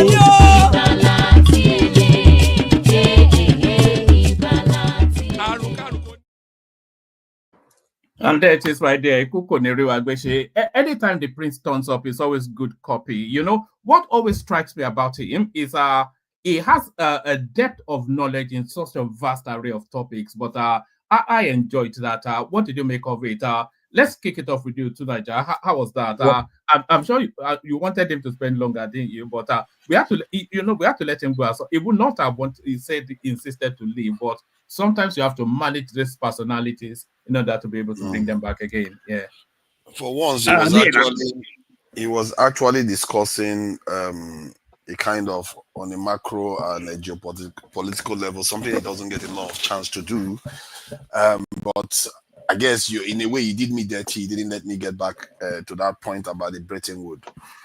Because that was very, very interesting point he was making. He repeated it frequently, that the Bretton Woods supporters. What did he mean by that? And I wanted to understand what those Bretton Woods supporters see in it. There might be a method. Who do you think the Bretton Woods supporters are? I mean, he referenced Tinubu as one of them. I wanted to know whether people like no, but what do you think he meant by Bretton Woods supporters? Basically, the kind of people that believe in Western ideology. No. Let me just tell you what he meant. Bretton Woods is the combination of IMF and World Bank. So that's just what it is. Yes, that is put together by America. It's an American world order, basically. So the idea, what I wanted to understand is why is it some of our people believe in it? Because there must be a reason. You have to understand the method to the madness. If you want to understand Tinubu, you want to understand why he supports that. And if you find that the reason that why he supports that has merit, maybe we'll give him more benefit. But if we find that it lacks it's merit, an ideological thrust, isn't it? It's like in psychology when you are either for some ism or the other ism, it's like is that not what it is? Not necessarily. I think we understand the isms, but where do we fit in it? That's why I wanted to find out, because in America's point of view, that's what gives them supremacy over other groups in the world. But why do our own people believe in it? That is the question. Does it have something for them? And I wanted to understand that, because if it turns out that there is merit to their belief, they are economic models, though. Do you understand that? What is actually talking about are economic models? It's beyond that. It goes beyond that. Why do you think that you're able to sanction? That's why they have power to sanction people and destroy countries, and they have policies that make sure that if you listen to what he said when Tinubu made that speech on his inauguration, subsidy gone, etc., that the international community they pulled back against criticism of that election because they know they could sense the signal then that it was thrusting towards the free market. And that is that free market thrust. I get you are not getting where I'm coming from. I want to understand our own people, why they believe in it. Because there might be a reason, just like some people believe in socialism, and because it makes our people freer from the West and allow us to aspire, not just because it's because of Karl Marx. They believe that it helps them. Why do they believe in this Bretton Woods stuff? Do they believe that someday the West is going to work with us in such a way that we'll survive? Or if it turns out that they just believe, just act off because they just like the West, then you know that we are in trouble. And you keep saying the West. That's where I'm questioning your understanding. I'm saying it's an economic model. It may be Western centric, which is a free market thrust. But I think all economic, anyway, maybe I'm misunderstanding. It's defined by the West, basically, is what the West represents. That is what they use to sanction this Russia and all the countries. In short, their power is based on that arrangement. It brought the British Empire underneath the control of the Americans, and basically the rest of the modern world under the control of the Americans. That's what the Bretton Woods agreement represented. They went to this place they call Bretton Woods. That's where they had all these agreements. So I just wanted to understand why our leaders are subscribing to it. There might be merit to it, or they might lack merit to it. And I've never heard anybody say that, and I think he had the answer. All right. Tonight, let's do it this way. I'm going to go around. Let everybody just give a snapshot reaction to our session with the Prince, and then I'll bail out, and then you can have a more in-depth discussion around those sort of topics. Okay, one man. I think I was absent when you called me, so let me just have my 1 minute. Yeah. Yeah, I think he's okay, and I like him, and I think he's better, far, far better than our last guest here. And I'm not surprised. Our Those last guest who, is also listening. No, we are not slamming anybody because I'm, we of want them course, to they all also listen. slam They in all there. listen. But I'm saying that for the because of those. I heard what they said after It was our not good last idea. guest departed, and I heard what they are saying when Prince departed. Also, I'm not as confused as them anyway. I stick to my guns. I wish him well. He's 52, and I think he stands a chance when he will be able to fund a presidential run, which costs a lot of money. Without doubt, absent the money, he doesn't stand a chance at all. Money runs election, except we are matured enough, or there are rules and regulation to guide contribution to political parties, and they can do it organically and raise enough money, just like Obama did. Without that, hasta la vista. Thank you, one man. There was a question and to my job, by the way, you don't have to have your cameras on anymore. I wanted people to have their cameras on for the Prince, but nobody acquiesced. But the question I wanted to ask him, which maybe if we get the opportunity again, hopefully we will when it comes back before the next election, is that next election is last window? Because the pragmatism of politics tells us that the power transits to the north in 2031. He's So 52. He still has a chance. but he told us then that that it's really unreasonable after the age of 63 to still be pursuing. So which then tells us then that 2027 might well be his last window. Maybe when next we come in contact with him, we'll ask him that. Fatah, you wanted to Sorry, one man, if you can hear me. I was going to say, after 2027, that's the new transition for Nigeria. That the notion of rotation, I think, will come to an end. I'm hoping so. When is the turn see. of the north? Well, you want to we have change it when it's their turn? one man, if if it wasn't for Tinubu, such a strong, formidable candidate, the power would have gone back to the north. You know that. All you guys are waking up. Of course, that's also true. after Tinubu, I'm hoping that we're just open. I don't care if you're but anybody like Adewole can come in and win. I don't care if it goes back to the north or not, because the north is quite clear that they don't respect that written rule or law. All right, Bilal. Fatai, just give us a snapshot reaction to the Prince's engagement with us. Fatai. Woman, sorry, could you just give me a couple of minutes? Sorry, I will try. All right. Of course, okay, we'll go to Kulata and then we pivot back to you. Kulata, how was that for you? You came in latterly, but I came in late now, but good copy anytime the Prince comes up. He's a very, very intelligent guy, extremely intelligent, not just intelligent, extremely knowledgeable. But is Nigeria, I'm sorry to say, he will not be president. There's no money, it's not in the right party. We know ourselves. Even people will not appreciate it. It's just something for us to geek about, but I don't see any chance for him being president. But I love him. I mean, he's an alumni of my school, of course. And great. If not when you and I begin to support him, and not go by the current system, it's sort of like Adewole needs a special approach to becoming the president. I'm optimistic that he can actually become the president, but in the traditional sense, I don't think so. You and I do not. We may well adopt. We don't make a difference for 2027. Let's stop fucking masturbating with ourselves. We don't make any difference. You and I are not going to make anybody president. The people that are going to make people president are support the guy with money. It's all about money at the end of the day. Baba said it. I said it to him also. If he's willing to come, it's about money at the end of the day. If I give him my retirement savings, it's not going to be enough. So I'd rather keep it. So, it's beyond you and I. I'm talking about that 40 million that you have. I think it's enough. Not make a bank. Not make a bank. So, sorry, guys, do you remember what the Financial Times, the price the Financial Times put on the Nigerian presidency? $2 billion. That was in 2015. $2 billion. So, oh my God. It's unfortunate. It's or like Yoruba people say, or a buruku tonteri.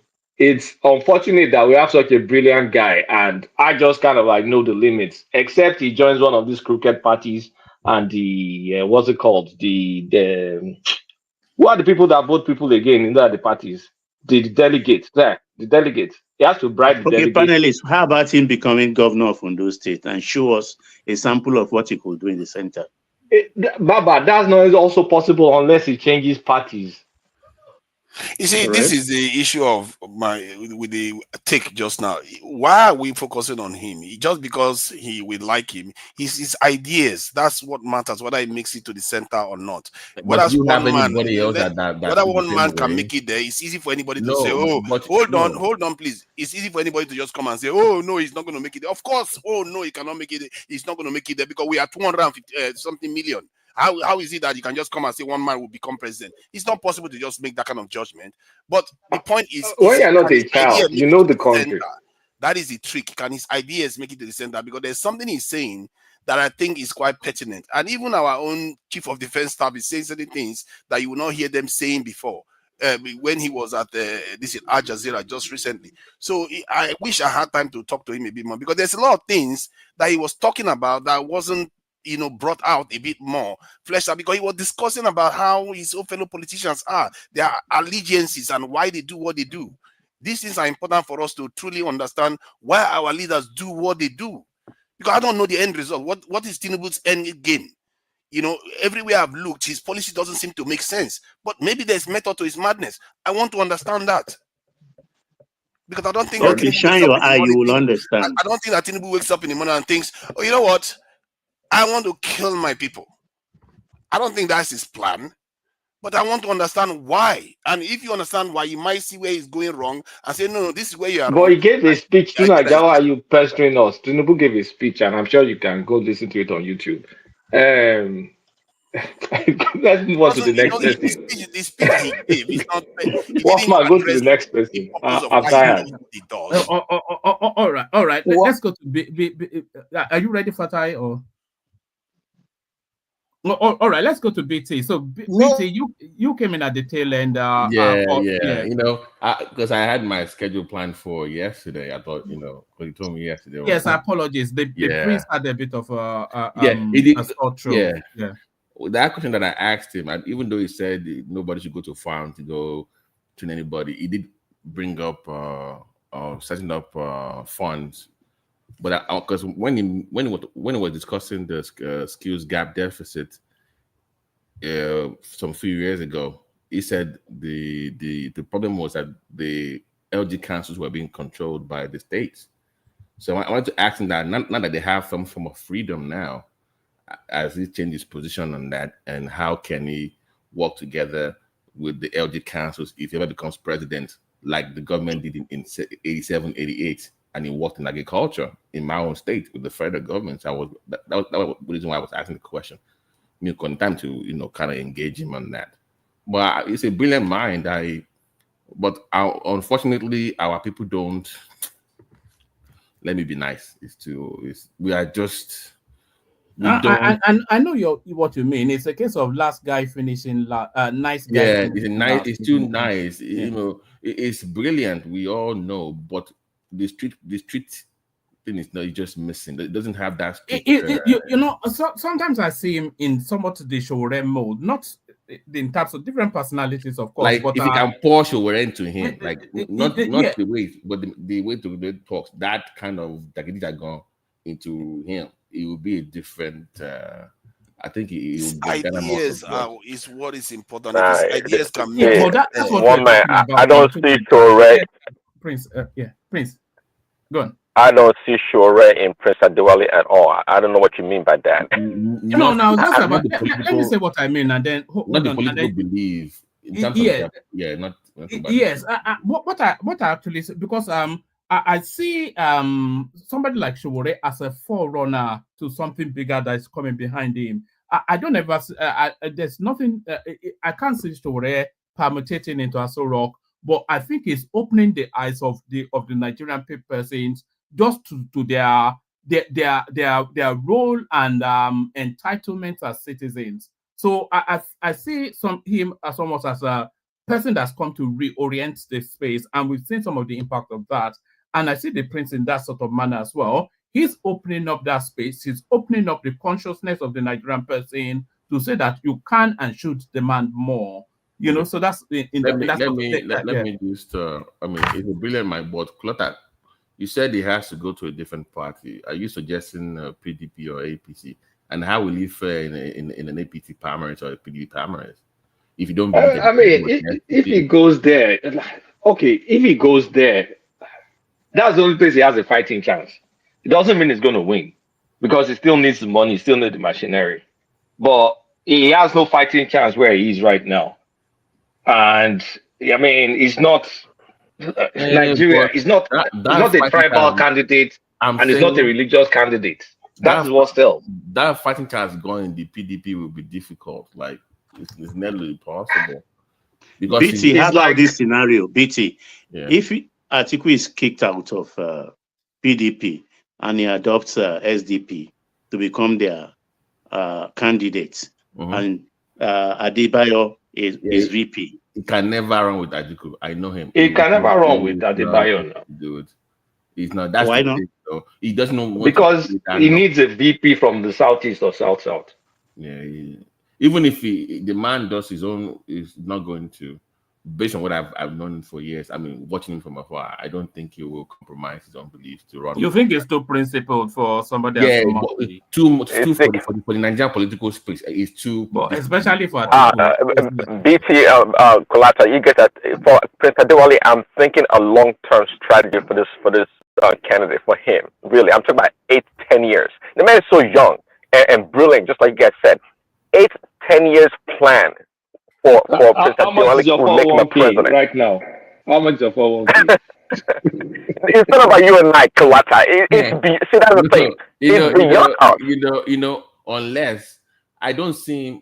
Omar, did you ever ask him about him considering running for a different office? I don't think nobody. Did anybody ask? No, there were so many questions, but so little time. That would be very we'll bring him back for him to respond to. By the way, one man. That would be when it comes next time. You should ask him about if he ever considered running for a different political office. But I think if he's given a major role, like a ministerial role, he will be willing to do it as long as the president gives him free hand. And most people will do the same if they give them free hand, because basically they are ruling. For that, what portfolio do you think we will do well? Works. I think economics, this is policy, and or power. He understands the macro level. I think agriculture, in my opinion, because he does a lot of work with people, small scale businesses in that sector. He has a farm himself. Yeah, so I think agriculture will be that's wasting him. He's well beyond that. He's well beyond that. He has a macro. So food is well okay. All right. All right. Let's bring Fatai in, see if he's ready for us now. So Fatai, that's your second encounter with the prince. Are you more impressed now than your first encounter? No, actually, it's more than second. I think maybe third, if not fourth. I think maybe fourth encounter with him. And so I'm not really a kind of a have your say kind of a person or ask a question. I like more have a conversation. And so the way he talks is like somebody who comes across to me like he's okay, he's down for a conversation. And so that's sometimes when I say I wanted to have a conversation. If I have something that agitates my mind, okay, maybe I could have that sort of question. But other than that, I prefer the conversation. And but of course, always the problem is, say my problem with your with your platform is it almost feels like there are many people they just want to see Fatai fall down. Tony, by the way, is not one of them, but I don't know where Tony was going. Me and Prince was not disagreeing about separation of power.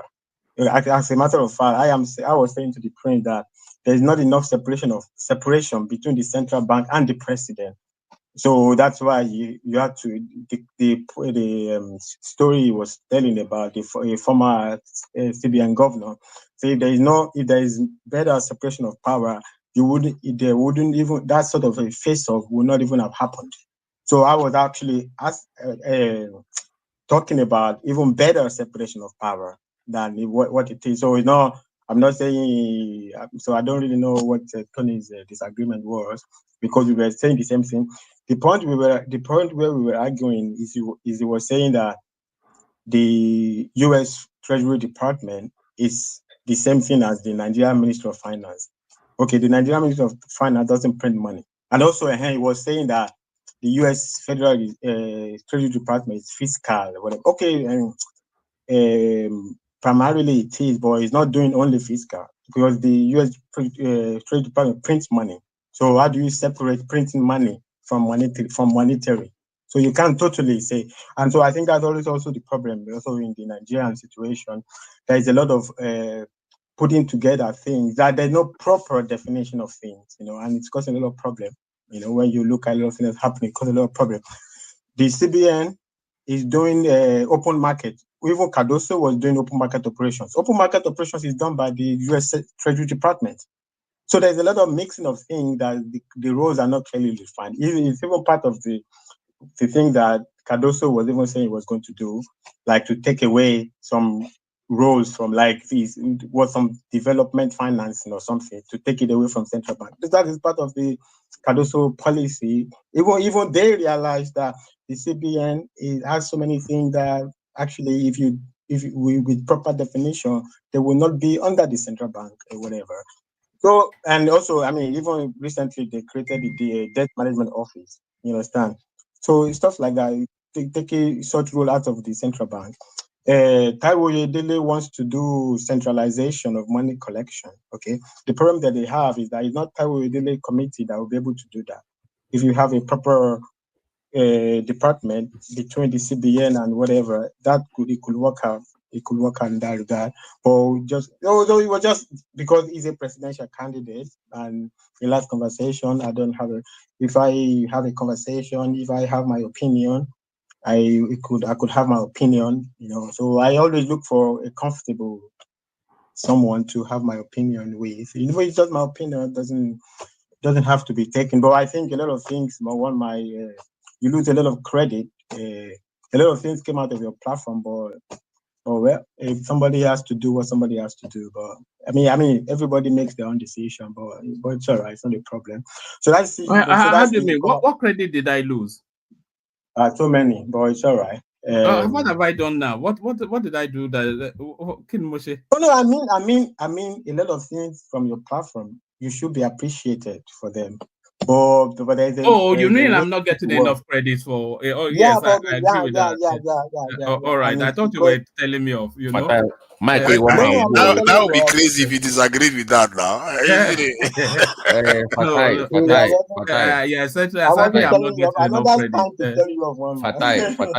Mike, don't do that to him. We want to keep him humble. No, I see they just go on television and they copy paste a lot of things out. The beauty of this sort of spaces is that they are not condensed into that 30-20 minute soundbite on television, so they have their space to. In fact, I was even feeling sorry for him. That's why I rounded it off, because I know it's very late. I know he won't push to leave, but I know that he had to leave so that we're able to bring him back next time, and he knows that it'll be handled. The beauty of this sort of spaces is they get the chance to talk. Yeah, I understand. Even me, it's like 5 a.m. here. I need to sleep. I was watching. I rearranged to be early here. Even yesterday I was listening, but I was late in listening, and I listened a little bit until I fell asleep. But I didn't hear Mr. Showore saying hello to Ajanle Koko. Ajanle Koko is his biggest supporter. Ajanle Koko deserves appreciation. But I think just from me, it doesn't do anything. But I think that it would be very nice if you could tell a lot of people here. I don't if anything, I did them good, but all they do is almost like they want to see me fall. I will never fall. My fall is in the hand of God. I will never All right. miss the No, hand. Only God will make me you're fall. not falling. Don't worry. Everybody loves you here. Only God will do that. Everybody loves you here.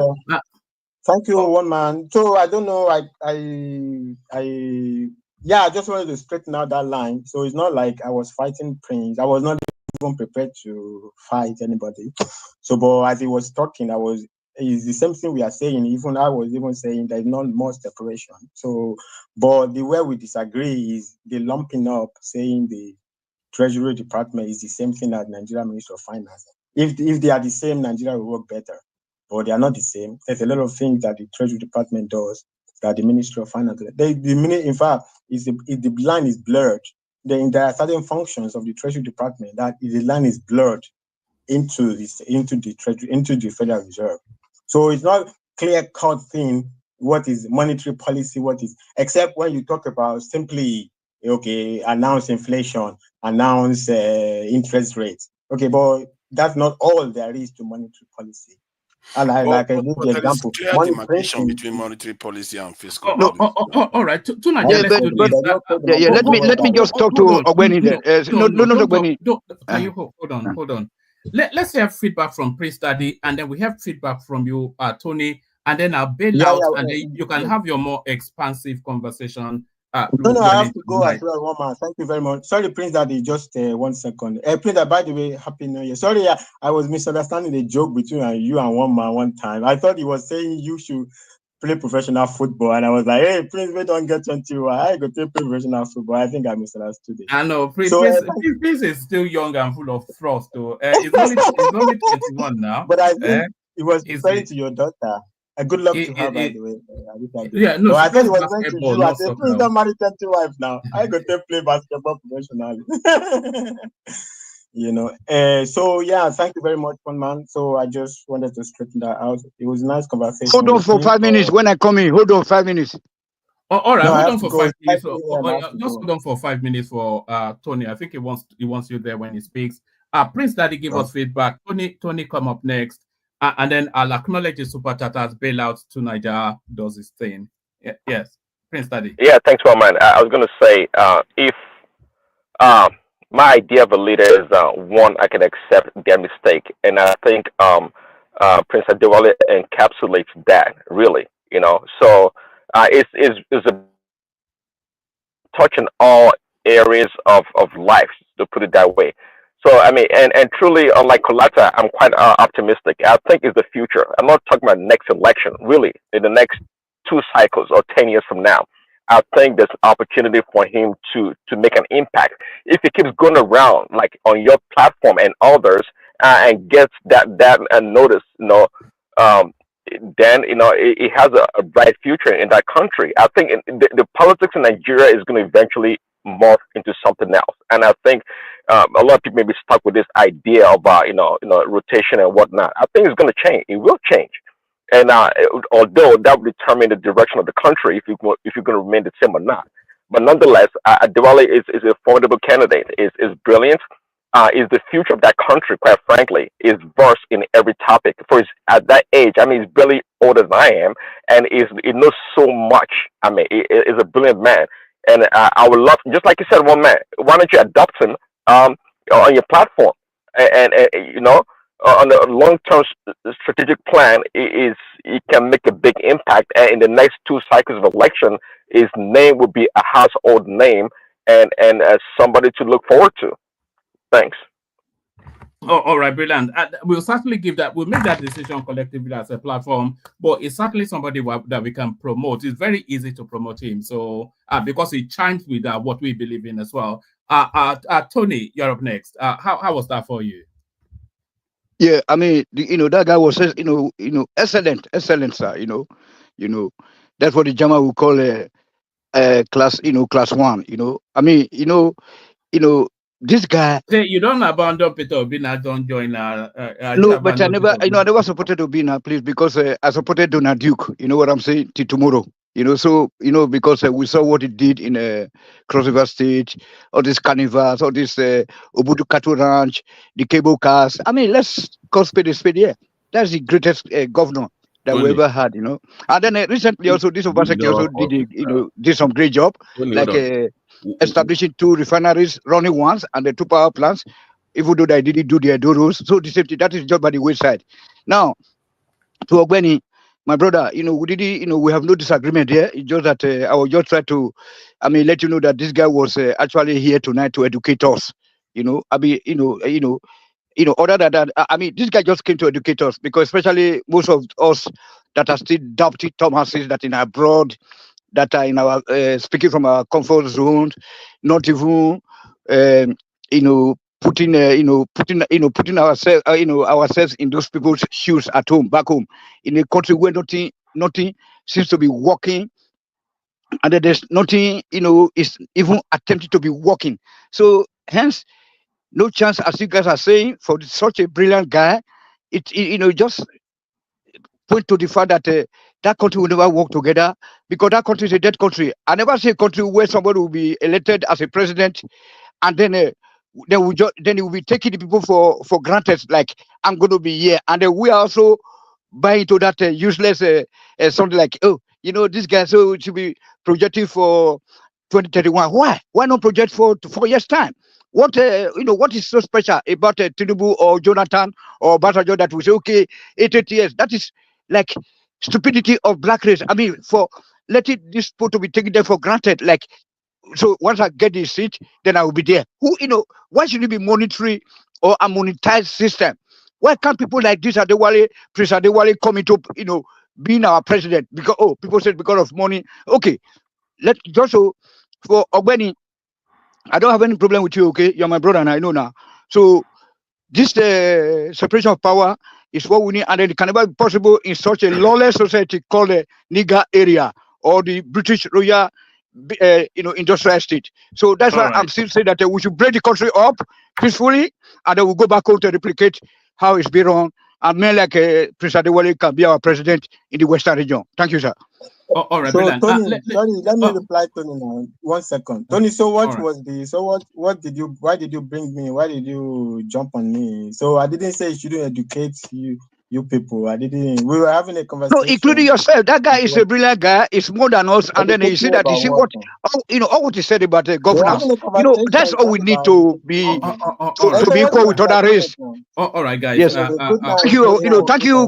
For time. Long time. Come back soon. All right. Thank you. Sorry, one man. Did Duke run for office? Who? Donald I Duke. don't know you. I don't know what Tony was talking about, but then my brain is not enough to ever understand what Tony talks about. But let me acknowledge the super chatters. That's Alexander Gomez right there. Ayo, of course, always gets a mention. There he is right there. Michael Babs joins that cycle right there. That's African podcaster nodding in the direction of the platform. That's George Blue Shell right there. And then this is Oriaku Tope, so previous the artist formerly known as Oriaku. Oriaku. Kini I mean? Kini to one. It's Igbo language. No, it's Igbo. Abon Pogede. So Igbo is title. Okay, Oriaku. We must all just surrender Tope to the Biafran space. So that's Tope right there. Maybe we'll call her now. We're going to call her Chioma, but we have a Chioma already. So thank you to Super Chatters. Hand over to Tunaja. Tunaja, let opinions that come. Let them disagree with you. Without you beating them down. Let voices come in every so often. The majestic man Tunaja himself takes over. Thank you, everyone. See you tomorrow. For this weekend, we have a set of guests already in the pipeline. I'll tell you more about it tomorrow. Thank you, everyone. See you. Thank you, one man. Henceforth, all protocols and rules that used to apply is henceforth abrogated. If you think as you see my name, you know what I stand for. So, but let's get back to this discussion. So, who wants to go next regarding this in Prince Adewale? Anybody have anything to say about it? What he's got to say? Nothing. Okay, so I can go next then. So yeah, I think my conversation No, with him. Tunaja, sorry, I was just drinking water. I was, so I didn't. Okay. You said that. So what do Yeah. you have to say about? Is there anything in particular that he said? Because I hear you praising him, but I didn't hear you say one thing he said in particular that you really liked. Okay, I would say that in the area of government enterprise. Okay, I don't know how to call it. Anyway, I think you guys you got what I mean. Like government participation. Participation like we have all these other countries like Russia, Brazil, and even the USA, Germany. They all participate. In the running of their industries. Indirectly, directly or indirectly. You know what I'm saying? Like Lufthansa now. Like you see those points that he raised there, that we have no dignity again in the world. We have no national shipping line. I think these are the supposed to that I talk about here, sir. You are one of the moderator. I hope that you never forget. Saying that when I talk every day, I say that we don't have what is a country? 200 million people. You have no national shipping line. You have no national air carrier. Remember Tunaja? That I mean, like Ethiopia. Ethiopia Airways and all those kind of stuff. You see how the guy. So that area was clean. Then we talk about selling off our government, industry or whatever you call them, because those things. But you see that this guy was able to uh, be like selfless, in nature. But I said, I know we still need to continue. Government need to, there's need for government participation so that it can benefit the downtrodden or the all our sundry. You know what I'm saying? So unlike some people that would say, no, let's sell this one so that they can go to sell it to their friends, and then only to be extincted from the surface. Like when he said that, okay, if you sell those industries, some people will just take it and then probably the government mismanage it, or just stop it and then build their private whatever there, or like an whatever. So that is and then so this guy, but anyway, Tunaja, my Oga moderator for tonight, you see that we are so we go nowhere. You know what I'm saying? Because if people now say that, oh, this guy not get enough money to do this, to do that, so that means the country is not going nowhere. So that means we need to change our course then. So that is why that Los Angeles inclusive. That was not a mistake. Every governor, you see, when these people talk about godfatherism and all that, every governor, including Peter Obi, brought Willie Obiano from Fidelity Bank as AD Fidelity Bank. He was never in government. He brought him and imposed it on the people of Anambra State. Willie Obiano became governor. A year down the line, they had issues. Allegedly, because Peter Obi, the money that he said he saved, that he saved in banks, was meant to be shared on the 19th of October 2016. Who started the video now? I don't know who started it. I didn't. Okay. So yeah, let me go around so that next person can come in if there is any. So yes, like Tunaja, that those are the things that I keep hammering on here. Let's forget. I keep hammering on. Those government enterprise that need to be there, and all those the absence of national shipping line, or I mean, at least alongside with a private shipping line. That back then when we were having national shipping line, there were a lot of also private people that were participating in this shipping something. But today, a country of 200 million people that heavily, let's say wholly depends on imports for survival, have no single. I mean, it's not participating in the freight, or is it freight, haulage or whatever you want to call it. You have no. I mean, just just like a free fall, sir. Free fall. We just say, okay, kill us, make white men just kill us. You know what I'm saying? So the first day, I was, I saw one advert from Lagos of this Chatham House school in Nigeria, which is taking about 50 to 60,000, dollars for for a kuto, so for a kid to attend the school. I mean, that's for maximum 42 million naira a year. Yeah, but very bad. Don't put Baba, sugar. Baba, yeah, I get you. So I need to exaggerate it so that people can be able to get it. Now, Nigeria people, they need more conks in their head before they can be able to understand it. You know what? I have to give you credit though, because let me say this: the way you sound, you may come across as if you don't know what you're talking about, but you are quite you do have insight, because some of the things you just said just now were the things I picked up too. So I have to give you credit for that. Maybe I'm a biased person. The way when I hear you, sometimes you just divert and say the way it sounds to yeah. Nigeria. I know. I'm just Okay. trying to acknowledge something, but no. Come on, you like see some of you don't think that. I just that I speak my mind. He comes across as if he doesn't know what he's talking about, We but he don't knows think that. It's just exactly. you, man. It's just you. We don't think Maybe that. it's me now. Maybe It's it's just me. you. Yeah. But, come on, let me finish. It is you. It is you. You're one man. but he does come out. He really picks up on stuff, man. This To guy is Nigeria clever. supports eugenics. No, this guy is clever because those things he's basically arguing for the participation of the state in Look at the way managing the economy, he's even when he's commoditizing to me capitalist. like Come a on, man. toy. That's a nuanced view. Well, on that point, I've never been like a privatization absolutist. No, I'm not, but I believe that the private sector should run the economy for the most part. But to Adewale's submission, I totally agree with it. There are certain industries or things that the government should be doing, should be running. And I'm not against his proposal or what he said. I think it's Not fine. not It's brilliant. Prince Daddy, not 100%. We have said that alongside, side by side, then Yeah, if well, any that's what I private, meant. hold on. If any private enterprise crashes, hold on. Because of the interest of the people, okay, let me just tell you guys right now. You know what? That there's this corruption that is eating us so deep in Nigeria now because of lack of social security system.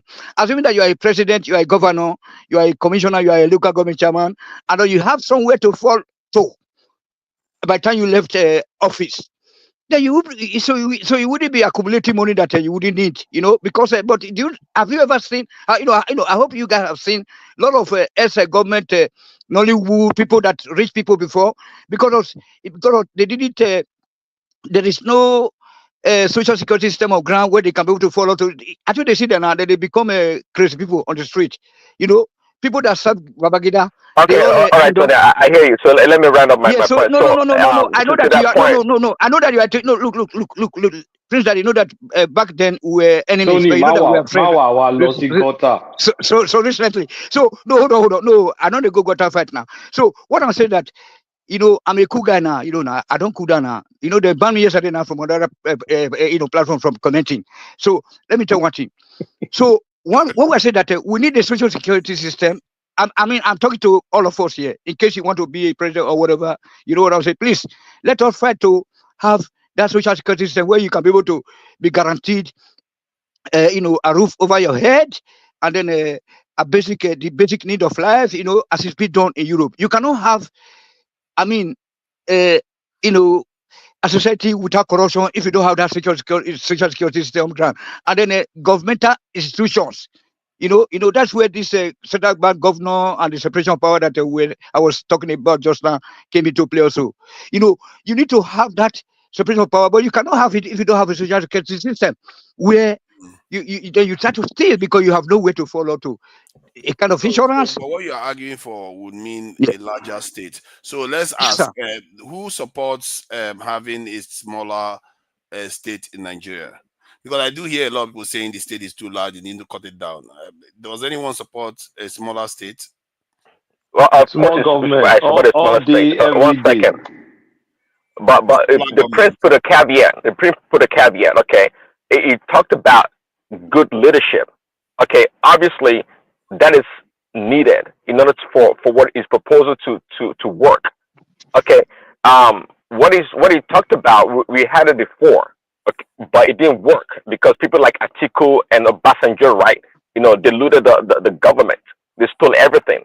Okay, but in order for his proposal to work, there has to be good leadership, people held accountable for their actions, essentially. So that means that in principle you will support a larger state because I because of my conservative nature or position, I can't support a larger state. And he's not talking about larger state at all to Nigeria. He didn't talk about that. He talked about the need for having certain industries being managed by the government. And he gave a good example of Margaret Thatcher falling into the trap of Reagan's proposal by privatizing everything in Great Britain, now they're enslaved to the Chinese and the Indians, which is a great analogy. So you have to listen to what the guy is saying, not in isolation, but in the concept of what he's talking about. Yes. Kind of like 50-50, 50-50, eh? Yeah. You see, but when we say not 50-50, that's too much. Or when we say we want a smaller state, are we aware already that our state is extremely small compared to Western capitalist states? Are we aware of that? You see, that is why I'm asking the question. The Nigerian state is very thin and small compared to like that of the UK, compared to that of America. The UK alone, the NHS has about 2-point-something million workers. 2-point-something. The Nigerian federal workers is around 700-something thousand, and that's for 4 times the population of the UK. But even though that our population is small, yes, yeah, that's what we're saying. That's the change that we're trying to make now. This is why this conversation is important, because Tunaja, you have to define what you mean by state control, because my understanding is not necessarily the number of employed civil servants. It's how the Nigerian system is structured and the power they wield over many things in the country. I think that's where I see it, not just the number of people being employed. Do they even wield power when Boko Haram is taking territories and taking tax? What kind of power do they wield? They are not there. Thank you. They are only in Abuja and the southern state. Only money. Yeah. That's the problem. They are so thin on the ground. When when even NHS have more staff than the entire Nigerian government, you have a problem. See, the thing about NHS is that there's private sector participation in there. Most of the contracts, even most of the consultants are private, but yet it is still that large. That tells you that there are people are needed to administer the state so that you can stimulate it, because those people pay tax, remember? But the Nigerian state has been cut to the bone, and our people don't even know it. And that is some of the things you discover from the data. Just shows you that people don't take their time to check when they say cut the size of government, because you have to compare it to that of the West, compare it to that of America, compared to that of the UK. Then you have an idea, okay, is the objective to say you should cut down the Nigerian state, or is the objective to say, Tunaja, let me just give you one example right now. In Edo State, Tunaja, side of the government, hold on. Let me be coherent. Tunaja, do you know that in Edo State they have a state insurance scheme that both the government and the private sector do participate in? So the government, they dish out all these insurance schemes. So if you are sick, you go to the private hospital, and then the government will pay for it. You go to the government hospital, but if there's no space for you there, you go to private hospital, which is established by private people, investors. Then the government will now have to pay the bills because you are insured by them. So stuff like that. There's e-governance, which the current government just took off now, so that where money don't change hands. Everything was being done, electronically in Edo State until recently. Now, when this governor came into be this current one, this Tinubu guy there, that just stop everything. Now, Edo is now full of agbero. All the insurance schemes have been cancelled. So that's what we mean by government participation and then the private sector participation. I mean, is it pari passu, as this guy will say, whether not going or whoever said that? No, I don't know what is happening in our country that is today. You want to hand everything over to the government or to the private sector? No, they have to. It has to be 50-50 or 40-60 or whatever whichever the case. So Prince, that is Tony, did you say earlier that you and I were enemies? No. I said because once upon a time, but you are the best guy here because I love your way, of your objectiveness, because back then when we were fighting to bring Tinubu in, it was wholly for Tinubu, just like myself. But at the end of the day, but when you saw that Tinubu was doing the wrong thing, you are the first person to fire him here.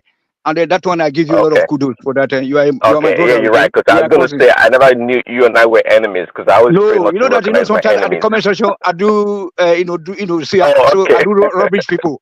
But I'm not a bad guy too. So the moment you change, I will change with you. You know what I'm saying? And then you are my brother right now, blood relative. Okay.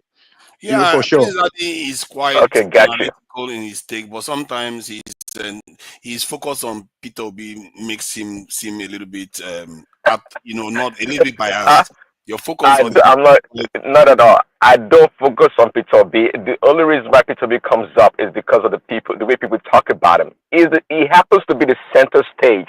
He's always there at the center all the time. So I have to make a comment about him. What do you mean center stage? When is Peter Obi center stage? Peter Obi hardly said anything for 2 months. I think he just released a press conference last week. That's all. He hasn't done much. If anything, he's saying that nobody wants to talk to him. It's like everybody is avoiding him. Even people that believe in him don't want to talk to him because they're afraid of the government. That means they didn't believe in me then. If I believe in you, I cannot avoid you. That means it was never genuine then. How can you say Peter Obi has not been talking? Which other day hasn't he been tweeting one bad news or the other? What do you mean bad news? What did he say that was bad? He's our official minister of doom. Any bad news in the country, he tweets about it. But the thing is, because he tweets too much, so it doesn't carry any weight anymore. So it's kind of like lost. He overdid it. Was he against student loans? Didn't we warn him about that on this platform a year ago? That it's too exposed. That's his problem. No. Let me ask now. Was Peter Obi against the student loans? How do I know? He said so many things. I'm not an Obi tracker now. I've lost. I don't follow. This government is very easy to criticize. That you can see that Prince Adewale criticized the government heavily. Even the economic policy was completely. But the point is, but look how he did it though. Yeah, but what do you mean? Look how he did it. He don't be even more gentle. The way he talks about these things. No, it's not about being gentle. That's why. Peter Obi is very polite. That's the problem. Peter Obi, if someone falls in the gutter in Osun State, Peter Obi will tweet about it. Good morning, Kulata BT. Pinzadi, good morning. Long time. Yeah, good morning, Simba. Simba, Cabo. Baba Eka I greet everybody, including that dumb-headed Tunaija. Where's Remy Simba? I'm sure he will soon be here. I was just trying to welcome him. Now he started having a crack. When you could have had a chance to talk about your farm, you had somebody to talk about what to advise you to do with your farm. Until it's gone. Is Prince a socialist or is it a democratic socialist? I haven't figured that out. It seems like a socialist. Yeah, okay. It's like a democratic socialist. Okay, SDP. Okay, of course. Social democratic. Yeah, that social aspect is a problem. They will not like him. I think better still call him a welfareist. Really? Okay. I don't know why we want to practice welfare in a state like Nigeria. Come on, there's some people that are begging for they're begging to be on welfare. Nigeria is basically a welfare state now. It's been like that for a very long time. You can't be a welfare state without you must fish. Nigeria is not. It's not possible. We can't afford it. With all these subsidies and everything, people don't pay tax. Come on, man. Tinubu has removed it for you now.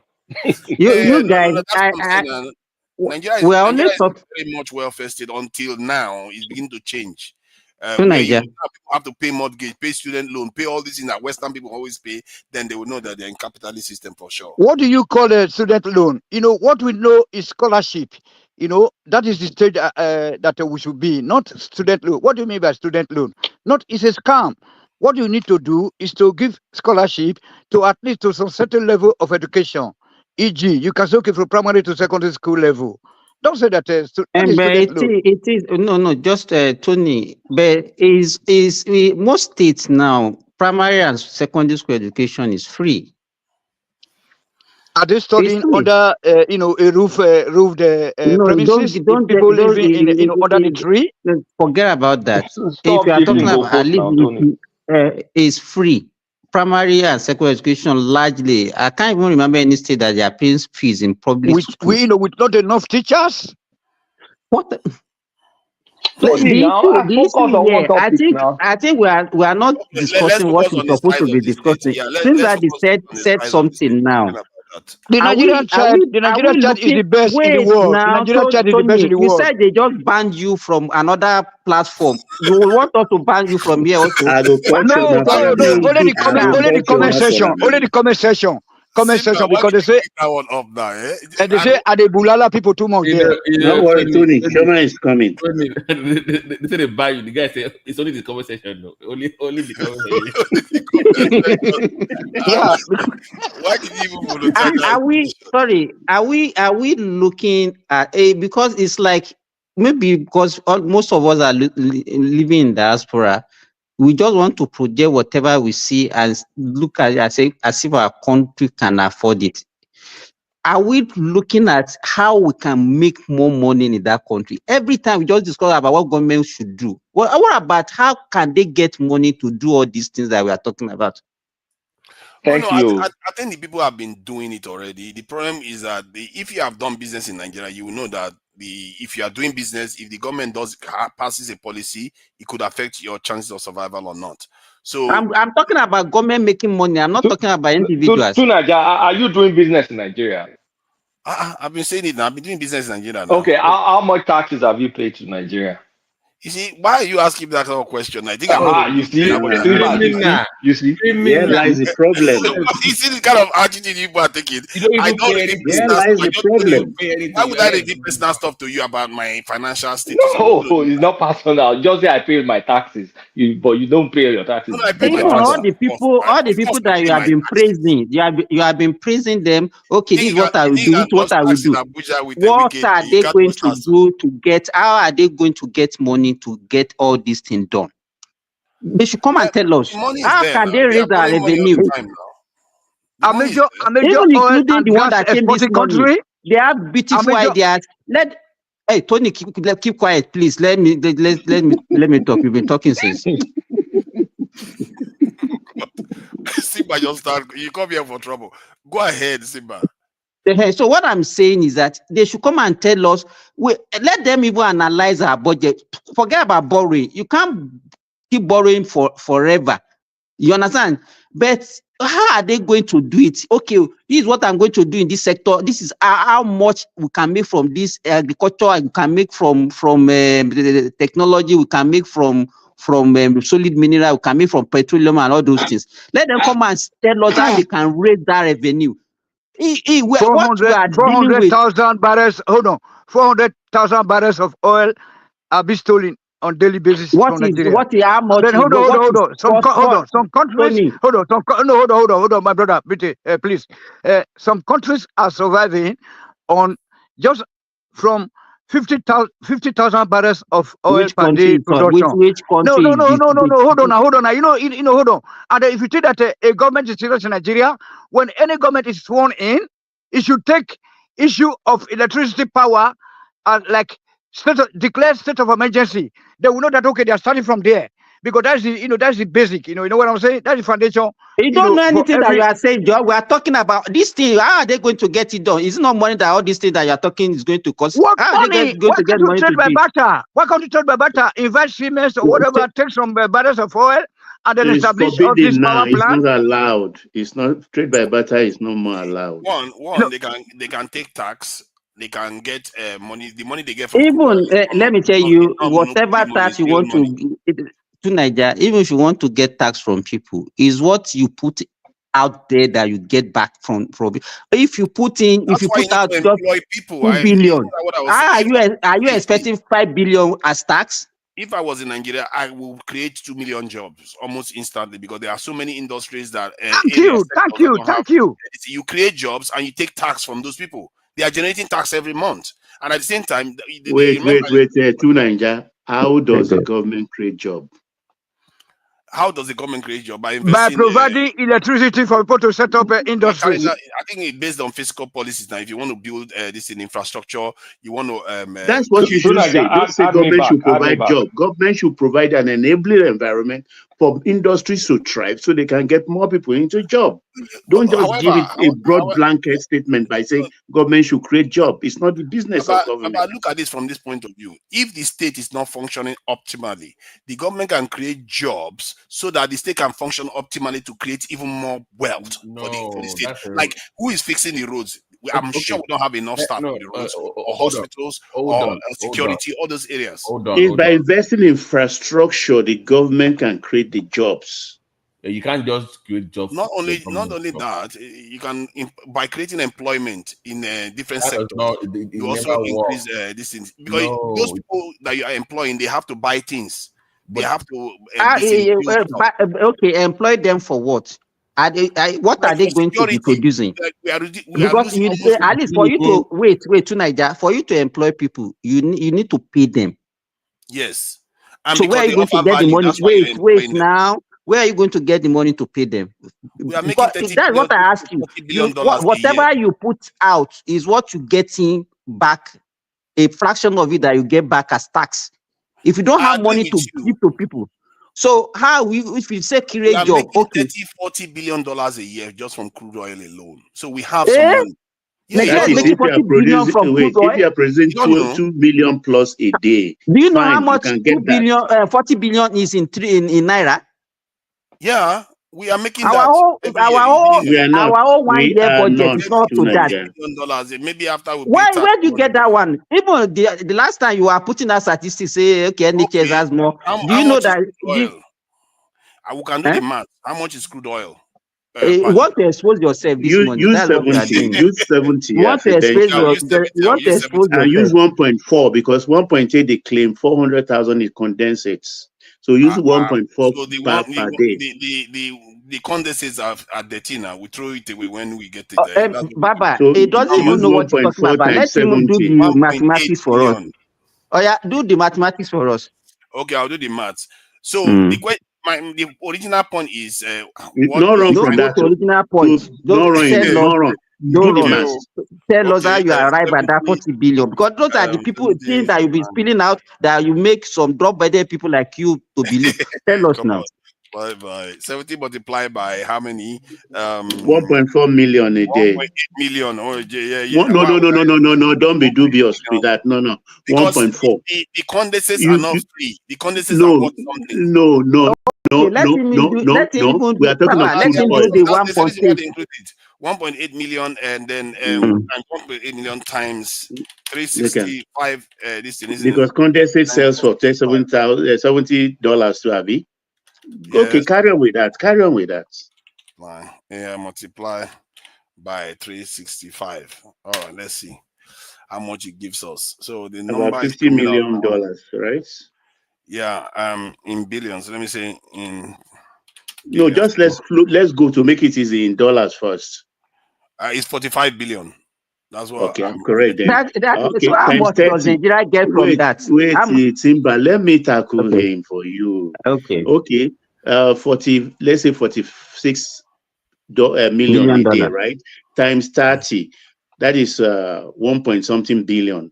Do it. We can get it specific. That's 1 billion. You mean what does that? Why? Wait, 46 a day. 46 a day times 30. That will give you 1.3 billion. No. I did 70 times 1.8 million times 365. That's 1 year. Okay, what did he give you? 49 billion. No. It's $46 billion. No. Baba, let us assume that he got $46 billion. How much do you think Nigeria will get from that? Hold on, please. What is the cost of lifting each bag? And that's what I'm asking him now, indirectly, BT. So what's the cost of lifting each crude? Can you give us the sharing formula between the private companies and the government? 50-50. I don't know. You don't know. Why now? You don't know. 50-50. BT, I've answered 50-50. So, and that is only on crude alone. Remember, there's also gas. There's also revenue. Bad lecturer. That's why you starting all this while I'm giving you the price of crude. You know this platform will not allow you get away with anything. Look at that. No, but I gave you the number. Now I told you it's 46 billion US dollar. That's why I will check online now so that you can see it for yourself, so that it doesn't look like I'm just making stuff. Wait, take it like this. Don't do Madaru. I have calculator 46 million a day. Correct? Yes. Multiply by 30 first. Multiply by 30 first. Multiply by 30. You see the amount that they are giving us. Wait now. Multiply by 30 and announce to us. It's not 46 billion a day. It's if you And want to do $46 it per million day. a day. $46 million a day Is that what times you 30 got? for 1 month. No, I got $46 billion per annum. No. Wait. Follow my take. Make people for understand us. You can speak for broken. You see, we earn 46 by your arithmetic a day, $1 million a day. Multiply by 30. Let's get what we'll get in 1 month first. Off A head, day, I get 1.3 or something. let me give you a day. Let me give you a day's number. A day's number should be 100 and this thing. Very difficult to. Well, hold on, I'm trying to get a number now. It's 126 this $1 million a day. I not trust you again. Make I take calculator myself. you can see the calculator on your screen. That is there on the screen. I'm not making it up. I know they see well. Are we I'm really wearing doing glasses. Are we really doing 1.8 a day? Yeah, and let me see price of crude. Let me don't are we really doing 1.8 a day of Brent crude? Yeah. Let's see. For see 76 even not even. Are we doing 1.8 a day? That's yeah. Okay, Nigeria. Hey, wait, to Nigeria, $46 million a day at 70. That's $126 million a month a day. Okay, so yeah, 126. That's what I got. Now that's what I got. Okay, times 30. Times 30. So times 30, you get 3 billion. Times 365 for the entire year. I would add times 12 then. I think it's 3 point something. Yeah, 46 billion, correct. Yeah, that's what I did before now. You're fighting me for it. So, but if you look at what these... No, because I don't trust you now. Make I take my hand, type them by myself. Okay, now we don't reach the same answer. What about the country that has got nothing to, and then secondly, Tunaja, ask them about the byproducts that we are losing out from as a result of our inability to refine our product. Okay, so is that amount totally Nigeria's money? No, don't cover it up. We're talking about the byproduct. Kulata. Hold on. Tony, I'm not talking to you. No. 50% of that belongs to us. So let's say that's $23 billion. Via JV. But it's not 23.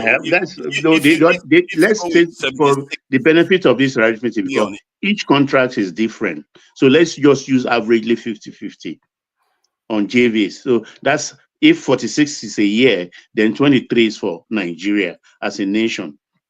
Yes. The byproducts. We are selling crude now. The byproducts doesn't concern to you. The person has bought his crude and taken it away. Then why can't we refine them at home? Why can't we work towards that's not what we are talking about. We are talking. No. We are trying to maximize profit now. You are always talking tangentially of what other people are saying. But we're trying to maximize our oil resources right now. That's what we're talking about. That's what Tunaja is trying to hammer home. Yeah, and he's not hammering anything. He's not. We're talking about. He made the statement, and we're trying to question what he said. So it's not. He's not hammering on anything. You are asking whether the government had the money. I'm saying that they do based on this income. No. Let me tell you. Do you know? Wait now. How much is that? If you take all the 46 billion, we never even reach anywhere for the calculation, no, because JV 50-50. Then after JV, subtract the cost of production. Pulata, no worry, I'm too much. Even on that 23, making carry on. I think those things are included as part of the 50-50. All those. No, it's not. No. Why would it not be included? Is that not the whole process? That's why you're splitting it. No. Why would you give it? So you're giving people 50% when it doesn't include production at all costs. To Niger, I think it's only when we are talking about weapons that you should be very strong. I'm quite serious about it. Are you reading what you should listen? It doesn't make sense. Why would you give somebody a contract? Remove the cost. How much? Hold on. How much did you use to price it? Is it $70? Yes, 70. And we use the so the cost. 1.8. So the average cost of production in Nigeria, I think it's $30 or $40. Is it 30? Yeah, it just it's about 32. Okay, so That's let's the use one you 30. give to them. That's the one So you give 70 to them. minus 30 40 is remaining. 40. So No. 40 times your 360, Does that 40 make times sense your to you? 365 and whatever. How much is that? Does that make sense to you? It doesn't make And sense. then now do 50-50 of that. It doesn't make sense. That amount you're talking about. Emma, But that's the Whether reality. no wait, but Tunaja, whether it makes sense or not, that is what we are doing. That's what we are doing. Simba, hold on, please. Can you post the link that I put on the? It says $40 per barrel, and that's the cost. Tunaja, can you put the link on screen, please? I put it. Tunaja thinks we remove it free of charge from the ground. I don't think so. I think it is just included as part of the agreement. Can you put the link up, please? Put the link. Yeah, let me get that. Thank you so much. Just one we can see. It's in the private. So that's the cost for each per barrel. Yes. And So why do you think we are giving them minus the 70?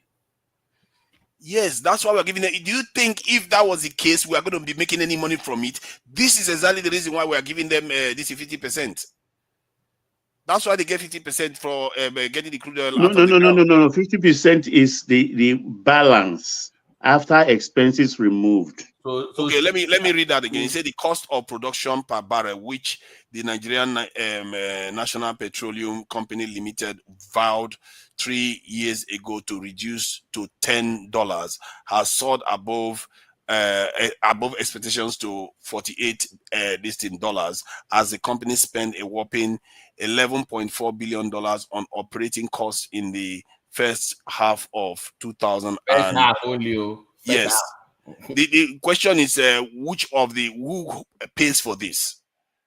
You see, because when the crude oil comes out, who pays for it? Because when the crude oil comes out, maybe the cost goes to the other side. No, I don't know. Read the next. No. It's shared responsibility.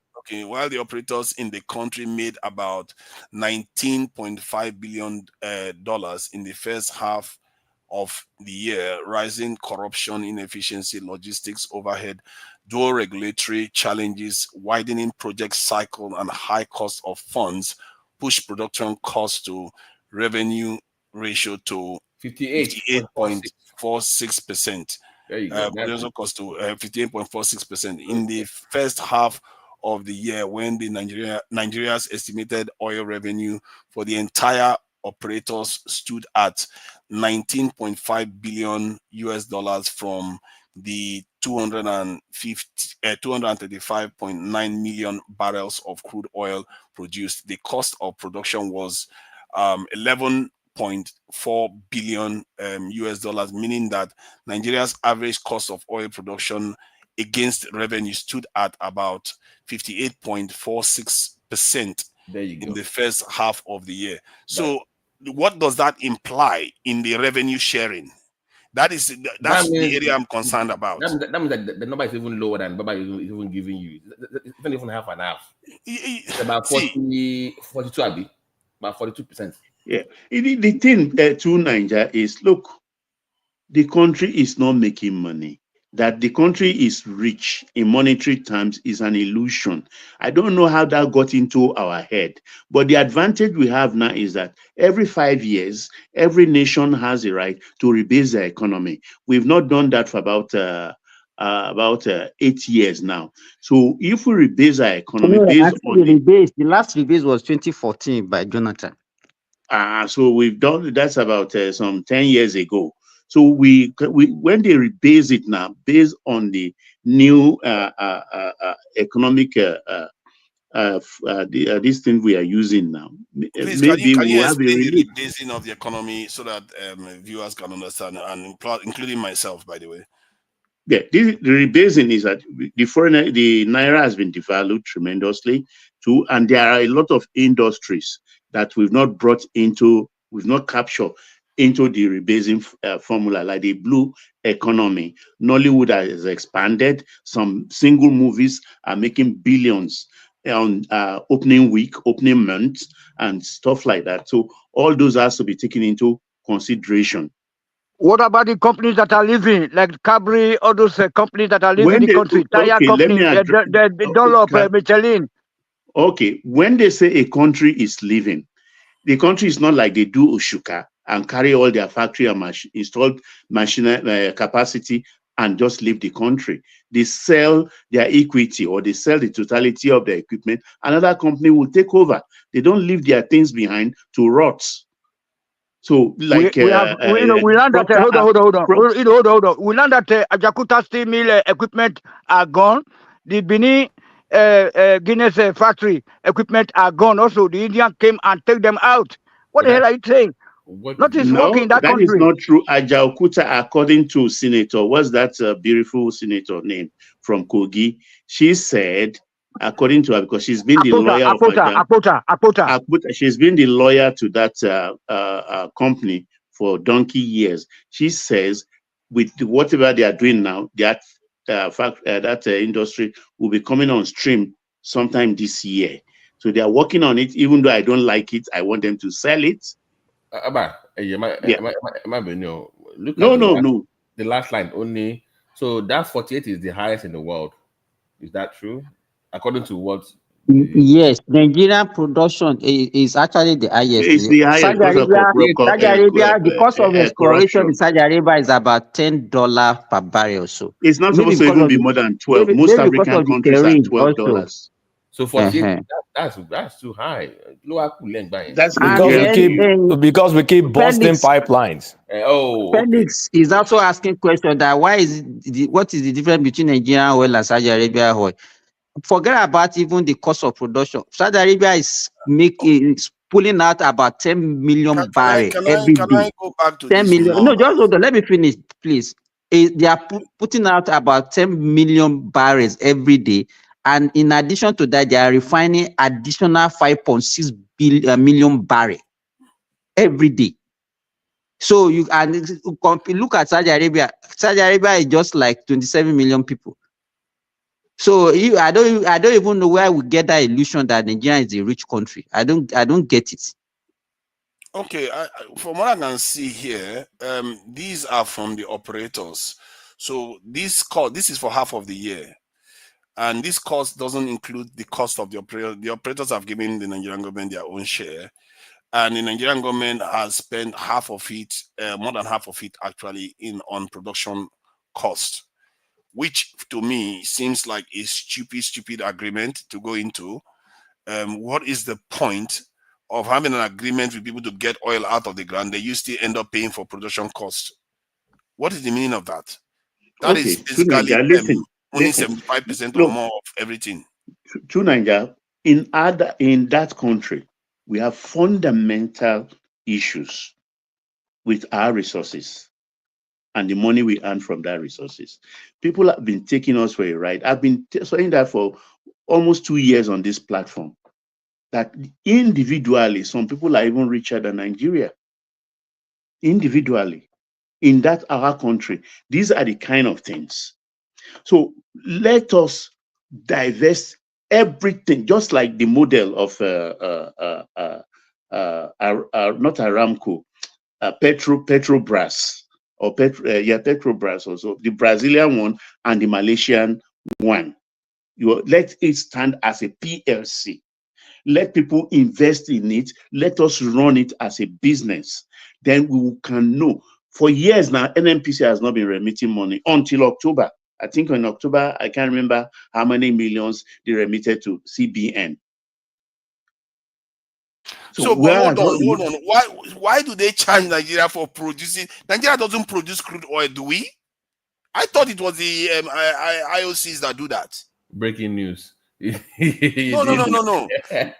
Okay, that should alarm you even more. I thought this is even worse. Can you prefer solutions then? What should be the alternative to what we currently have? The alternative is to start looking for a way to start extracting the crude by ourselves. I don't know what. Wait a minute. Be more specific now. Acquire the tools that you need to get the crude oil yourself. From who? And so that it's locally done, because you procure them. Yeah, you can do it locally. But you don't have so Nigeria will now by themselves. Do you trust those people that can't get the refinery right? We now go and start. Do you know how even? Okay. See, hold on. You don't have the manpower. You don't have the skill. You don't have the people. We have. See, let me say this. They started extracting crude oil over 100 years ago. The technology that is needed is not that high. I get it that undersea is a little bit more complicated, but we do have enough expertise out there to be able to do these things. But who told you Nigerians are not doing that? What do you think Seplat is now going to do? What do you think? That's what we are doing now. Let's say they are doing it. Then why are we still spending this much money? Then why because it's still not cheap to get oil from Nigeria. The deep sea, the deep. It's not cheap. Yeah. The landed ones. I mean, you say you're from Niger Delta, then tell your guys to stop unleashing on the pipeline. It's only Seplat that is even onshore and midstream. I think there's another company, the Aradale or something. Is it Aradale? Do you guys trust Nigeria government to, if they say, okay, we don't want share, we don't want BP anymore, we want to do by ourselves, will you trust the government to do that? Even if they get the equipment and they get the manpower? They tried it now. Chibi NNPC had what's the name of this engineering company? Baba, you are more close. You are closer to that industry than me. Yeah, that's I just went blank when you asked. I wanted to remember. I forgot the name. Yeah. Did you hear what he said? That we've done that before and that failed. Yeah, we should try again. You try until you. Yeah, of course, we have no choice. If we carry on like this, okay, fine. If we look at these numbers, we are still looking at about an estimate of about $20 billion a year, because this was for half. Yeah, but I don't understand your argument tonight. Are you questioning the cost of production? No, or I'm the not joint venture? Because remember, I don't want to drift too far. The original issue was that whether we can create the jobs. So if let's say we got about $20 billion out of the entire thing by the end of the year, after paying all these costs. I'm not sure we're getting that though. Because from this number they gave us here, it was $19 billion that the Nigerian government got, and they spent over 50% of it. Sorry. That 48, if you do by ourselves, how low can we go with that number from 48? How low do you think we can? 48 billion? No, that 48 per barrel. I think they are saying $10 per barrel. So you think if we by ourselves we can do it at 10? Why not? I'm only asking. I'm not arguing. I'm just asking. I'm just asking why not too, because all the people that are doing it are human beings like us. See, the thing is, especially when we have a motivation to do it, our overhead is it not enough? So the point is that if let's say we got $20 billion, even $15 billion, do you know how much jobs you can create with just $1 billion? You can create a lot of jobs with that. So out of all that, just take 1 billion a year. You can create a whole more than 100,000, 200,000 jobs with that. I like when Tunaja talks like this. It's like anything can happen, But am I wrong? Okay, can we do the numbers now? On average, it's not about doing the numbers. It's not as simple as that. Because if you say they've done it before, the first thing you should be, why did they fail the first time? I know why it failed. But then we need to know why. I'm not even sure, Babati, that we have any field that doesn't involve a JV, one JV or the other. Really? I don't think so. I don't think there's a field that's 100% operated by NNPC. I mean, Baba, chime in. Not even Seplat. Not even Seplat. The Bonga deep water is all conglomerate, and there is this new oil find around the Bonny Basin, which is a new blend of oil. I think is at par with the light crude we have. I've forgotten the company that runs it. Yeah, I saw that news too, but I did not memorize the details. Yeah. Happy New Year, Baba.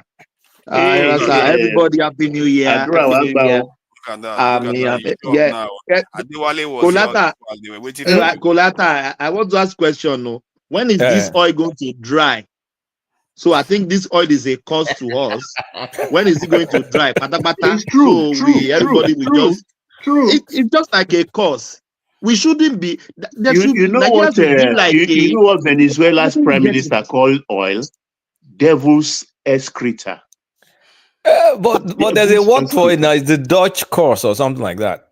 I wish we can blame the oil for it. There are countries that don't have oil, they are still suffering. They are doing well more than us. Which one? Which one is doing better than us that doesn't have oil? They are probably worse off, actually. The reason why Nigeria is probably ahead in terms of development. Kenya doesn't have oil now. Kenya is better than us. Fair point. Kenya has a lot of Igbo people there. That's something. Uganda is so backward. Even the Rwanda they are talking about is so backward. Namibia doesn't have oil. They're better than us. They have Germans there. You see all this way. Let's go and bring Goimbu now, Abi. Look at that. You see, this is kind of attitude that we need. Bring Goimbu to come and colonize us again. That's what we need. If Goimbu will bring progress, why not? I'll double it for the Goimbu. They're not going to bring progress. That's the problem. They were going to bring your debt eventually. They will just look. I think if we had not found oil, Nigeria would have done better. Honestly, this is my belief. It's just like a course. We shouldn't be lavishing in poverty, abject poverty. No, Nigeria should be like New York. It cost us more than we gain from it. We gain from it. I'm not so sure. Because the reason why we are where we are, I don't think is Saudi Arabia has it. Why is it not a cost? I'm not sure. Because of their population and their diversity is different from ours. Take for instance, when Oloibiri started in 1958, we didn't. Oil started becoming a source of income after the 73 war, the Yom Kippur War. You understand? That's when everything started going up. The thing is, we were doing well with rubber, palm kernel oil, cocoa, cotton, soya. I remember my grandpa tell me cocoa money is just like gold then. Timber, everything. Thomas, guess how much a ton of cocoa is right now? The futures price for a ton of cocoa right now is $10,000. Wow, a ton. Per ton, yes. Oh yeah. Wow. Meanwhile, my grandmother has cocoa farm, but who knows where it is now? We even have Kolata. We have hectares of cocoa still now in my mother's house now. One of his senior brother don't hijack him. We don't leave him for him. But we are doing well. We are the third largest, I think, in Africa. We are the largest cocoa. The number between us and number 2 is so wide, Baba. It's so wide. You are very correct. Because we have Cote d'Ivoire, Ghana, Cameroon, Cote d'Ivoire, Ghana, then Nigeria. And then Cameroon. But like you said, we are very far from number 2. But then we are still exporting. Because with Netherlands, we have trade source plus, and most of the things we export is cocoa beans. We export there. So if our cocoa is one of the best in the world.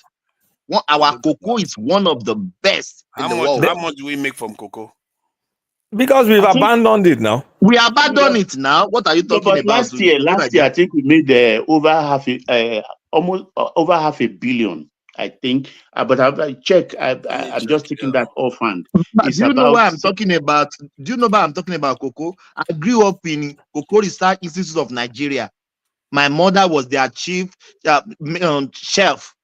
So I grew up among cocoa. We molding. We make chocolate. The most choco in Crane. About 400 million. 400 million. I said it, almost $500 million. I said it. So, I mean, imagine if that is because we are not even paying attention. If we pay attention, we can triple that in 1 year. And that will be over $1 billion. And we can build on that. They say in shops. Okay, yeah, that's it. If we can add value to it before we export, that's something. Yeah. Those people will not agree for you to add value.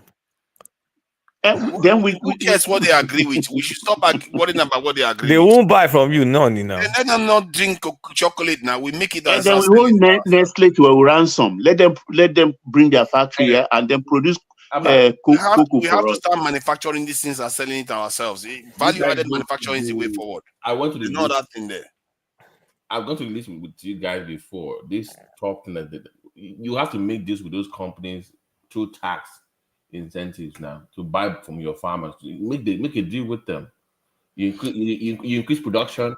It's a guaranteed sales from your farmers to the government to these companies, and they lower their tax and things for that. So it's guaranteed sale. You keep increasing your production. But Ghana has tried that hardball too.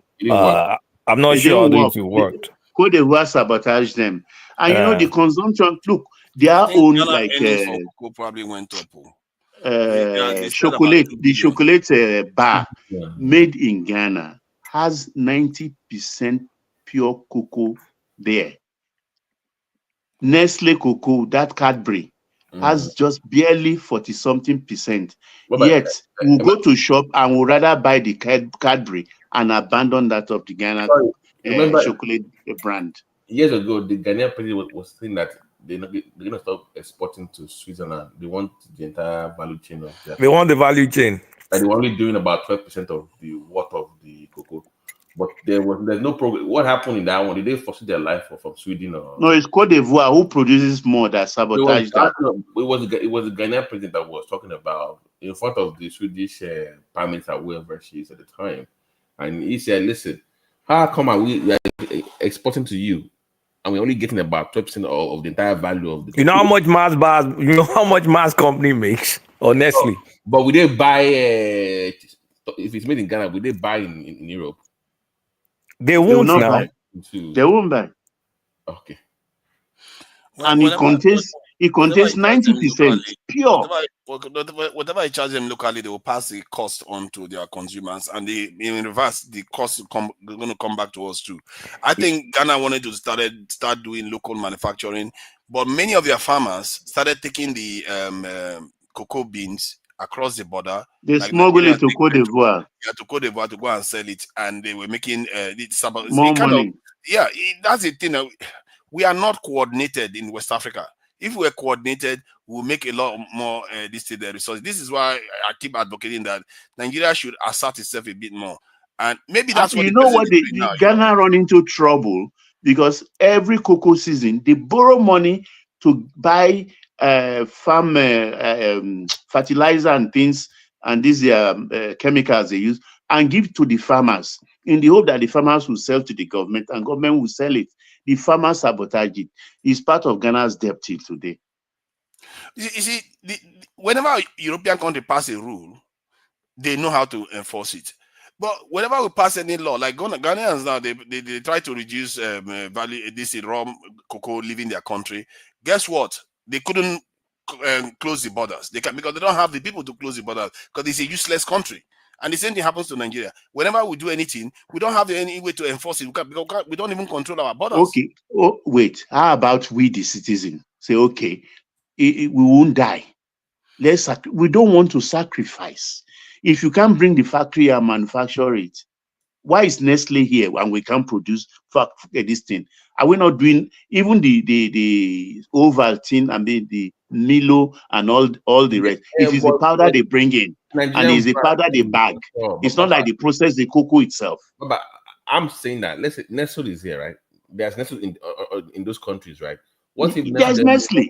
Nigeria, can Nestle then say, okay, we have a bigger brand, then we can sell on that brand of Nestle, but it's made in Nigeria. Can we do that? Look at you. I'm only asking the question. Nestle will export your raw materials, finish it there, and import it there, and use their own Nestle to come and do distributor for you.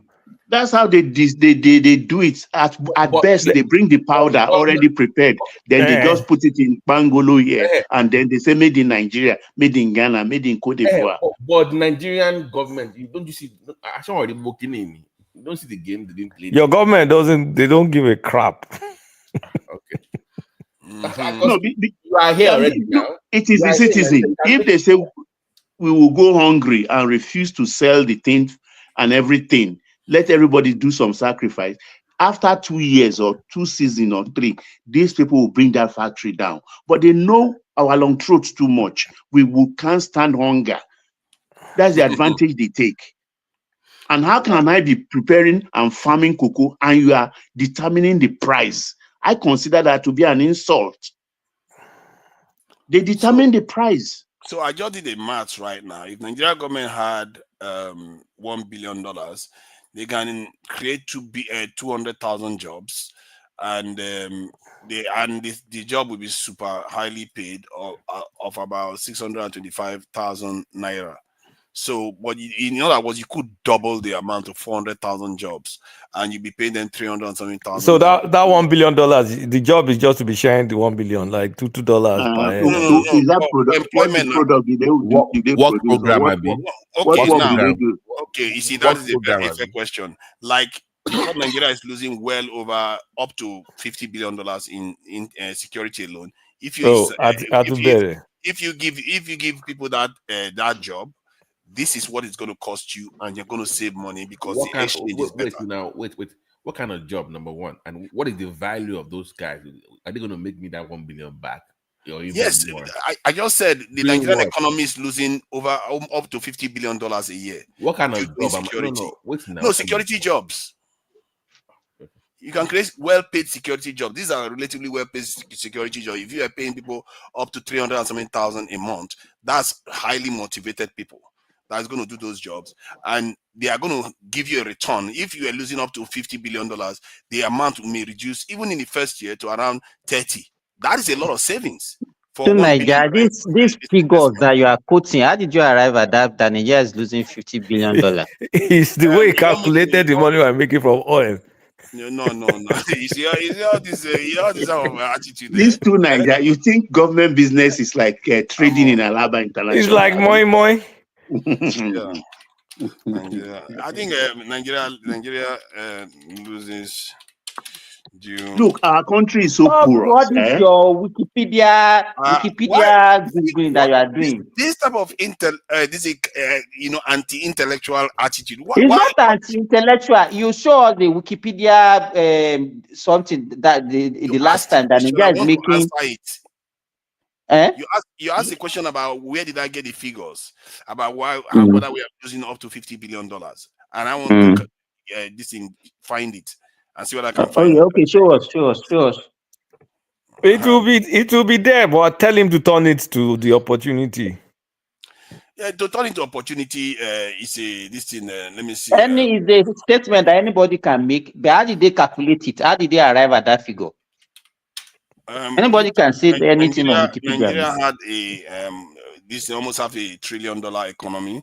No, that's so Niger. you can see why insecurity where some areas are not even governed by the government. Not Nigeria. Oh, did I put Niger? Oh, nice. Oh, wow. Nigeria. That's a lot of Look, to Nigeria, the only way government can directly improve the unemployment situation is saturate the country with infrastructural development, turn the country into a construction site. Like Prince Adewole said, most of that road, the coastal road that people are opposing, that's one of the things that's making people, putting people in employment today. Because those that are renting their trucks out, those that are selling sand and taking to them concrete, artisans, iron benders, and all the rest. That's where they are feeding from today. And only God knows how much. It's just the government is lazy too with their numbers. They should be telling us how many people are being employed in a month as an improvement. Because we are in the habit of plucking out from numbers. Oh, we have 30 million youths are not employed, unemployed, and things like that. Who counted it? Okay, I'm not going to argue with that one. But you see, this one is just talking about oil here, about $23 billion in 2022 that they said we lost. That sounds like a heavy amount. But the one I'm talking about is the one that is linked to the GDP that they said we are losing in excess of this is $50 billion per annum. And then cumulatively in 10 years, we lost almost 600 something billion this in US dollars in over 10 years. So let me see insecurity over maybe now 10 years. I don't know what I need to show up. Let's see. So as you can see, the numbers are huge. They are not talking about little numbers. All the estimates are huge numbers. So this is what I mean. And I think it gave me insight into the fact that the government can create certain type of jobs that offers value to the state, and the state save money in the process. It's a self-healing process where you create jobs that offer value to the state, and people earn money at the same time and pay tax. You can't even make it up, but you don't see the government in a frenzy to do these things, and you wonder why I sound paranoid most of the time. So this is the number that I came up with. This is a highly paid job for 200, and I will split it in half, and it's still highly paid. If you are paying any employer, especially in security, 300,000 a year, most Nigerians will be fine with that. They will be fine with Look, that. let me tell you, look, to Nigeria, the beauty of it is that, look, the government has said with their new tax paper, if you earn below 1 million, you don't pay tax. Do you know there are many people in Marina car park? What do? Young men, they wash cars. And do they know they make as much as $10,000, $8,000 a naira every day from washing cars alone? Because if you stand on the Marina Bridge and look down on those massive car parks, starting from Alakuru, the Akpombo area from UBA side, straight down to almost the Eleganza building there. Where we have the something NIDB bank or so. If there are hundreds of thousands of cars parked there, and most of them, if they wash only 1/4 of them every day, do you know people are making money? But these people are not even captured. They are not paying tax, nothing. Are those unemployed in real definitive term? They're employed gainfully. Are you seeing this number from here too? Where somebody's talking about 50 trillion, and that was in 2021. And if you look at the total this in the exchange rate at that time, that is quite a lot of money that has been lost.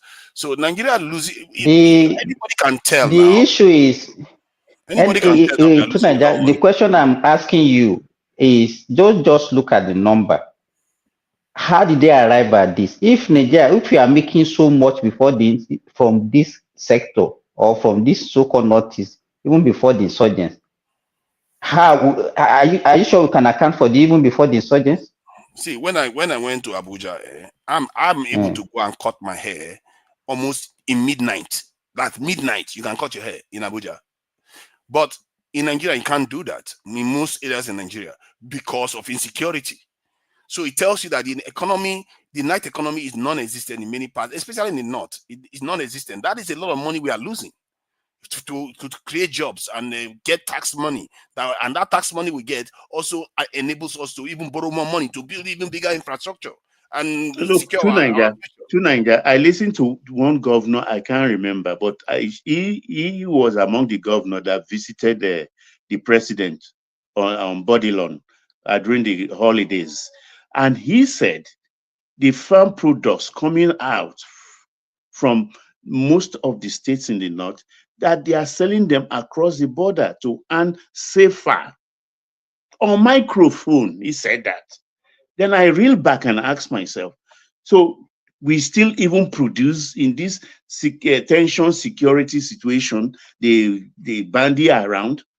A governor said that, and I don't think he's saying that in a vacuum.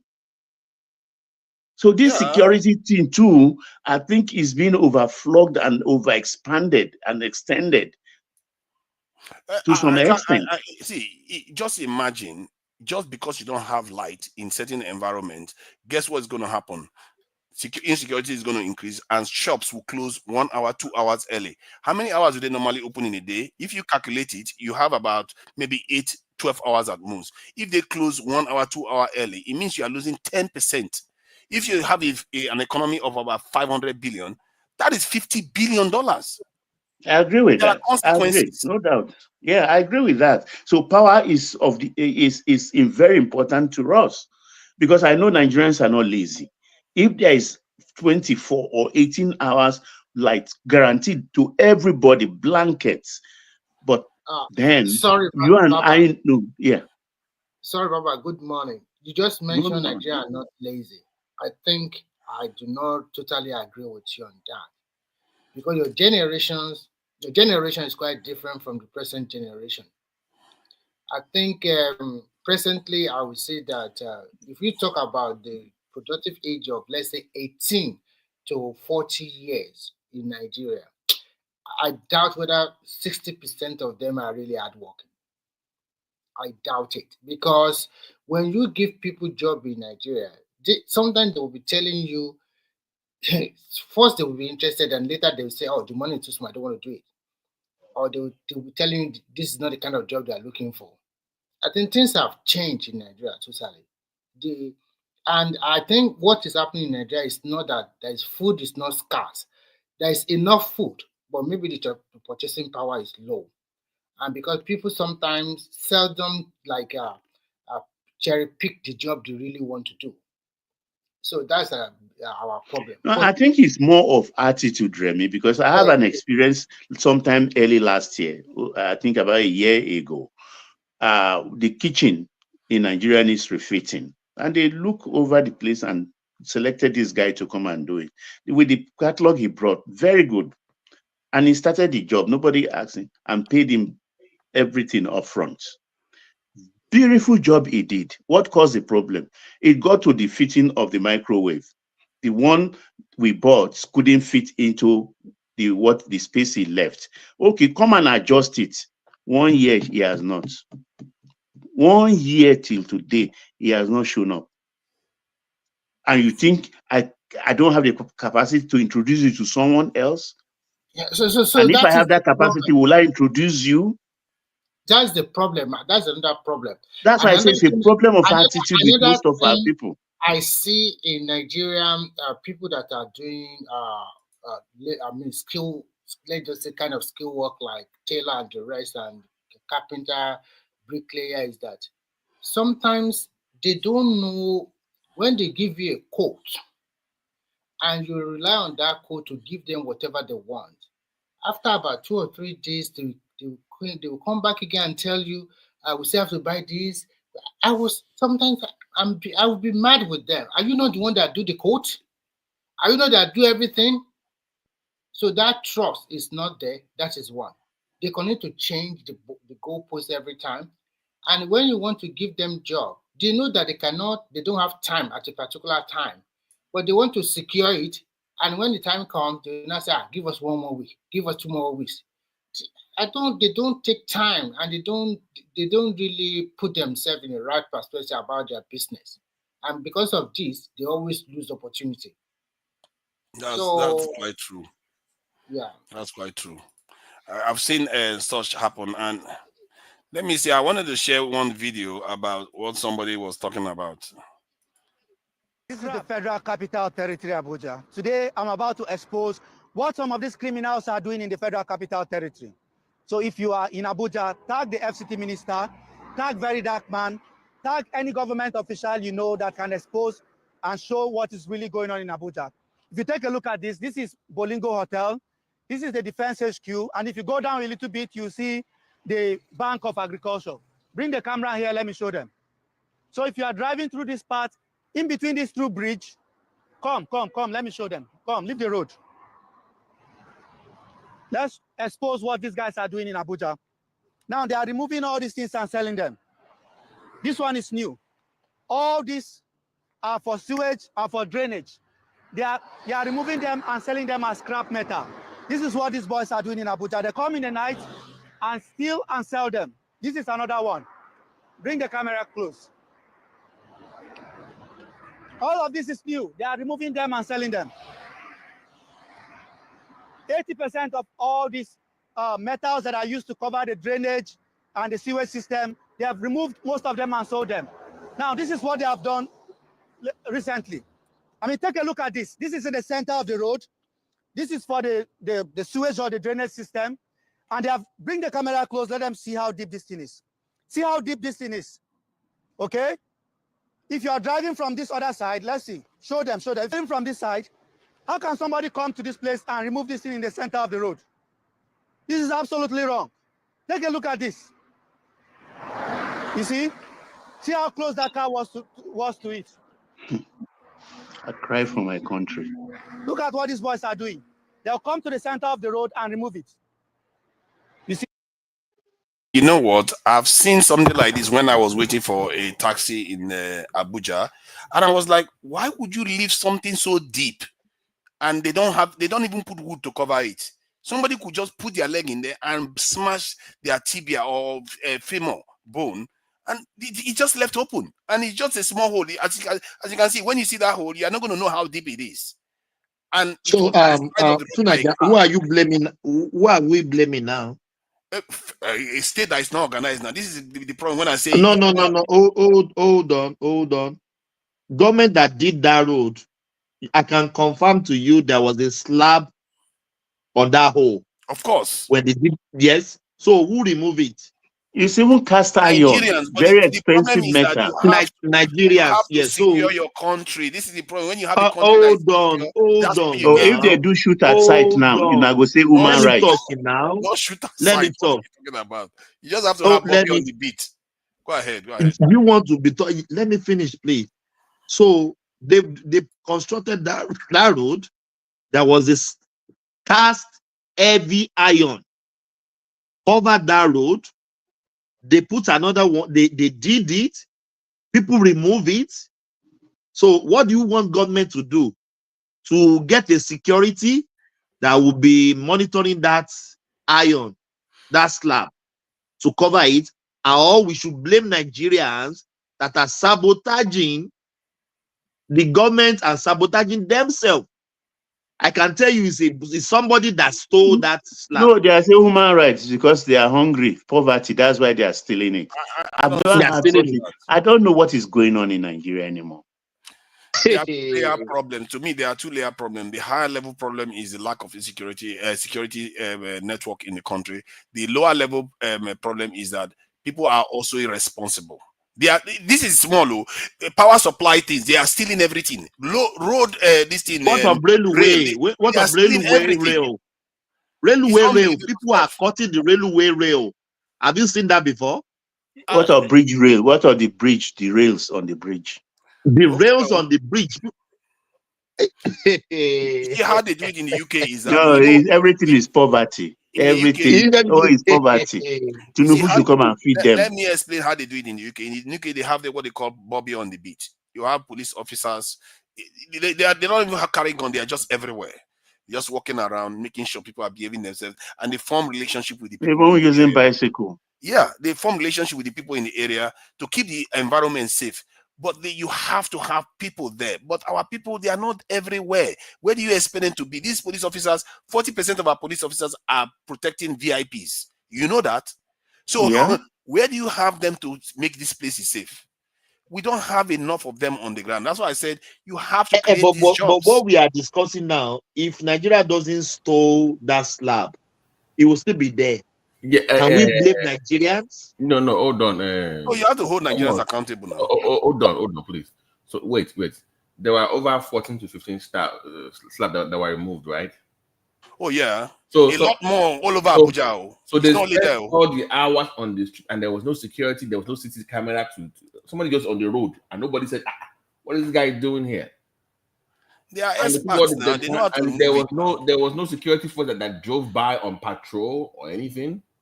I think if you want to stop something like that, you have to stop the buyers. No. Because there are people buying it, you see. No, you are the one that is there too. I'm saying that if you have patrol, like in America here, for instance, if they are doing any construction work on any road, forget about this American. Hold on, Thomas, please. If they're doing any road work in America, there's always a security officer with the car nearby. So if it's anybody just doing anything and there's no security force anywhere, that's a red flag now. Something is wrong somewhere. Mm-hmm. So and nobody raised an alarm. And where can I guide him by what's going on here? Everybody's minding their business in Abuja. Niger, first thing is this: we don't have enough policemen. That is number one. And I think instead of they have reported them, I read they have pick up some of them, but I think Nigeria should have their local government state police ASAP. Create employment for people. At least if you are giving them 50,000 or 100,000 per month, because it's not enough.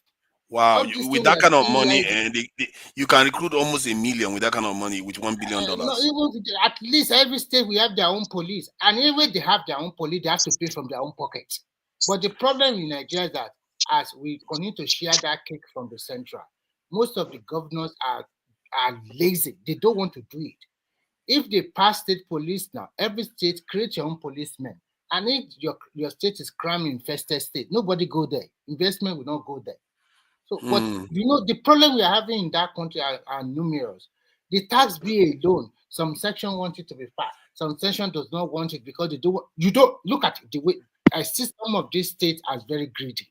You don't want the tax bill to be passed. You want the status quo to remain. You don't want to put resources into the center. The resources you have in your own state, you want to corner it to your own state alone. These are greedy and how do I say? I just don't get it. And you still want the same amount of money that comes to you or even more, but you don't want to contribute to this cake. So I think that is the Nigerian attitude. We lack the ability. But isn't that what? Sorry. Isn't that what Adewale was saying? That we don't have national figures. Talk is cheap. Remy, Tunaja, let me say this.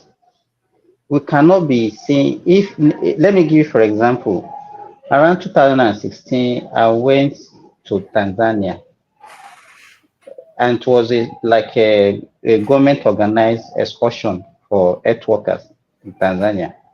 Our bus was just at the filling station. And so people just stop, so people are buying something. The Tanzania, immediately they notice that we are foreigner. They alerted their security operatives that this is that Nigeria, we just like blaming everything. We don't have that self-consciousness. Nigerians supposed to be their own security. Want to tell me that as at the time these people are taking all these matters, some people didn't drive by? But people don't mind. Since it's government property, they don't care. That is our problem. It's not about getting 100 million security or getting 200 million security that will solve this thing. We have to be security conscious as people. I understand you, but that one has to be. That means we have to change a lot of things from educational system. Some Nigerians receive some people that are doing bad things. They will just pass. Nobody will raise anything. Nobody will ask any question. No rule of law at all. People are not being sentenced. Sent to jail for doing crime that is not supposed to be. For God's sake, look at that end bad governments when they are protesting. Look at what is happening in the north. And they started to do it in Abuja that time. They started to destroy government property. You are protesting against bad governance and you are doing something terrible to the state's infrastructures. And if they arrested them, people are crying. They are minor. They shouldn't arrest them. Oh, minor. Putting fire into government infrastructure, cutting away government infrastructure. I don't think, what are we breeding in that country? Nigeria makes a lot of excuses for bad behavior. Yeah. When people go and rob people, they will say, oh, because the person just stole a chicken, let's pardon the person. It's like, when are we going to start holding people accountable? 3,000 are facing execution for crime that maybe some of them are innocent, but they are not carrying it out. State governors, they are paralyzing the state. They are too afraid to even sign death warrant that the court already sent some people to. Maybe they deserve it, maybe death penalty. None of them can sign it. Because they are afraid of international criticism. International criticism. Can you imagine our governors are more sensitive to international criticism than their national obligations? They are more, Singapore is carrying out execution. Even America carries out execution sometimes. Saudi Arabia, they're carrying out what's the name? Vietnam. A billionaire in dollars, so not in naira. A billionaire in dollars was convicted to death in Vietnam. So Nigeria, the question is this: when you ask Nigeria, let them have a kind of resource control. Some states will say no, they don't want it. If you don't want it, let others have it now. I don't see any reason why state cannot control their resources. If your state don't want it, then let us. And some people are calling for we should sit down and talk about this Nigeria, and you don't want it. Let's move this country forward. You don't want it. What do you want? I mean, do you know what they can have because it makes me. You must first, for you to have that discussion about resource control, you must first fix your tax laws. This tax law is to an extent, there's already resource control. I don't know why we keep saying there's no resource control. To an extent, it's already there. To what? No. You know what To they what mean by resource degree? control now. To what You want to degree? control them, pay taxes to the center. That's the real ideal. If people grow cocoa in Ogun State, are they going to give it to federal government? They don't have to. Nobody Even River State, they get the Niger Delta areas, they get 13% extra from the derivation from there. So there's, to an extent, there's already resource control. I don't know why many No, Nigerians you feel like we don't have control. that is not resource control, my friend. Okay, tell me what happens with resource control. A true resource control, you have accountability. Not that singular person is just planting cocoa, bag it and ship it to wherever you want to ship it to. That is not the way. The state have to get involved so that they can use the data for their budget and for infrastructure development. Are they paying the right taxes when they export it? So many stuff here. So we cannot just. I would have thought to an extent the Nigerian state is quite strong. If I'm not mistaken, Adewole said something about the states being able to even charge their own VAT if this VAT law, this tax bill comes through. If the state can charge even their own VAT, in the UK you can't do that. Oh, I don't even think in America you can do that. They have a uniform tax VAT system. Here is our VAT is. If I tell you our VAT, you will cry. Our VAT is a uniform VAT. Exactly. But in Nigeria, it looks like they won't allow you to charge their own. They will know which municipality you are consuming the product, and the government now pay the money back to the municipality, just like the Nigerian government, the tax reform they are proposing in Nigeria. That is the way it also works here. And none of these people are crying that, okay, we don't want it, they will change us, they will do that. None. Our VAT here was used to be 24%, but last year, November, it was changed to 25.5%. And our VAT in Nigeria is just 7.5%, and they're still crying. What is 7.5 can we do for you? So sometimes our people, and what I see in Nigeria is this: I see a muddy place that needs a lot of development, that has a lot of opportunity. And I see some people are making use of that opportunity to create wealth for themselves. And I see some people who does not want to create any wealth for themselves, but they still want the old status quo to remain. You people go and create the wealth and give us money. We just enjoy. And we don't care for our people. So that is what is panning out in that environment. So those people that are enjoying that status quo, they don't want to even disturb their own brain. Just continue to rely on those ones that are creating that wealth.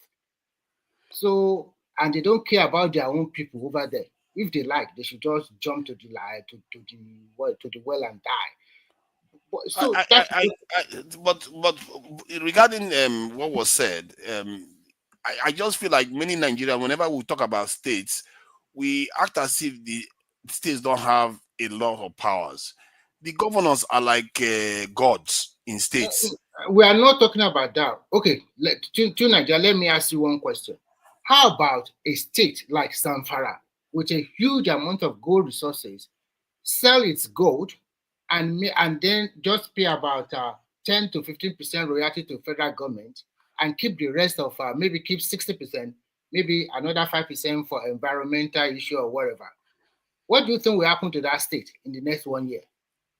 I think they will do better now. But I don't think many Nigerians will agree to that too. What are they doing? But Nigerians should be like, you've been getting oil money all this while. Now you get gold. You want to share it for yourself. You know what they're doing? They are sending their Almajiri boys to their place, go and till the land, and they are giving them 1,000 naira per day, where they are rich men, when they get the gold, they will sell in millions of dollars outside. They are still using the same boys that they are not well educated. They don't know nothing. Because they give them 1,000 naira per day, those people are already happy. They go and dig. I saw a video recently. That place is huge, man. And there's a lot of huge deposit of gold there. And it is their elite, their governor and whatever, that they are taking the gold and fly with helicopter to wherever they are going to sell it. And in the same country. And you still depend on the oil from the other part of Nigeria, especially in the south, to get the federal allocation every month. And you don't want the federal government to come and tamper with your own gold there. So sometimes that is... See, our leaders, they know what the problem is. Let me see if I can find that video from our CDS So that they tell you these things all the time. They tell you what the problem is, but they don't seem to have the courage to deal with it. It's difficult unless an average Northeast and Northwest understand what is really going on like the rest of the region. And we all come down and say, fine, we want this resource control. They don't want it because they don't want to till the land. They don't want to work out. They know that if that resource control come into being, majority of the people you are keeping at bay, you don't want to develop them, the generality of their population, they will stand against them. And they still want this power. There is something that is going on in the north now that, in fact, there is a big crisis that is going to erupt between the Hausa and the Fulani. The North Central have Why do already. you think so? Why do you think that? They started shouting online that we are not the same thing. Why are the? Oh yeah. I saw that too. I saw that when I went to Nigeria. Why are the juicy position? Everything go to the Fulani, and we are so. And they also have the population. When I was in Nigeria, I don't know. I've said this before. A taxi driver an Hausa taxi driver was the one that told me the same thing. He described how they are different from Fulanis. He described the nature of Fulanis and the nature of Hausa people. And he was saying it in a kind of negative way. But I was like, those things you are seeing as negative is actually a good thing if you combine both sides. And so the reason why I'm highlighting this is because you are saying that there is a problem in the North now. Maybe there is some truth there, because I don't know why he was being quite negative about it. I was like, you shouldn't have to see them. It was like saying northern Fulanis are willing to die for their cows. They can put their life down for a cow. But while we all do our own farm, we do our own things. And what I was like, but there's a reason why they are like that now, because they understand that through time that they can make their sacrifice for the rest other people to survive because if the cow dies, they will not survive. So that's why they are like that. And a lot of things an average Nigerian does not understand. An average Nigerian does not know what is the constitution, how we are governing ourselves, what is the power of the president over subnational. I'm talking about state. An average Nigerian does not know that as a president of a country, you can just do whatever you want. It's not done. This is a democracy. And what is due to the state according to the constitution, you must give them. And some people say, is it not the president? He must do this, he must do that. No, this is not a military head of state. And some people always have the mindset that, like I asked you already the last question about morality. Others are evil. I'm the honest. I'm the only one. That is not true.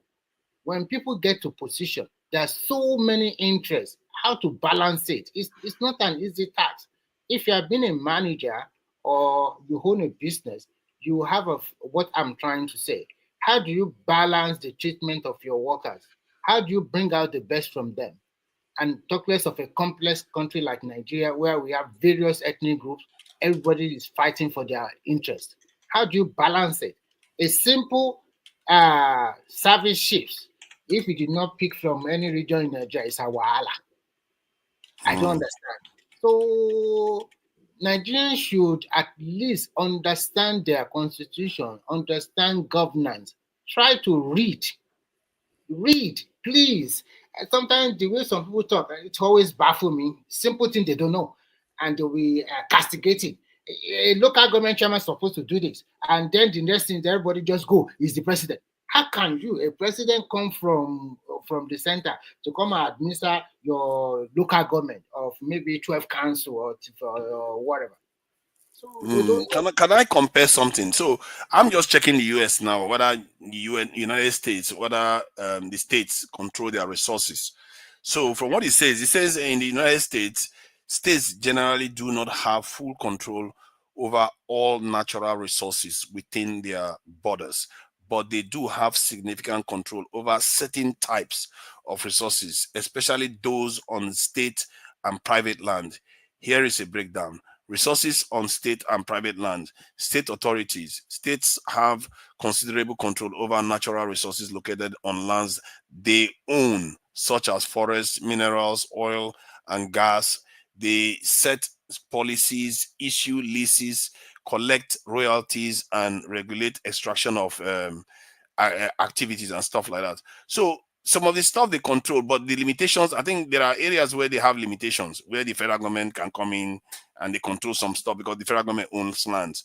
But in Nigeria too, from what I gather, I just found that one out not very long, that Nigerian states control their land. Nigerian states control their land, so they own the land, and most of the resources like mining, I don't think the federal government takes the mine. Does the federal government in Nigeria take mining income from the states? Do you know that, Remy? So for my findings anyway, if you're not there, the federal government doesn't take the resources. Let me check actually, and let me just check just now. In Nigeria, does the FG take this thing own resources from mining? Let me see what it says. Oh yeah. In Nigeria, the federal government owns and controls all mineral and mining resources. This is explicitly stated in the country's laws and constitution. That may need to change, because if you want states to start generating income from that, I think this is one of the areas that may need to change. But Nigeria, if they own it, if they are extracting it, if they have any money dividend out of it, they still share it to Nigerian states. You understand what I mean? They do, but if the states control it, they will keep 60% of the income from it and give some to, let's say 40% or 30% or 10% to federal government. So they will keep more to develop their states. And I can understand the argument that it will motivate them to want to bring people to come and do the mining so they can make money. See what I mean? But federal government is not there. Federal government is not there. It doesn't. What it concern them? They Abuja, they catch cruise, so they will leave the states to their vices to face all the problems that they are creating in Abuja. So I don't see any real danger from that, really. What is the danger that can come from that? Because people are getting their own resources from the Ghana, making money and enjoying themselves. There's no problem from that. The area I'm a little bit more concerned about is security aspect. If you we have Wiki and the kinds of Wiki out there, that have too much power. If they get police and they decide that they're going to fight the federal government, wahala will start. Federal government will have to send all kinds of military into the area to go and quell them, especially if the Nigerian state is this weak. It's going to be a problem. Nigeria, my brother, forget about that state police. It's not going to happen. Go and write it down. Governors have agreed, though. Are you sure? Governors have agreed. That you didn't know. They've agreed recently to it. Once governors agree to something, it's very close, because they control the House of Assembly members. I don't think federal government will want to go to that route. I don't want to mention some things, but I don't think so. I don't think we are ready for it. Eventually, we should get. We are not ready for it. There's too much danger. There's too much danger for that. For something like that to happen. Nigeria, I will say this. I'm not trying to stereotype anybody or this. If there is still agitation in the land, federal government will never. What did I say? Federal government will never. I will repeat the third time. Federal government will never weaponize a state. Never. It's not going to happen. Is it not about the power differential? Like when I went to Nigeria and I was carrying a drone, the federal government didn't like it, so they wanted to seize it. So when I asked them why, they said because I said in the UK it's all fine, you can carry this type of drone, small drone around. But I said, but Nigeria is not the UK. The Nigerian security system is not equipped to deal with such technology. So the power differential matters. And if let's say Nigerian state itself, the center, becomes stronger, if they give the states ability to have police, they won't be worried, because they know that if the states misbehave, they have far more power. Like the American state is very, very powerful. They will crush any state that tries to mess about. So maybe when we get there, I don't think we are there now. Our military is not even strong enough at all. I don't think we are there now. Far off. I don't think we are there now. So the federal government will never weaponize any state that will fight against them. Never. Go and write it down. Never. It's not going to happen. You can't be It's sure. not going to Tinubu happen. could do it. Tinubu could do it. Tinubu seems to be quite bold in terms of doing things like that. He could go ahead. After all, he did the autonomous local authority stuff. Those ones are small. We are talking of weapons. What are you talking about? Do Yeah, you think all those past presidents, they don't want to sign state police into law? Do you think they are happy about where people are being taken down in the state? Do you think they are happy being centralized the police in Abuja? But there are many things attached to it that is not going to happen. It will go and write it down. Today is 7 here. I don't know what date you are over there. The federal government will never weaponize any state. If there's any agitation in the land, maybe Yoruba nation, maybe Biafra nation, maybe Oduduwa nation, never. Yeah, Never. that can be a big problem, but I can't be too sure because if these governors agree to it, then it's very close. It's closer than we like to believe. That's why I like this kind of democracy we have now to an extent.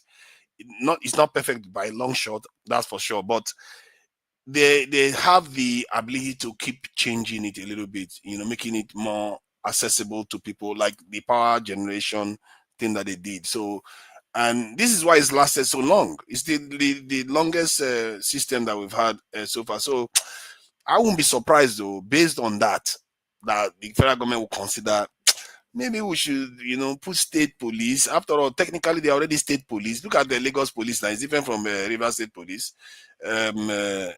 The one in Abuja is different from the one in Lagos. So, in a way, they're already like that. It's just to make it official so that the states. But do you know now, the state cannot even acquire weapons for those state police without the federal government consent.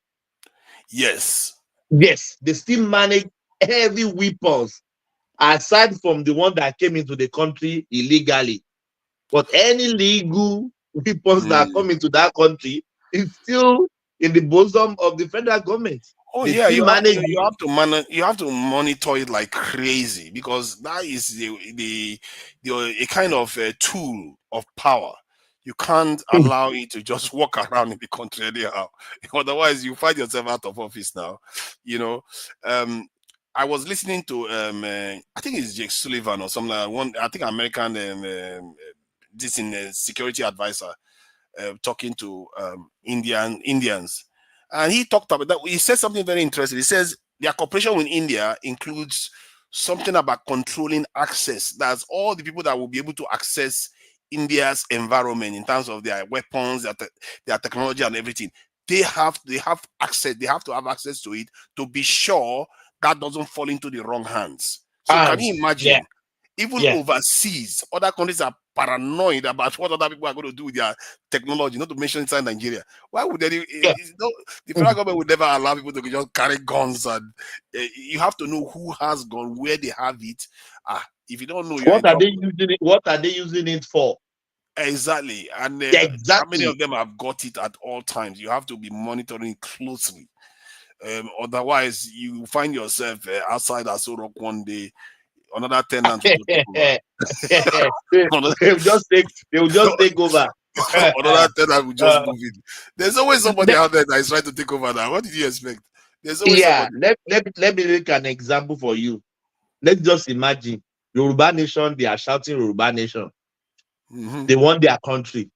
Igbos are shouting they want their country. Maybe some Arewa are shouting some their country. And the federal government will go to that same state, tell them now, you can have state police. When the state want to employ the police, who are they going to employ? Are they not the same guys that are agitating, they want their country, they are going to employ? Don't you think that the federal government will think that they will turn the same weapon against them? It's more than that, my brother. It's very dangerous. It's very dangerous. It's very dangerous, my brother. If there's still agitation in the land to give state weapons, will be difficult. Even The if country, governors, the country is practically lawless. You want to give more weapons to people. I think what they can do is neighborhood policing, where those people don't carry guns. They can work with normal police. They just man the street. You can use that as a state police, whereby they only carry batons. They just walk around on the street and they they can even report to carry the main guns. police. Oh no, They no will have gun. they have a restricted gun, maybe double barrels with some That's cartridges. still wahala. Now you're going to get wahala out of that one. Don't give them anything. Only federal police should be carrying weapons. They will be reporting, but they should be everywhere. Because those people, when they are everywhere, the neighborhood, if they know them, they start feeling safe. And whenever they see anything, because they are the eyes on the ground all the time, and they will report to the police, and the police will arrive immediately. So those type of things, there are ways you can do it. People will feel safer around their environment, and then from there you can start studying it and seeing how the states are behaving. Then you can transition to from batting to taser, and then from taser, before you start giving them Yeah. ahead now, Graduating gradually. gradually. Yeah. Something like But that. going no. My brother. But me, I wouldn't even want it, because that would just create instability. The only people that can agitate in Nigeria that Nigerians will agree to, let's say if they say they want to leave Nigeria, other Nigerians will be like, "What? Did you just say that? Okay, fine, bye." Is it not?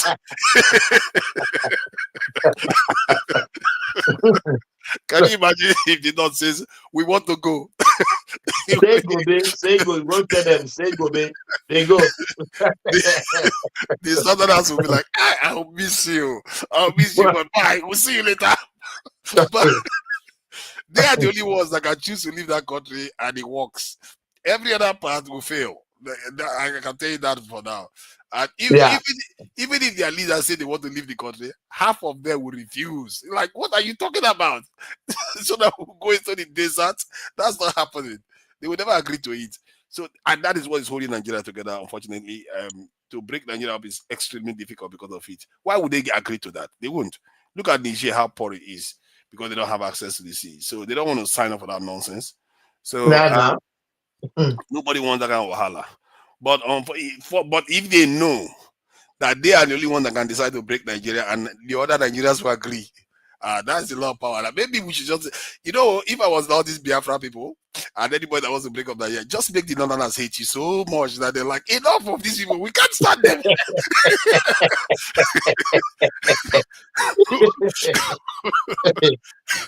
Just make them hate you so much that they'll be like, we prefer to be in the desert other than these useless people. Let them go their own way. Let them go.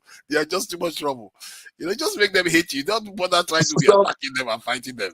Make them hate you so much. Some people think that maybe because the state governor going to use the police as the tools. State government is already using police as a tools already. That is not a news to you. We can use them. No, Lagos state government is solely responsible more for this Lagos state police more than even federal government. They bought them helicopter, they bought them ambulances, they gave them brands of car every almost six months in their own pocket. Lagos state. I think they even gave them extra are you telling pensions me? or something. Are you telling me someone who will call Commissioner of Police of Lagos that he wants something, it will be difficult for him to do? They're already using them as a tools. Yeah. But this matter of they are using them already. If the state government doesn't want a commissioner in the state, they can call the IG that I don't want this commissioner again. They have the power. They already have the power, my brother. State governor is like an emperor themselves. They have power. Yeah. So, but this agitation will be the obstacle, the main obstacle getting state police. My brother, go and write it down. It's not going to happen. Even if the states signed it to law, they want it, the federal government will never. And that's the thing, though. Like, the state governors, they have all these powers to do all these things.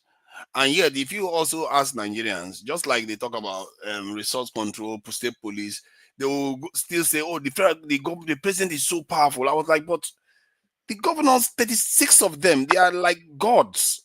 You can't touch them." Like, you know, one of the reasons why they couldn't arrest Bello the first time is because of the governor of the state. EFCC could not touch him. DSS could not touch him because the governor of the state is immune. You can't go there and mess about. When I knew the state governors are so powerful is when one politician escaped from Rivers State because of Wike. He said Wike is trying to kill him. I was like, he says the reason why he has to leave is because Wike is threatening him. I was like, but normally that shouldn't be the case because there's police in that state. But what are you going to do to Wike? Are you going to take him to court? You're not going to do anything to him. The police, they are in the pocket of Wike now.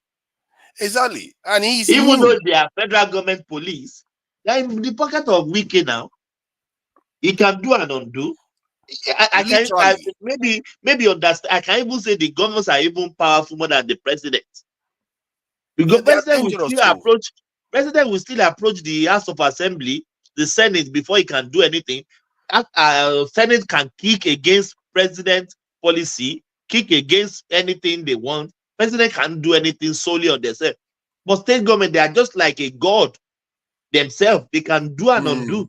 And they control the House of Assembly. The House of Assembly of their state, they are in their pocket.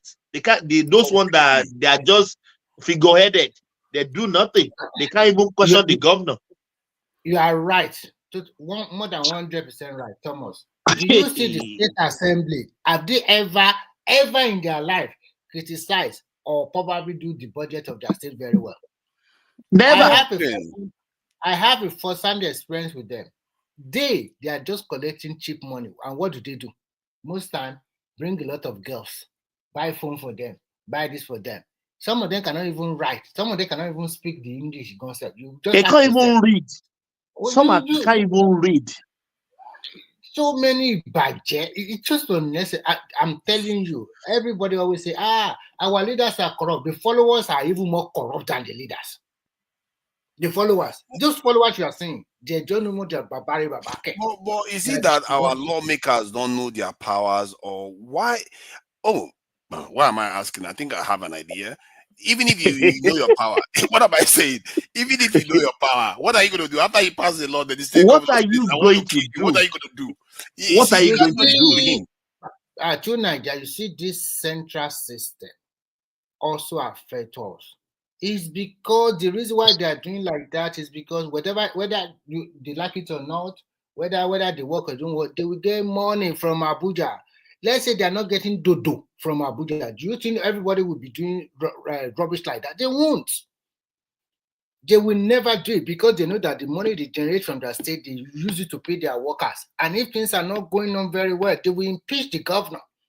But you don't need to do nothing. You can be sleeping every day, sleepwalking, eating. Food is cheap. Food is given to you at the state house. You can see the Adewole in Osun and his family, the way they are enjoying at the state house. Party every day. But Remy, why did they make state governors immune? Even when they know America and almost all Western democracies, there's nothing like that. Even if they don't make them immune to Nigeria, will an average Nigeria think about taking the what do you call it, the governor to court? Now lie. Now they may try. You don't know. This is a way you can't touch them. That's the worst. Fubara basically destroyed House of Assembly. Nobody can touch him. They shouldn't have that kind of power. It's just they are just too powerful. You know what? The people themselves have to wake up. And if you want to have more gain in your country, you have to also sacrifice.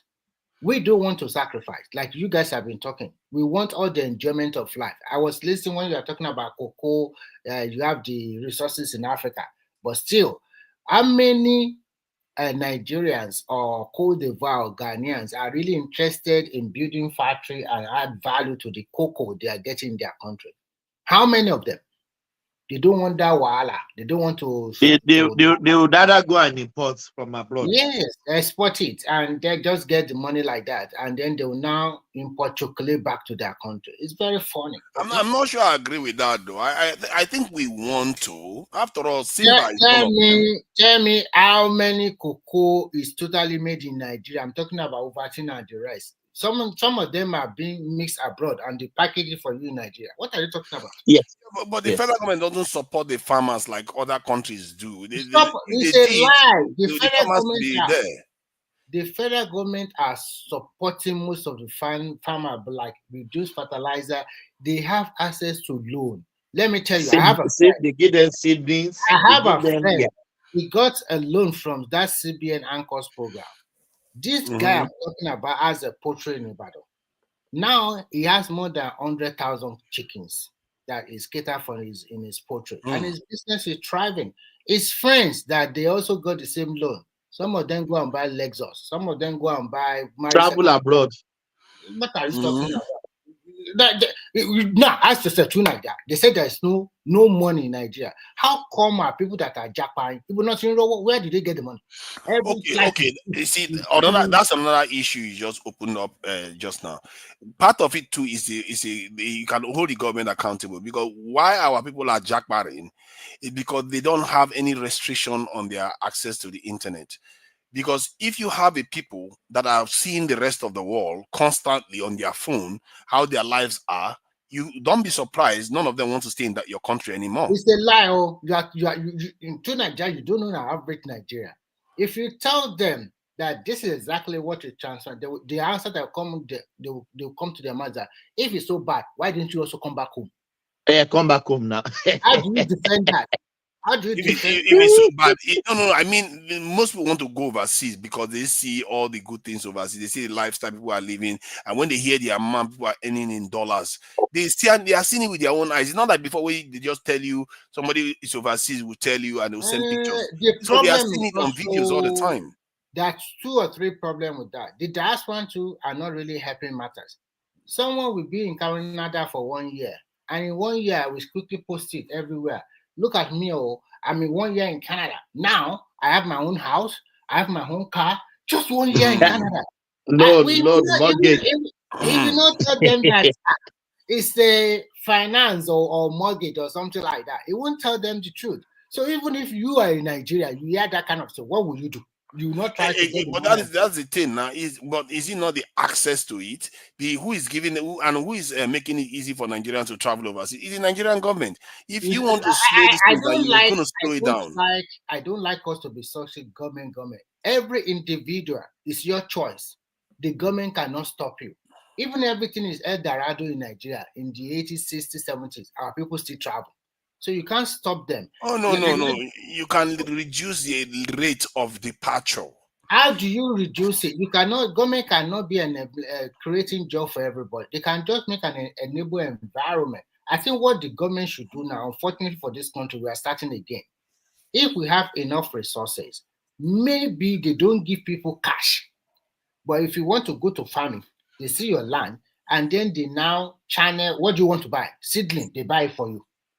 Not that they give you money to go and do it by yourself. So if they can monitor it that way, and I like what Lagos State government is doing. Lagos State have already partnered with a lot of states in the northern part of Nigeria. They are going to buy their agricultural produce. And that big logistic hub in Epe will be completed, not totally complete, some phase will be completed by in June. And then they will now bring all of this product to their warehouse. They also have cold storage. They say it's going to be the largest in Africa. By so doing, they are going to sell this product directly to to the farmers market in Mushin and the rest. This one will crash the price of agricultural produce in Lagos. But how many states are really copying the example of Lagos State? Ask me. So Lagos State has a lot going for it. If you have to, if you want to judge stuff, judge it with other states. I think that part of the problem because if you keep leaving your people to go, you don't be surprised that your industries are not going to develop. After all, it takes human beings to invent and build anything.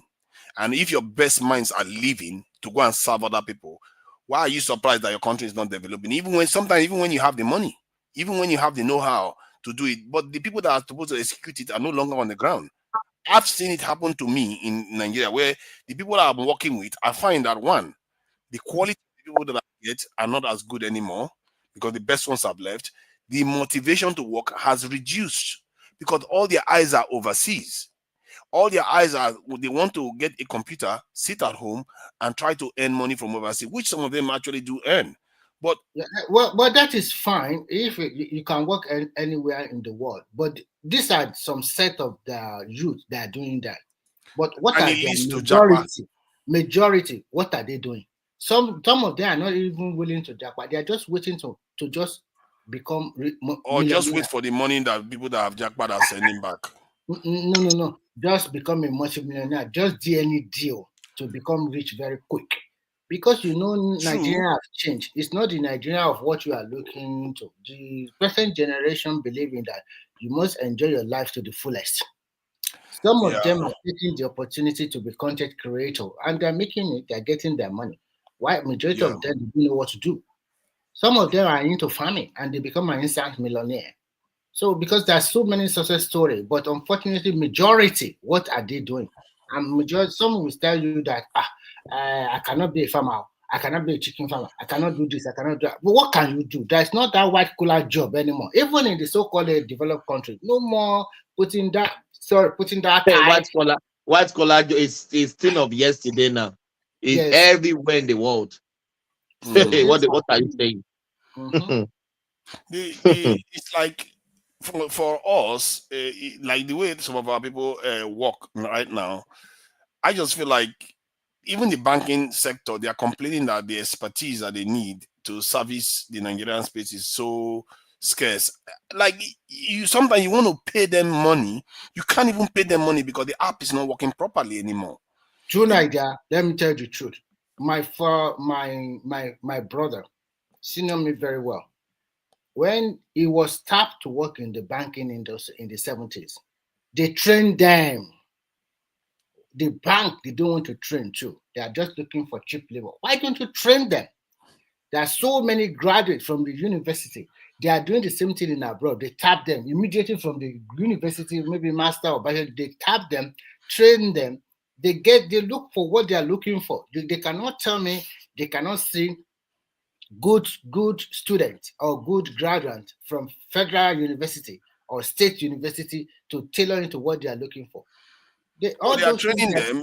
By the time they train them and they get good, the moment they get good, they leave the country. No. When you train them, you force them to sign 5 years contract with you. They cannot just break contract. Are you sure Nigeria is able to? You have that kind of arrangement in Nigeria where you sign people? So that is why we say that we are still backward.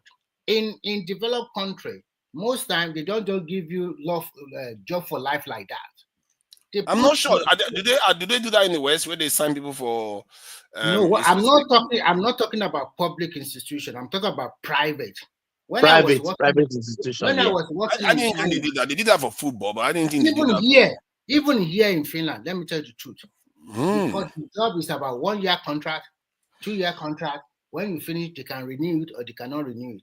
So in Finland, okay, maybe you know what? That's quite an interesting thing. I might actually explore that because I didn't know that they actually have. So if you are not working for public institution, even if you are most private is on contract, maybe after 1 or 2 years they will do key performance index on you. If they still think that you are okay, then they give you another contract. Not every time. Remy, yeah, they are even still doing it now. They will like a sponsor visa from any country as the nurse. When you come here, you sign contract for 2 years straight, working at the outskirts of the city. What regional area. Then after your 2 year contract, you can leave, but they will sponsor you. Let me answer Biggie.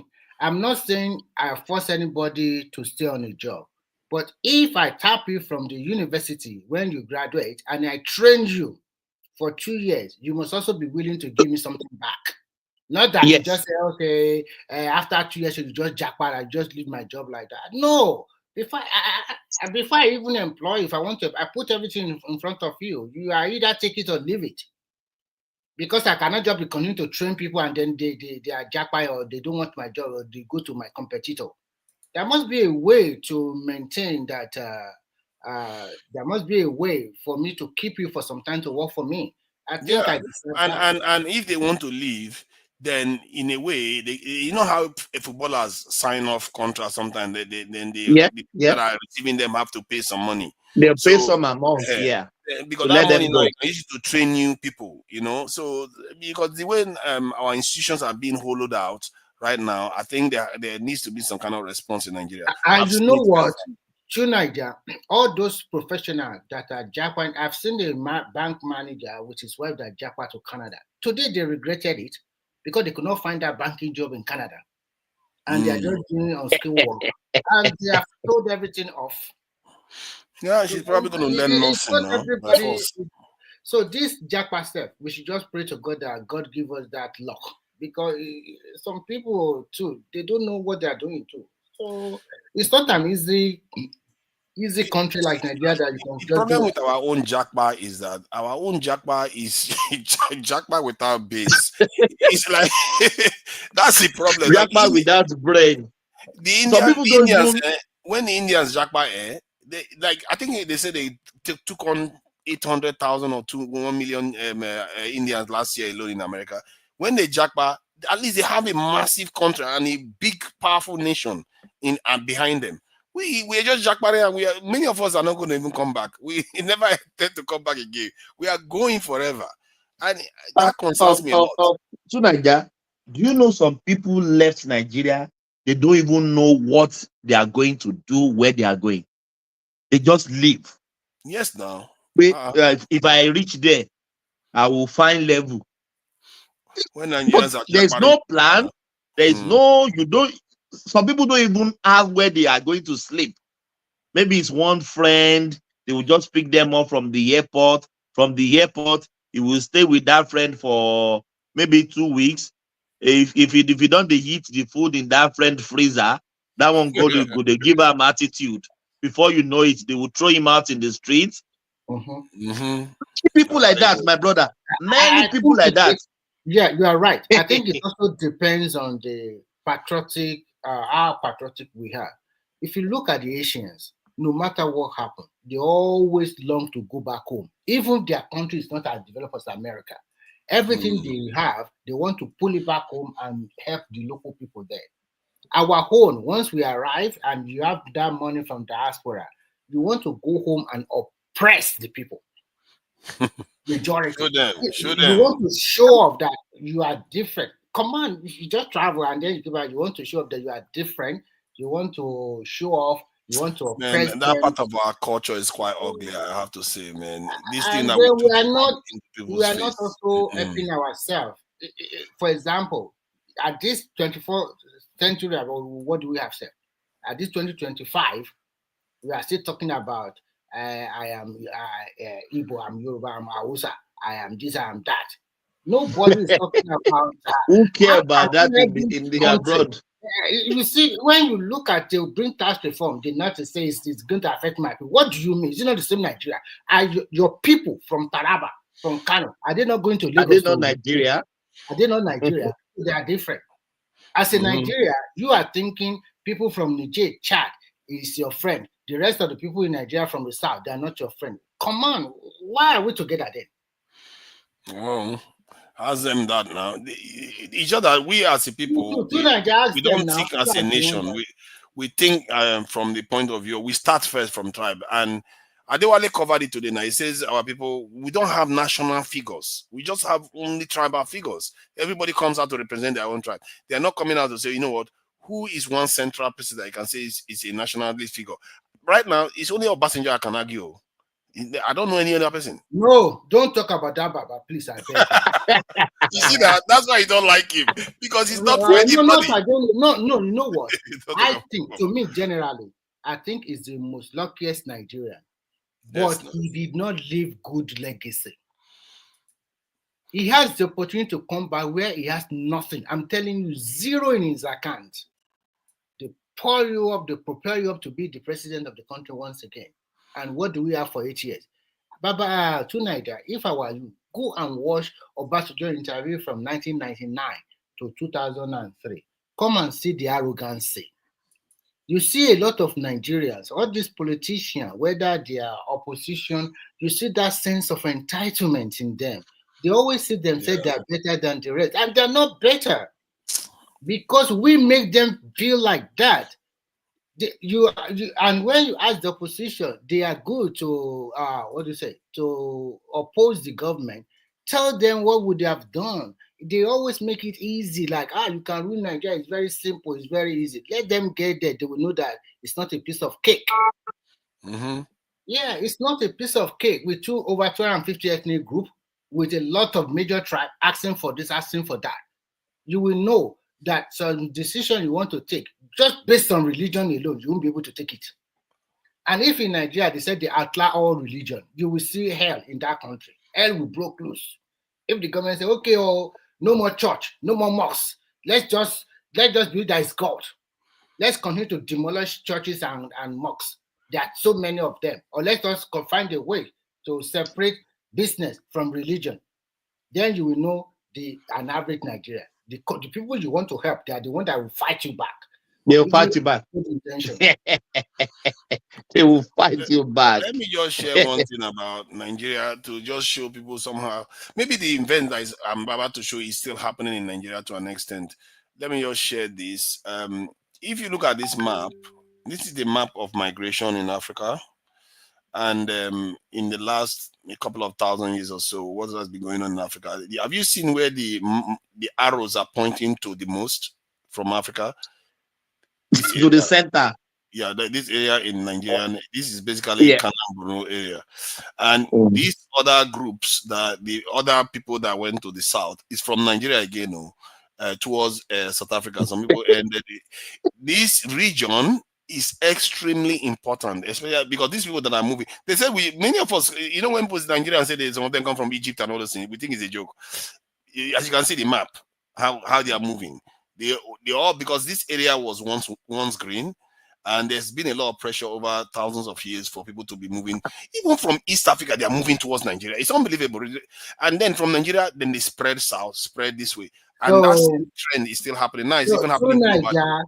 Don't be surprised in the next 20 or 25 years, you'll be hearing, I am Kenya Nigerian, I'm Ethiopia Nigerian. And you are Nigerians. No, because they are moving forward to your own country. While our own people, we are moving to America, Europe, and the rest. And then in 20 years, we want to fight with them that they are not original Nigeria. Their great founder is not original Nigeria. So sometimes I ask myself a very good question. What are these East Africa, South African, and all these, Pakistani, India, Nepalese, Filipinos, what are they looking for in Nigeria? I don't understand. Why are they going to Nigeria? Let me shock you. I just came back from Nigeria. When I was going from Qatar to Nigeria, if you see how many diversity country that were in the place, I was just thinking, what are these people going to do in Nigeria? It's the same flight. About that location. There's something about that location. Let me tell you one thing that will shock you. Let me tell you one thing that will shock you. Anytime you go to Nigeria and you see more Chinese, like 50, 60 on a plane or 40 in a plane, they are almost half of the plane. Your economy is good, though. You are just deceiving yourself because they have the money. If they bring in like average of let's say like $100,000 to your economy, they will take over your small supermarket in the street. Remy, to my surprise, I saw Nigerian passport in one of them's hand. Nigerian passport. It's the same thing now. When you marry to Australia or whatever, you can also get there. So they marry to Nigeria and they can get the Nigerian passport. So, it's crazy. It's crazy. Crazy. Egyptians. I'm just thinking, what are they doing? And if they are not making fortune in Nigeria, what are they going to do, coming to Nigeria for? See, Thomas, you know, Thomas, most of these, let me add this one quickly. See, Okay. when we were having this argument with Chidema issue with South Africa, that's when, you know, we were talking about how Nigerians were taking tax to pay these area people and they are causing trouble for us now and all the rest. But when I started looking at it and comparing the fact that even the Bantu expansion started from the Nigerian area and everything, if you take the actual number of people that can trace their heritage to that region in Nigeria, it's almost 1 billion people in the world today. All the Bantus can trace themselves to the Mambila Plateau in Nigeria. The Nigerians that have spread all over this in America right now, many Nigerians have spread all over this in America, numbering up almost 200 million in that this in area. So if you count the Bantu Niger Congo population alone, that is almost 1.something billion in this in Africa alone. So you can see how influential Africa is. Many of them, if they go back in time, they are linked to that location. But they cannot say the rest, the opposite about Nigeria. Nigeria is not linked to them. They are the ones that are linked to us. Because of this map you see here. This document was created in 2023 by a researcher in the UK here. The South Africans, to be frank with you, their country can be beautiful than Nigeria, but an average black South African is not exposed like a Nigerian. So that culture not being exposed is still there, and that kind of hatred against Nigeria. You know that you know Nigerians are very arrogant. They will go to their country, take their women, and rub it on their face. That's really bad of Nigeria. That thing Nigerians do, it's gonna be our undoing, you know. That's our big mouth. We really talk. It's not the big mouth alone. Nigerians are proud and arrogant. You can go if you give a Nigeria a simple chance, they will take over your country if you don't mind. Yeah, maybe, but you can do it quietly. See, you can do these things quietly without a lot of people do it. Sometimes when they Nigerians won't do it quietly, they won't do it look quietly. at Hush Puppy. They just showed Hush Puppy in prison and sending somebody to go and do birthday, and he was flexing from inside prison. It's like, why are you doing this? You are already in jail. He will flex because you're able to do things. What is wrong with these people? He's enjoying it now because he has the money. They will give him special treatment. Everywhere in the world there is corruption. So don't we expose ourselves. That guy, his big mouth is the reason why he probably was arrested. Then he's still flexing and showing off his wealth. It's like, and when they come out, we even show more. Because I know you can stack some of them somewhere. You know, for him to be doing like that. So what I just want to say is that all these East African, South African people rushing to Nigeria, and Nigerians are telling them, why are you coming to Nigeria? Nigeria is a poor country. They will tell Nigeria that what we see and what we can see with our eyes, you people are not poor. Come to East Africa and go and taste poverty. Poverty in Nigeria. Come to our country and go and take it out. Abject poverty. Abject one. So there was things I watched yesterday, and they were talking about Dirty December, and they were asking them a question. I said, I want Dirty December. I want it. Then I asked them, do you have the money to be? They said, I don't have money, but I have a lot of friends that will come to in abroad or in Nigeria that will spend money on me. They said some ladies in a night, overnight, they went to 2 or 3 bars. Their bag is full of dollars when they go back home. Because people are spending them money. It's a way to make, it's a business for them too. You understand? Nigerians use opportunity. But you will see they will ask people, dance to you, you know, you just throw your dollar at them. Calculate it if you are making an average of $1,000 in a night for 7 days. Is it not millions? So some of them are very smart with it. And you think, why are you this dancer in that bar? But you don't know how much is she's going home with. Cashing out every night. So there's money in that country, but I see, Remy, I really am concerned about this braggadocio thing that we do, because if we keep telling it, because if it was, can you imagine if it was Nigeria that built nuclear weapon like North Korea?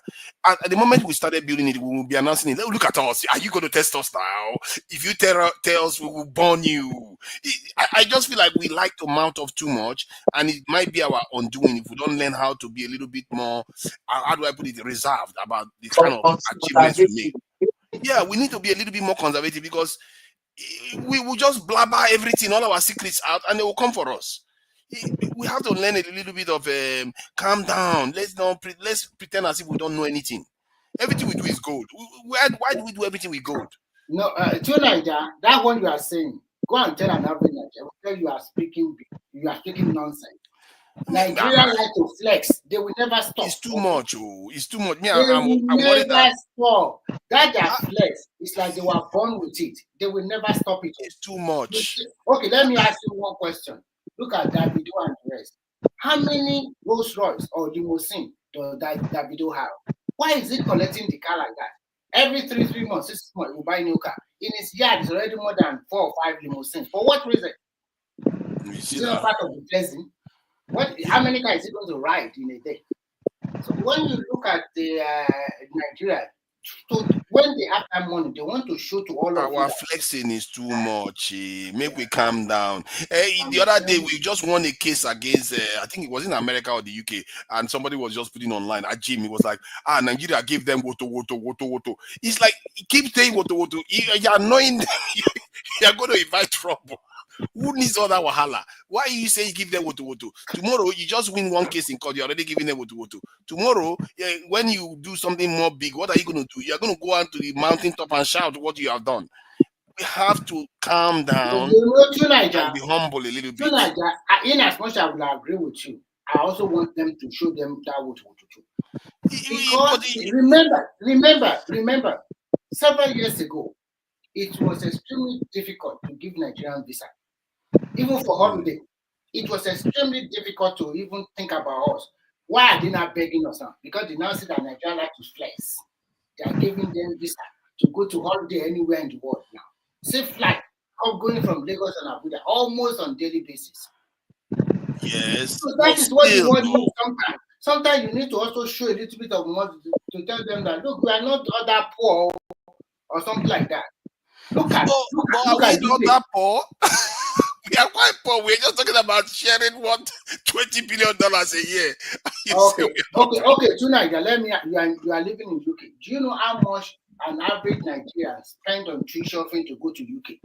Do you know how much that government raking in 2 or 3 years from Nigeria alone? Yes, just like our women spend a lot of money on wigs and everything. See, let me give you an example that you might relate to.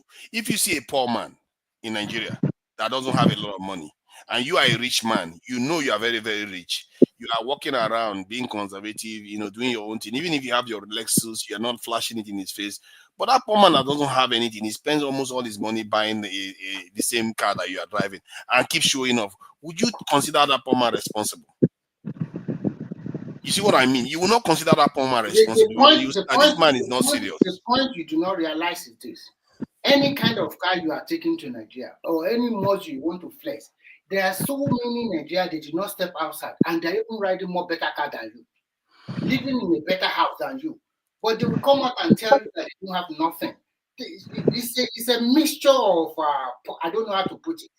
There's some place you will see as, is this the same Nigeria? And there's some place are they really Nigerian? Why are these two people extremely poor? And there's some place that these people too, they are extremely rich or wealthy than where you are even coming from. Yeah, so you don't know how to juxtapose it sometimes. Like the Nigeria has a very kind of respect culture and everything, for your elders but at the same time, Jesus Christ, we like to shout from the rooftop when we have, like, even when we make money, they want to show off to their friends. Look at me, well, you're not the one talking about somebody goes to Canada 1 year, they start showing off their car and everything. It's like, why do we have this need? I met an Indian that came to the UK, and this guy was making a lot of money with the work that they are doing, and he bought a trainer that is 10 pounds, 10 pounds trainer, and he was like, if it was in India, he would get it for 5 pounds. That's how humble they are. It scares me, because if people are that humble and they have more than you, that's scary. Why are we the one shouting from the roof? I don't know. I just feel like maybe we should calm down a little bit until we actually earn our success. Have we earned it? Can we say we've earned it? India has been to the other side of the moon. I don't know. This thing that we do where we go everywhere, we're like, oh, look at me. Hey, we'll give you woto. we've achieved. We've achieved. I don't know, man. What did we achieve? We've achieved. We give me to and all the rest. On Twitter, we are like superpowers on Twitter. Anybody that tries us, we go after them. Like, how is that going to make you a superpower? That's not going to help. Go and build something. So, tonight, you ask yourself, they don't have money. How come they are on Twitter 24 hours? How come they're on Facebook 24 hours? How come they're on TikTok 24 hours? It's not a simple money to spend on data now. And they can fight in morning till night.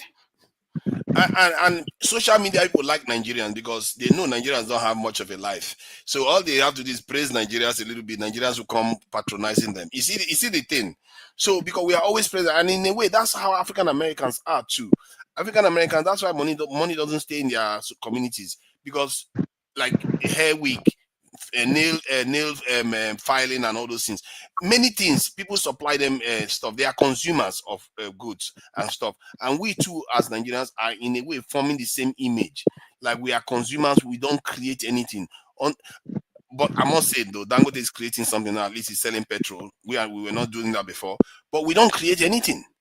So and then our mouth is bigger than anything too. We talk. We tell everybody where we are. Everybody has to know. You know, we have to show off. It's crazy, man. We have to come. You know, I met a Zambian lady the other day. She told me, Nigerians are arrogant. I'm like, okay, I don't know what you mean by me being arrogant, but I didn't do anything to be arrogant here. So, but it's because we come across as boastful. We have to tell everybody what we've done. And what have we done that we are that boastful? You know, why I'm concerned about this because Mansa Musa, that's what he did too. Mansa Musa had so much money and he was like, you know what? I'm going to go to Mecca and spread all this gold around. Hi. If it was Rome that had that kind of gold, they will conquer from Africa to India. They will take everything. But we get it. We want to show off. And that show off is just like our blood. It's in our bloodstream. It's in our bloodstream.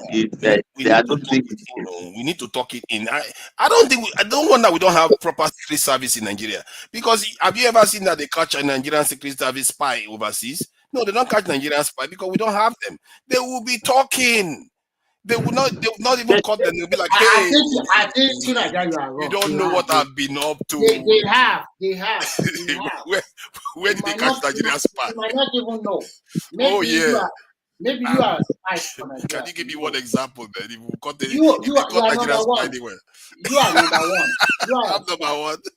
I'm number one. You don't know your state, so you are a spy. I'm here blabbering all over the place. How am I going to be number one? That is the way spies do now. You create Nigerians. See, I'm telling you, if Nigerians have spy, they've not even caught him. Like, where are they now? I've been itching to tell the story. So, are you trying to cover for the problem we have? I'm saying we shouldn't be talking too much. We talk too much. Jesus Christ! If we won't come our country now. One thing you don't know is this: if you have lived in 3 continents, like Thomas is living in Australia, you will know that Asian people generally they are reserved. They don't like to show off like that. You might not even know the difference between a boss and a worker. But when you look at the attitude of a black man, you will see that difference between a boss and a worker. Because it will stay somewhere. You know now when we are growing up, that sometimes our parents have a house girl. You will see how your mother is controlling the house boy, house girl, or your guy at home, controlling the driver or the gate man. So it's always in our character to lord our power one way or the other. So but can't we find a way to keep quiet a bit for a while?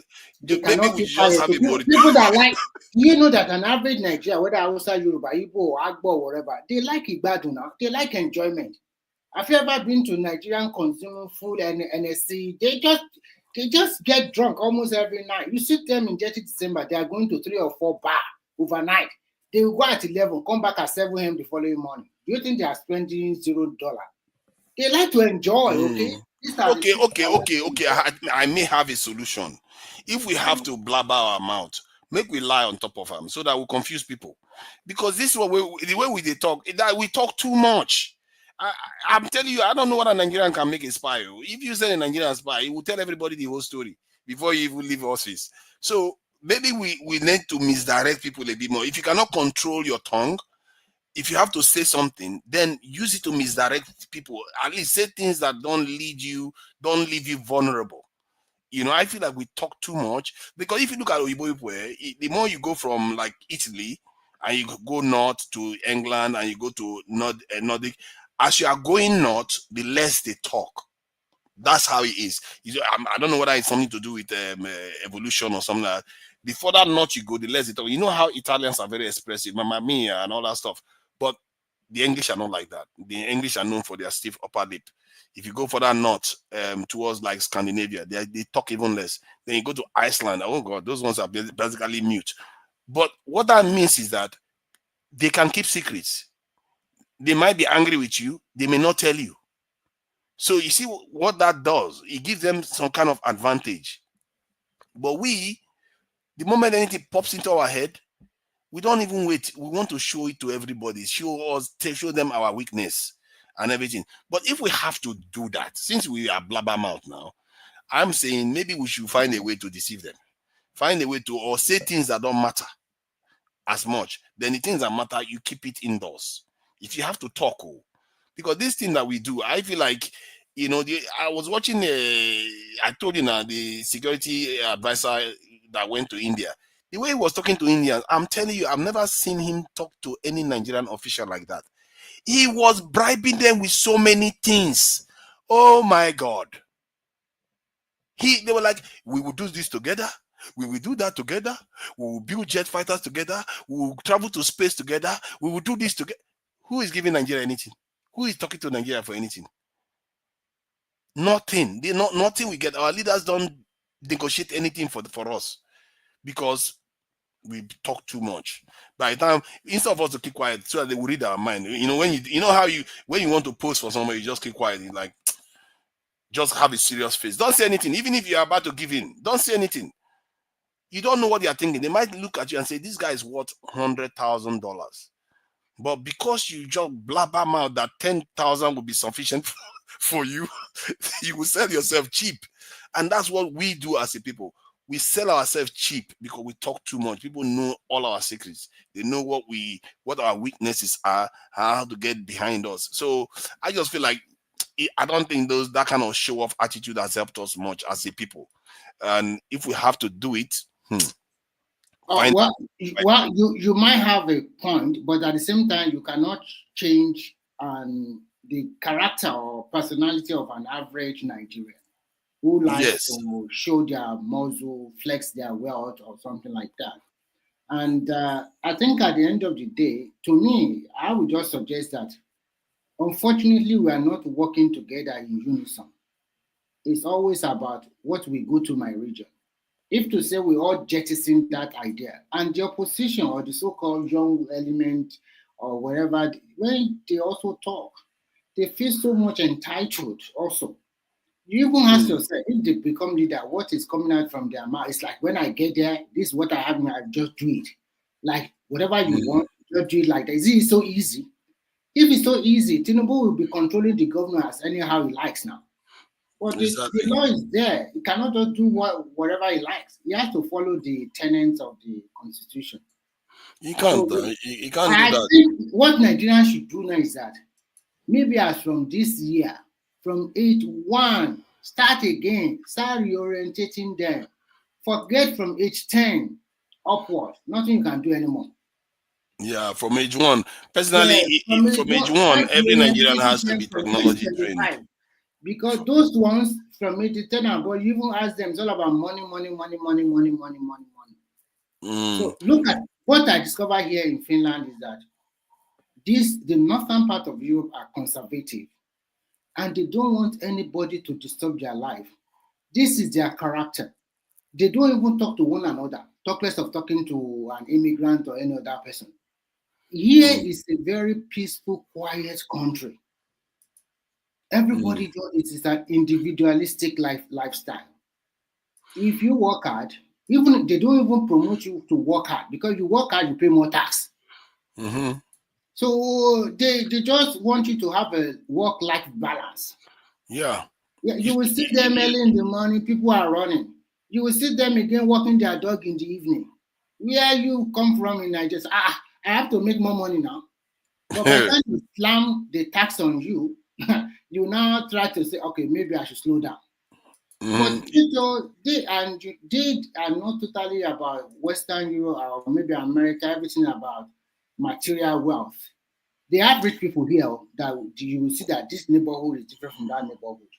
But the difference between the rich and the poor is very close. So you can. No. In Sweden, the top 1% earn as much as the bottom 90%. So it's not as close as we like to think. It's just that they have more, you see, and they have more so that the poor doesn't feel their poverty as much. What they do here is very simple. In Finland, you cannot see an homeless person.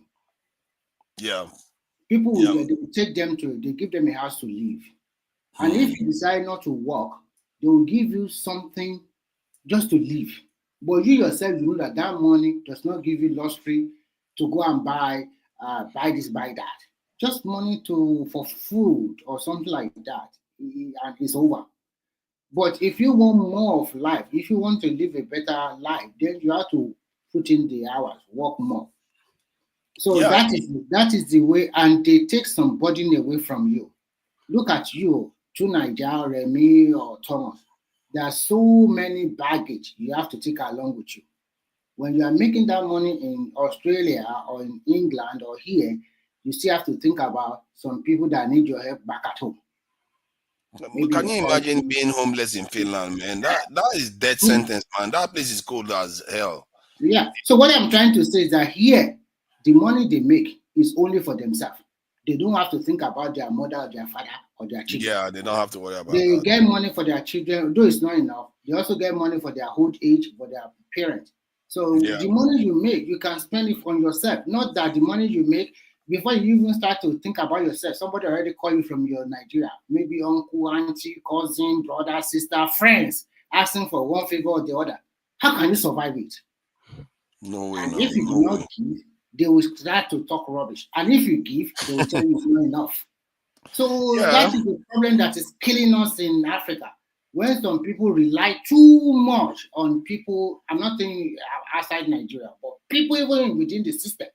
So that is why that corruption will never stop. Because that man might have a mindset that I don't want to go and steal. But when he go back home, and then his people are asking, the wife will first ask, the children will ask. And you talk about people with about 35 children and with about 6 or 7 wives. And then when you become a president and you want his head to be one place, we are in deep trouble. One lady that I was with the other day, and we're coming out from the sad thing is that we're just coming out from a church. And this lady was abusing another government official because this government official in Nigeria, they didn't steal money. He's a man of integrity.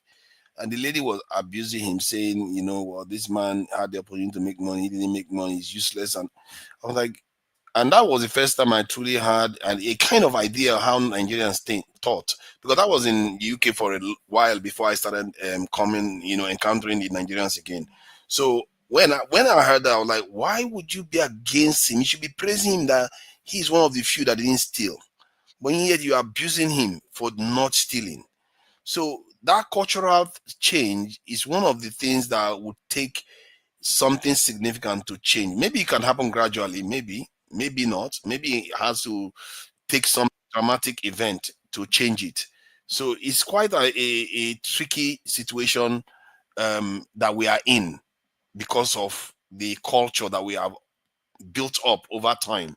Because I don't think if you go into politics now, Remy, and you don't bring money home, hey God, you'll be the black sheep. So like that, don't even talk about going to politics. You are in London, just stay in abroad for 1 year or 2 years, and you do not take anything back to Nigeria.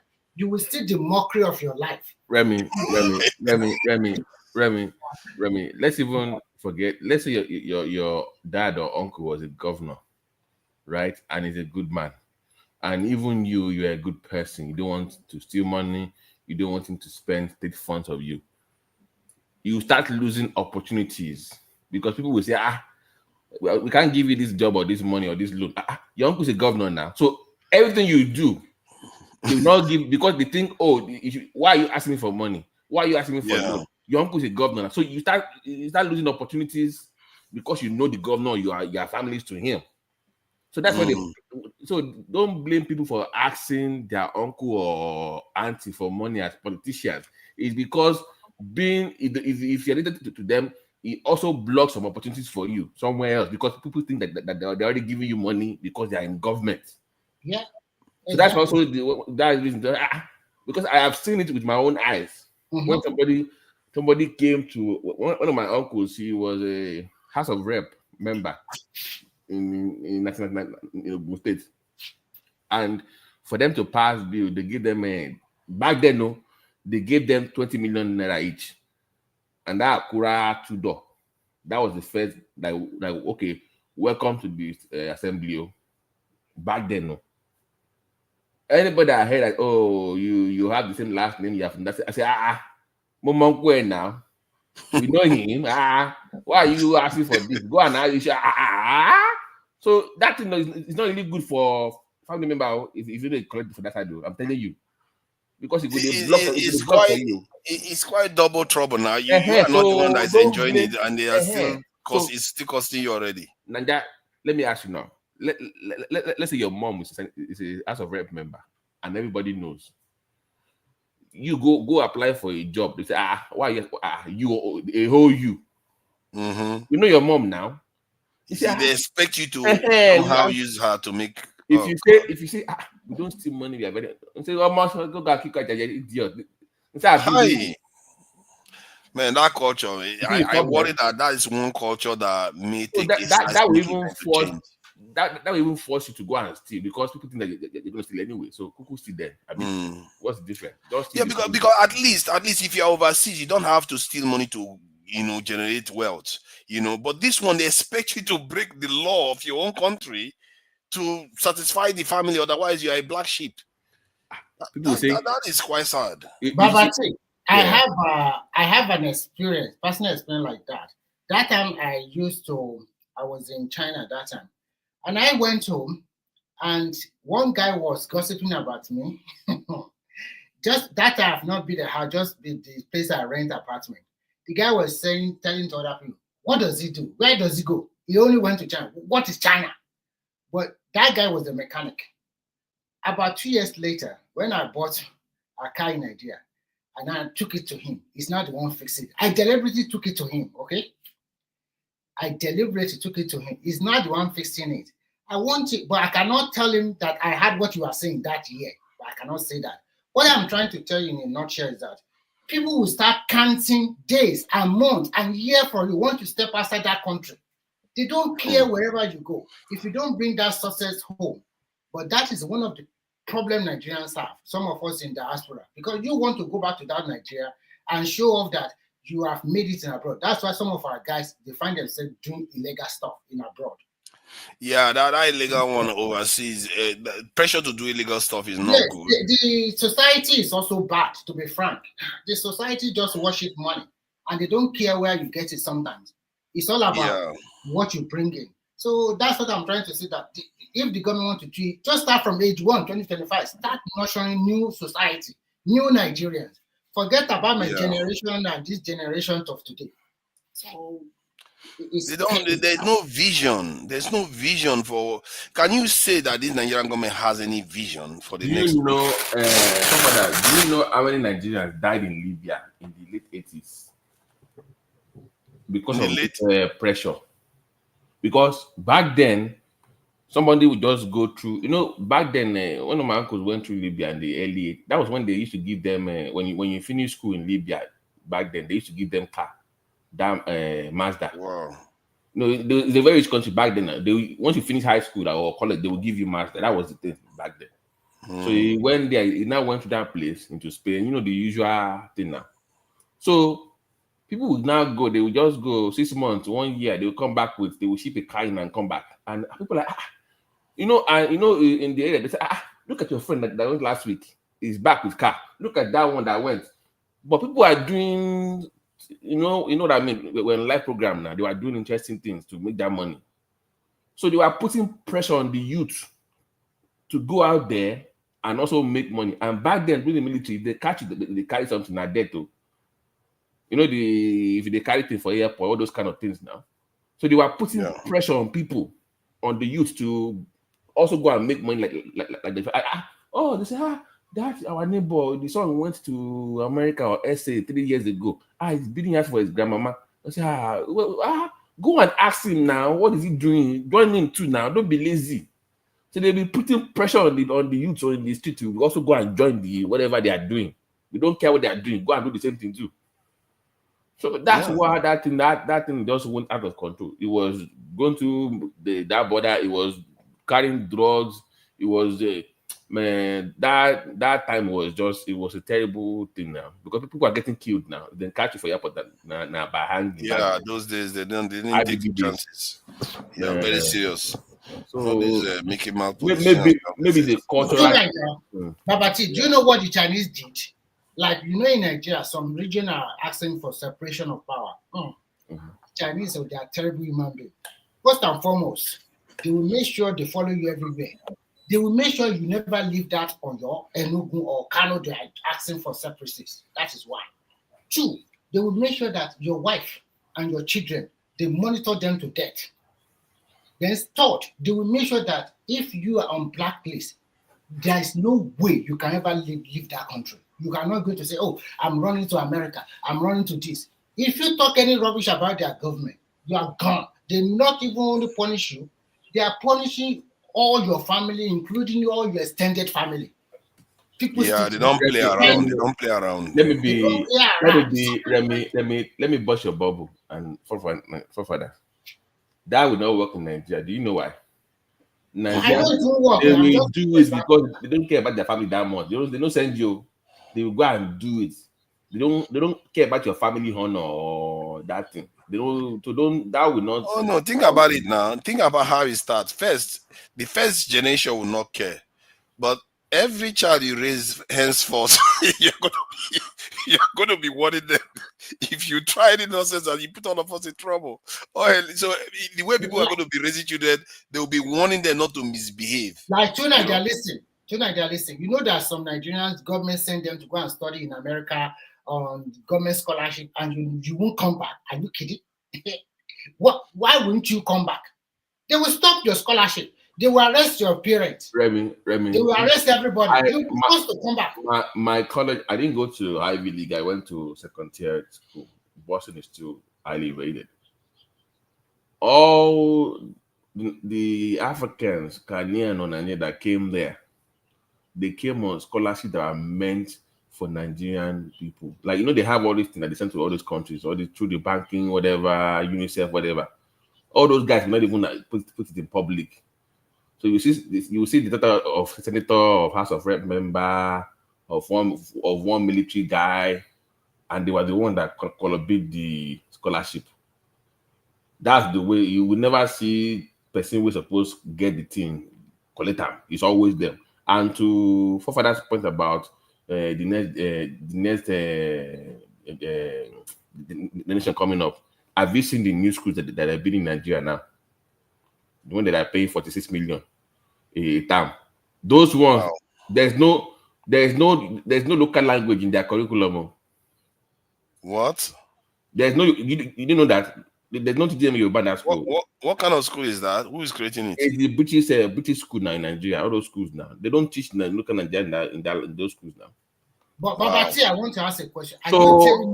Are you telling me some Nigerians are sending their children to that school and paying that tuition fee? Do you know people get money for that place? You know people get money for Nigeria. Where did they get the money, sir? I'm telling you. For 1 year, one more. Listen, I have nieces and nephews in Nigeria that they go to schools in that, you know, Egba area. They have one of the top 3 or top 5 schools in Nigeria, private schools. You know that new school, they pay in dollars. They pay in dollars in Nigeria. Those schools, forget that, they pay in dollars. I'm telling you, it's in dollars that they pay. Isn't that what Bello did for his children? Yes, now so people are like, oh my God, I'm like, it's nothing new now. So in Nigeria, those 2 schools, they all pay in dollars. It's not new. It's not a new thing. Nigeria, So we have those quite schools a way. there. Those schools don't teach anything in Nigeria. Now, foreign. In fact, they happy say your picking not even speak about. We know they're going to go to Harvard. They're going to go to Cambridge. We don't want to mess up their accents. So they are Nigerians by birth, but they are foreigners by their brain. Don't go UK. Mentally, they are over there. So once they finish in Nigeria, they go to UK and go and study. They go there, study for 4 or 5 years, work for a while. They come back and they put them in office. So how can they care about you? Before we round up, is it, Babati, do you know why they have never caught a Nigerian spy anywhere in the world? Is it because we are blabbermouths that So, let me give you this. Why should they? Let me give you this now. I Yeah. have an uncle of mine. He's late now. The guy applied to get a Secret Service job in Nigeria, the SSS back then in the late 70s, early 80s. They didn't give him. Do you know why? Yeah. They say like when interviewing, they will be the way they say you can't keep a secret.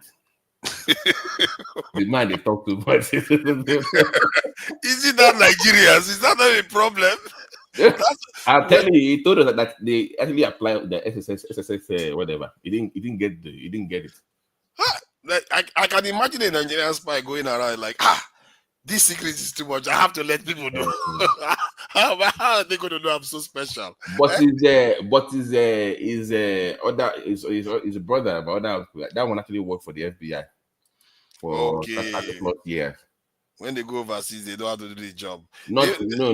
No. The other, the younger one, worked for the FBI. But him for Nigeria, but the man they talk too much. Man, but all our history, they've not caught a Nigerian spy.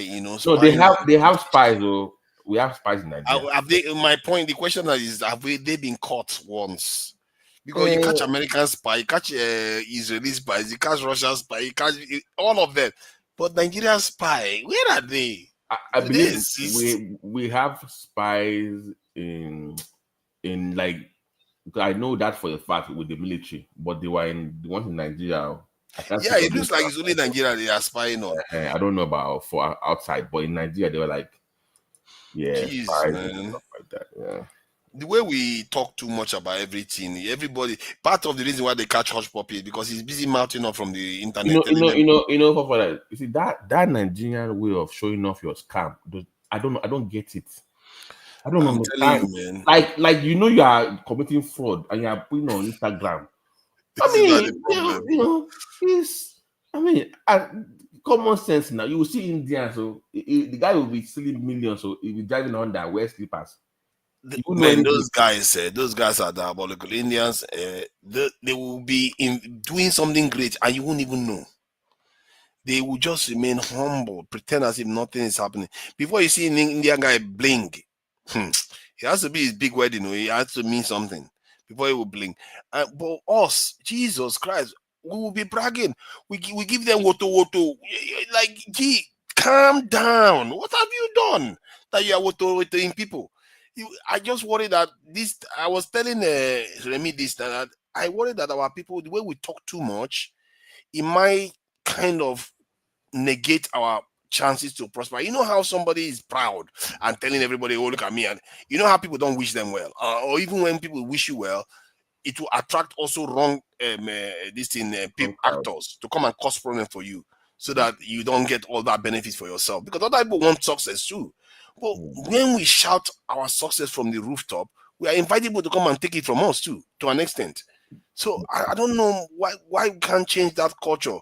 You know what I was saying? I was saying if we have to talk, since maybe we are genetically programmed to talk, maybe we should find a way to talk about other things other than bragging about our vulnerabilities. Because if you tell somebody you have so much money, they'll come for your money. But if you tell them, if you have to talk, you talk, say, I'm starving, oh, I'm managing everything you're managing, every single day you're managing, but you're shouting it from the roof. That is better, isn't it? Because they will think you don't have anything, but while you have a lot. Don't you see Nigerians in all these non-Nigerian rooms, all these Black American rooms? You don't see how we embarrass ourselves there. We talk too much. Don't be saying that nobody in 1975 by what's concern foreigner, what is their problem? We talk too much. We really talk too much. That part of it is a little bit embarrassing. Let me just see. I don't know if I just play this in a little bit, so you have an idea what I'm talking about. You see how the Americans, when they go to India, they just are gushing and giving them everything. Like they don't have to ask them. The only thing our chief of defense staff asks from this is like, give us training and a truck. Give us more training and a truck. That's what he asks. But if you hear this guy, the way he's talking to Indians, it's ridiculous. He's giving them everything. I'm like, everything. He's just giving them. And why are our leaders not seeing this and thinking, these same people we are going to meet is giving these people everything. Why are they not giving it to us? Let me show you now. Something quite similar could, of course, be said today about governments, administrators, national security advisors, ambassadors, trying to keep pace with concurrent revolutions in artificial intelligence, biotechnology, space, quantum, and other fields. So it is fitting in many ways that today, 7 decades later, and in this moment of technological transformation, India and the United States are taking our partnership to the next frontier together. And if we can get it right, I believe this partnership could be the most consequential of the 21st century. For both the United States and India, our partnership is key to our own growth, to jobs at home. It is critical for stability and security in the Indo-Pacific. And increasingly, it is critical to bringing stability and prosperity to like-minded friends around the world, especially emerging economies. And so we are deeply invested in India's success. And I believe India... You heard what he said. That relationship may be critical to keeping the other like-minded economies in the developing Eastern world in check. So their power may be resting on India. This is why they are giving India everything. India is deeply invested in ours. Right now, over 1,000 American companies are operating in India. Over $50 billion in foreign direct investment flowed into India from the United States. And Indian private sector investment in the United States recently surpassed that of China. Investments that by some estimates have helped create more than 400,000 American jobs. More than 300,000 Indian students are studying in the United States. In fact, we welcome more international students from India than any other country in the world. And for all of our work together, in many ways, we are just getting started. When President Biden came to office, he made clear that America's domestic strength and our international position were inherently linked. And in an era of intense geopolitical competition, he noted that we needed to reinvest in our own domestic industrial base, our own innovation economy, to strengthen our capacity and strategic position abroad. But he was also clear that this was not an approach that we could just pursue on our own. Sorry, I don't want to go on too long about this. I just wanted to just show you.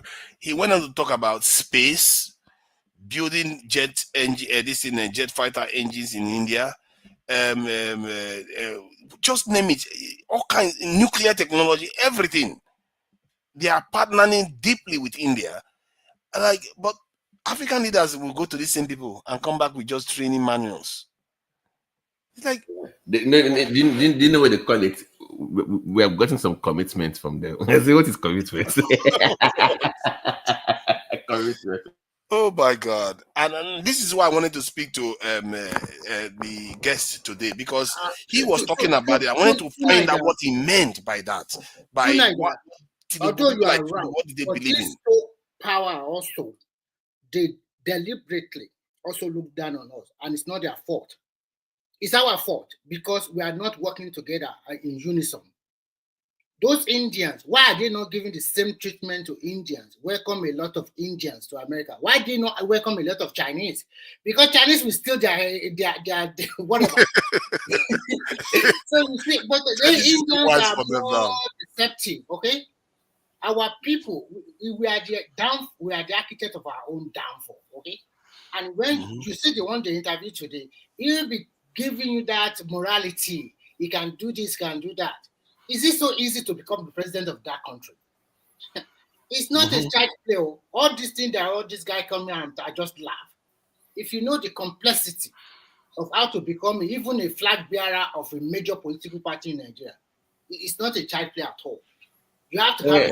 But so do we blame him or do you blame the people? I blame me now. Why? Because he is the kind of person that you will want in terms of policy. But in that, so you say there's politics and there's policies. Policy is okay, but his politics is not.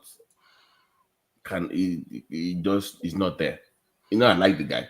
His policies are solid, but his politics is not conducive for the Nigerian environment. And when he talk, you can see that how can he synergize the civil service to work in his own direction or purpose. It's not going to be easy. The so-called Nigerian civil servants that are very lazy, they even lock out their minister. Do they listen to you? When they cannot make that money anymore, how can you do? And if you fire them, they will tell you are doing tribal agenda. I don't know. You just have to start from maybe a British leader that will just change the total mentality totally. Does not care. It's a very, very strange phenomenon because I really wish I had time to speak to Prince more, because when he was describing people like Tinubu and others to be the Bretton Woods supporters, I wanted to find out what are they thinking? Why? What is their philosophy? What do they think? Because no. What should you should have asked him about? What about himself? Which philosophy are you preaching? He said he's not of it. He's not doesn't believe in that. Then what is he doing? What about him? Is he his own grown? Can he show him? I think he is like more of a socialist Democrat. That socialist Democrat will not work in Nigeria. Forget it. No, I don't. What I wanted to get from him was, what does he understand by these believers in the Bretton Woods agreement? Because if they believe somehow that, based on what India is getting now, that somewhere along the line they too are going to be in line for development and growth, I can understand their support for it, isn't it? You can understand why they are doing what they are doing. But that's why it would have been good to hear from him, because he knows these people. He's met them one-on-one. So but it's a shame we don't have the answer right now. But the next time he comes online, I'll ask him. If you don't, how to say, I'm not saying bow down to them, but they have their own, because that is why we say we live in a global world. Sometimes you just have to manage them. But if not, because you as a country, you are not united, they'll just sell some people to continue to criticize you, and they'll bring you down one way or the other. There's so many Nigerians are willing to do that. Yeah. Okay then, gentlemen, thank you for coming in. I really enjoyed it. This last part of the conversation just seems to flow natural. I do like them actually, because it's more conversational, and I try to learn as much as I can, really, because Nigeria is a mystery.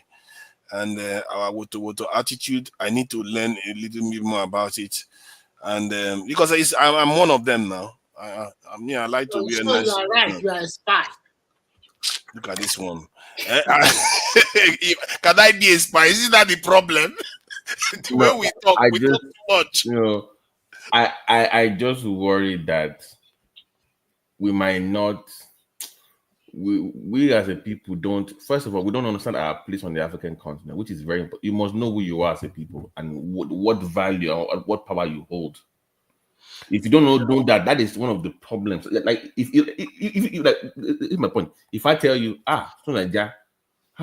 you're not serious, you're not doing things. I say, you are the son of a king. This is the way you build. That thing kind of brings you back to why are you supposed to behave. So somebody needs to tell you what your place is on first, so you don't know, so you know what your value is. We don't know our value. We don't know how our value, the way people see us. We might think exactly. I'm telling you, the way people see Nigeria, it's like going to Dubai, all these Cameroon. I see them on YouTube now. All these Cameroonians, all this the way they see Nigeria, like they literally worship Nigeria. Nigeria is practically black Mecca. If Yeah, you don't know, it's but we don't basically see it black that Mecca. way. Why don't we understand our own value? I didn't want to show you this. I don't know whether you saw this when I shared it before. This is a research that was done into the trade. As you can see, the date is there somewhere. Let me see the date. As you can see the date. This is how recently they did this research, and they found that the migration patterns in the Africa, guess where they are converging? Nigeria. And this is why the Bantu expansion started from the Nigerian space too. This is why this area is the most densely populated area in the entire African continent.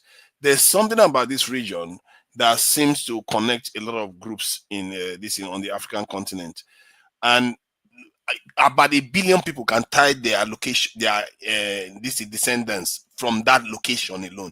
The entire Bantu expansion started from Nigeria. You can't even make it up. That location is important. And then if you talk about the diaspora, at least a half of them that were taken into slavery come from the region that you would describe as Nigeria today. It's just ridiculous. Look at the attempts the Jewish people have done to connect their diaspora with their homeland. And look at how they are benefiting. What are we doing as Nigeria, as Igbo or Yoruba? What are we doing? We take it for granted. We don't know. I have been to this country. I've been to Cuba. I've been to Jamaica. I've been to those countries. If you're a Yoruba man, a Yoruba person, the way they worship you, it's like I'm telling you, the way they even, I'm like, let me be this. The way they look at you, they know more about me. They know more about myself than even myself. They know more. Yeah. Because they see that you are from the motherland, but you don't value it. You know, I don't. Our people, I don't know. One day we wake up now. People like Adewale. Personally, I like him because he talks on an even level. He's very even. He doesn't take sides. He doesn't say because I don't like people. To me, I still believe if I were him, because the problem they always have is that they want to take it at the top. Nigerian local politics is not like that. Why not vie for Ondo State governorship? Let people know you. Who knows you in Nigeria? That's true. The market women, and that's what I was telling Folly the other day, and it inspired me because only the activists know Showore. All the other demographic, do they know him? I agree with you. Even Obama didn't. Remy, I see your point. I think Adewale might listen to your opinion. Showore will not listen. But I think Adewale might consider it's possible. He might give it a chance. Because I think people need to see him perform at that level first. Yes. And if he does well, that will be what will launch him into the national stage. He needs something to. I mean, he's done well in his private life. I mean, the man has his own TV. He has his own TV network now. He has. How did he make his wealth? He's a lawyer. He's also banking. Yeah. So he studied in America, UK, Australia. He owns. He seems to be very rich from what I get. I think he also came from a fairly wealthy family. But he's self-made. But because he's self-made. Yeah. He's into agriculture law. He owns TV. If you know Captain TV in Nigeria, it's across Nigeria. He owns Captain TV. He owns radio stations. He owns so many businesses, banking, or he's into many things. He's right. He's very low key now. He's not in the high of the storm. He doesn't brag about his wealth, so you don't even he doesn't brag about it. But he's a very wealthy man. Because it's not in the high of the storm in Nigerian politics, if it's in the eye of the storm, the thing they will bring out about him will shock all of you. But I mean, my point is, he has. If he wants to spend his way into governor, he can. But he's choosing not to spend money on people. But he has the money and he has friends. I'm telling you, he has the money and the friends to get him in. But he doesn't believe in spending your way into office. So I don't know how that will work for him though. That's the issue. But he's a wealthy man. Yeah, he's made his money and his politics seems sound. But I think sometimes if you have the opportunity to show what you can do with your politics, it's a good thing. Because Nigerians don't tend to like to elect people that that hasn't served. They don't tend to like to, by the pattern you see. I don't We know how can't many blame people. them too now. We can't blame them. I can't. I know. I can't blame them too, And that because is the right thing to do you can't too. risk it. Let's see what you have done before. Not you just come to power and then you go for the highest position of the land. Yeah, highest position of the land for that It's matter. not easy. But if you are going for governorship, it's understandable. But just become a president from So nowhere. those guys that are running from all these parties, even though I believe in some of them, let's be honest, do they really believe that they can win? Why are they really, if they, like, they don't think they have a chance, really? Sometimes, even when you can't win, your agenda will become the focus of the nation to an extent. It become part of the national consciousness. So sometimes it's not always about winning. It's about getting your agenda higher up the national consciousness and getting name recognition too for other positions. You may want other things you may want to do on agendas you have. So people run for various reasons. I think I don't know whether he wants to be president. And it's something I even ask myself whether Shore actually thinks he's ever going to be president. No, Because if you are if serious you about it, listen to him 2 days ago, you can see that agitation. He even said it. Whether he's a president or not, it's just continuing to. That means not in there seriously. To be frank. Chief Remy, why, if forefathers, if he breaks his, if somebody steals his Bible now, so will come there and protest? Somebody steal your pencil, so will show up? And do you even know that one thing that surprised me when I asked him a questions about morality, telling himself is the best, he was talking that they are the one that fight for June 12. How old are you that time? What are you talking about? You have said you fight for Abiola. You are just a university, you are in the university. Why the so-called Tinubu and the rest, they are funding it. Even during the Abacha, they have to run away. It made it look like he was the only one on the street. Yes, Nobody was there. It's too funny. No, but to be fair though, Tinubu was not around. I was around then. I can tell you right now, I did go to one of the protests. Not that I. Where were you? What did you mean during Abacha or during Abiola? Yeah, during Abacha's time. During Abacha's time. Because they want to finish them. Now, don't you see when they kill all their wife and kids, started killing them one by one? They have to run away. That's why they have to. Yeah, but Balagi was around. Ganifawa, Imi, Falana, all of them were around. We were in Lagos then, so I know. You followed you don't understand it. I followed the money now. It was a money bag for the movement. Yes. So that was why he had to run away. It wasn't like if he didn't, they would finish him. Yeah. So I don't. I'm not saying he shouldn't have run away. I'm just saying that he wasn't on the ground. The people that were on the ground, even Obasanjo came back to Nigeria. Obasanjo is part of them. Yeah, that's why he went to prison now. When that was the cool thing now. That was the cool that they roped him in. Wasn't yes, but he could have decided not to come back now and stayed away from Abacha, but he came in, and even his vice president died in prison. He came back because he wanted to become what he eventually became. Remember, they were floating the idea of a political party. That was the time they wanted to move into democracy. So he was like, if I can come back, and so he had his own agenda. It wasn't like he was coming back for the love of Nigeria. Like no. Forget that one. Obasanjo never fought for Nigeria. Average Nigeria. He never. That was selfish. He's just been lucky to get to wherever. It's like. But why don't we? I mean, sorry, I apologize because something came up last time. I was asking about. I said, why don't we have any book or any documentary or any video about, in America, like the Trump against Kamala Harris now? In the next 4 or 5 years, it's actually documentary. This is what happened behind the scenes. That Tofa against Emiko Abiola, there's where is the book to say this is what happened behind the scenes? In America, they will write the book about what this campaign was taking A, this one was taking B. They will take you behind the scenes to tell you what was going on.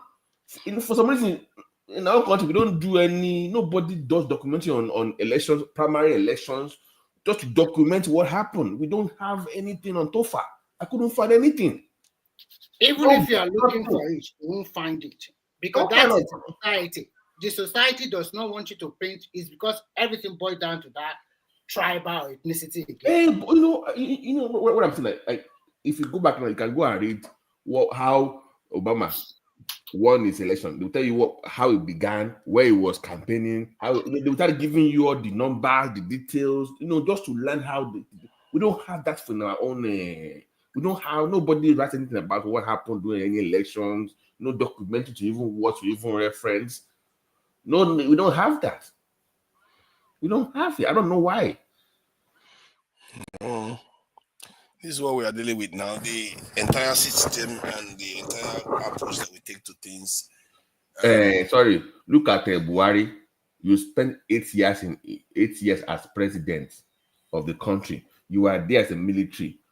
No, the man never had one single book. No book. The guy fell ill now. What do you want them to do? No, but as a president, you must document. For the look at the Awolowo, the Azikiwe. Look at the wrote books. Yeah. I mean, he has to write something down. Maybe he will. Maybe he just hasn't gotten around. At what age? I don't know. Maybe he will. I don't know. Maybe he's not that. Maybe he's not that kind of person. He doesn't like to talk too much. That president. He doesn't like to talk too much. But even if he writes something, what is he going to write that the others haven't written before? If we say you don't even need to guess, no, because others have written so many things, and what have they done? I really need to understand them a bit more, because there must be something that they believe in. Some of all these people. I like to think that they just see foreigners as their masters, and that they have to listen to them.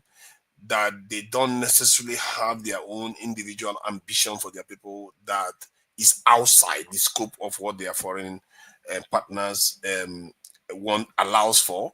That is my concern. But I just want somebody that, because I'm a bit removed. I've not spoken to Tinubu before, honestly, about these things. So I can't just pass blanket judgment. But people like the prince has met him.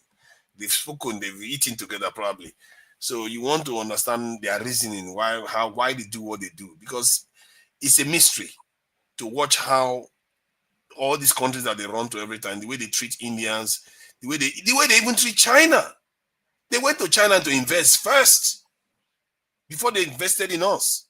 I'm sure they what am I saying before they invested they still haven't invested here. If you are look at people maybe you don't know, I'm from Ogun. I mean from Ogun. Ogunlesi was with the governor at the airport.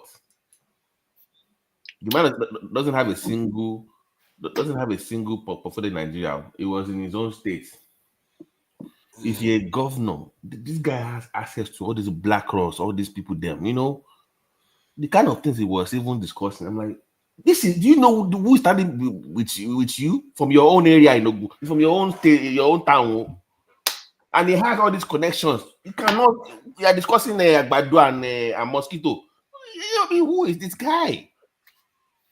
That is your contact, man. It's from your state, it's from your town. You just can't make it up. You just can't make it up. If I have a business mogul that has foreign connection and it's from my area and I'm the governor, what kind of people do you think I'll be discussing with him? Help me out. We have ABCD. That's what we'll be discussing, not Agbado and not some irrelevant stuff. See what we are dealing with. I don't. All right then. Thank you for joining me, Baba T, Remy, and co-host General Thomas has said he wish we didn't have. Do you see Heavy's comment? He said the Femi wrote the book for him. Femi Adesina wrote the book for Buhari. This guy. No? You see how this attitude there? Thomas was like, we should not have had crude oil. It's a cost in this country. This is what happens that when we are living like this with all the wealth we have. If we are complaining, what is Congo going to do? They should kill themselves. Nigeria is defying logic, because based on their plan for us, we should be like Congo. But we are not. Fortunately, we seem to be at least modeling along somehow. I don't even know how we do it. I really don't know why we are still standing. Given how, we like to think we are very divided and everything, but we seem to somehow model along. And we barely even have one dictator in Nigeria. Other countries, sometimes one leader can rule them for 30 years. Can you imagine one leader doing that in Nigeria? Jesus Christ. the headache that leader is going to get, that leader, even in hell, will be having headache. So thank goodness that the Nigerians are a little bit more adventurous with their leadership, and the country is not as dysfunctional as we like to think. But let's see what our leaders have got for us anyway. So that is up to them to do what they need to do. Anybody that gives it to me, and tell you, man, you Nigerians are going to live to understand that things can be fixed very quickly if you have the right leadership there. People that don't care about themselves just care about fixing stuff. All right. So thank you all, ladies and gentlemen, for joining us, all 66 of you. We are going to be closing out now. And thanks to one man for bringing Prince Adewole today, and the conversation surrounding his submissions and his opinions and the interview has, stretched for 8 hours, 30 minutes. Till next time, I will play you guys out with this song. Bye, everyone.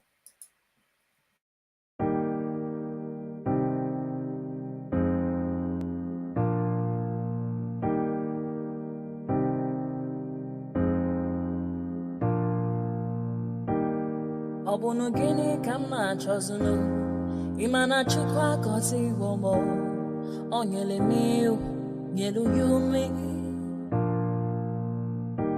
What am I looking for? See my God, he don't bless me, he give you me, give me you. Ọbụnụ ka ife nlachacha so, ọbụnụ ka ife mmechacha me. My baby, you know, say you go love for me. Hey, yeah. I do go. I could go. When I call your name, Shakara for me. Oh, Roma. I will be your Romeo. You go be my Julie.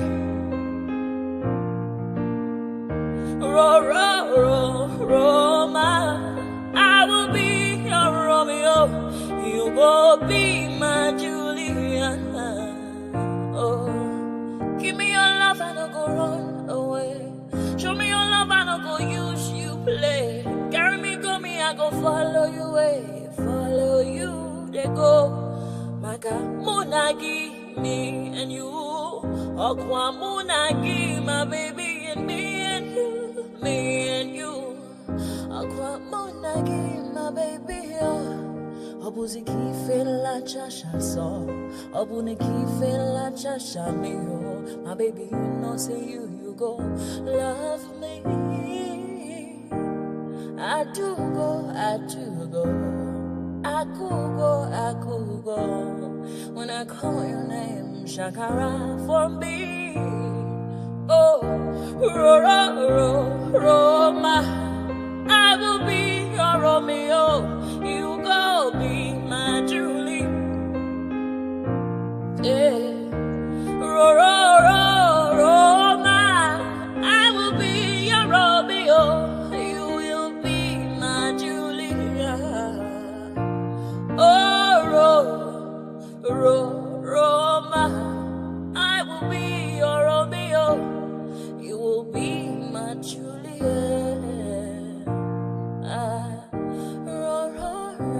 Roma, I will be your Romeo. You will be my Juliet. Obuzi kife la chasha so, obuzi kife mi chasha me. My baby, you know, say you go love me. I do go. I could go. When I call you, Shakara for me.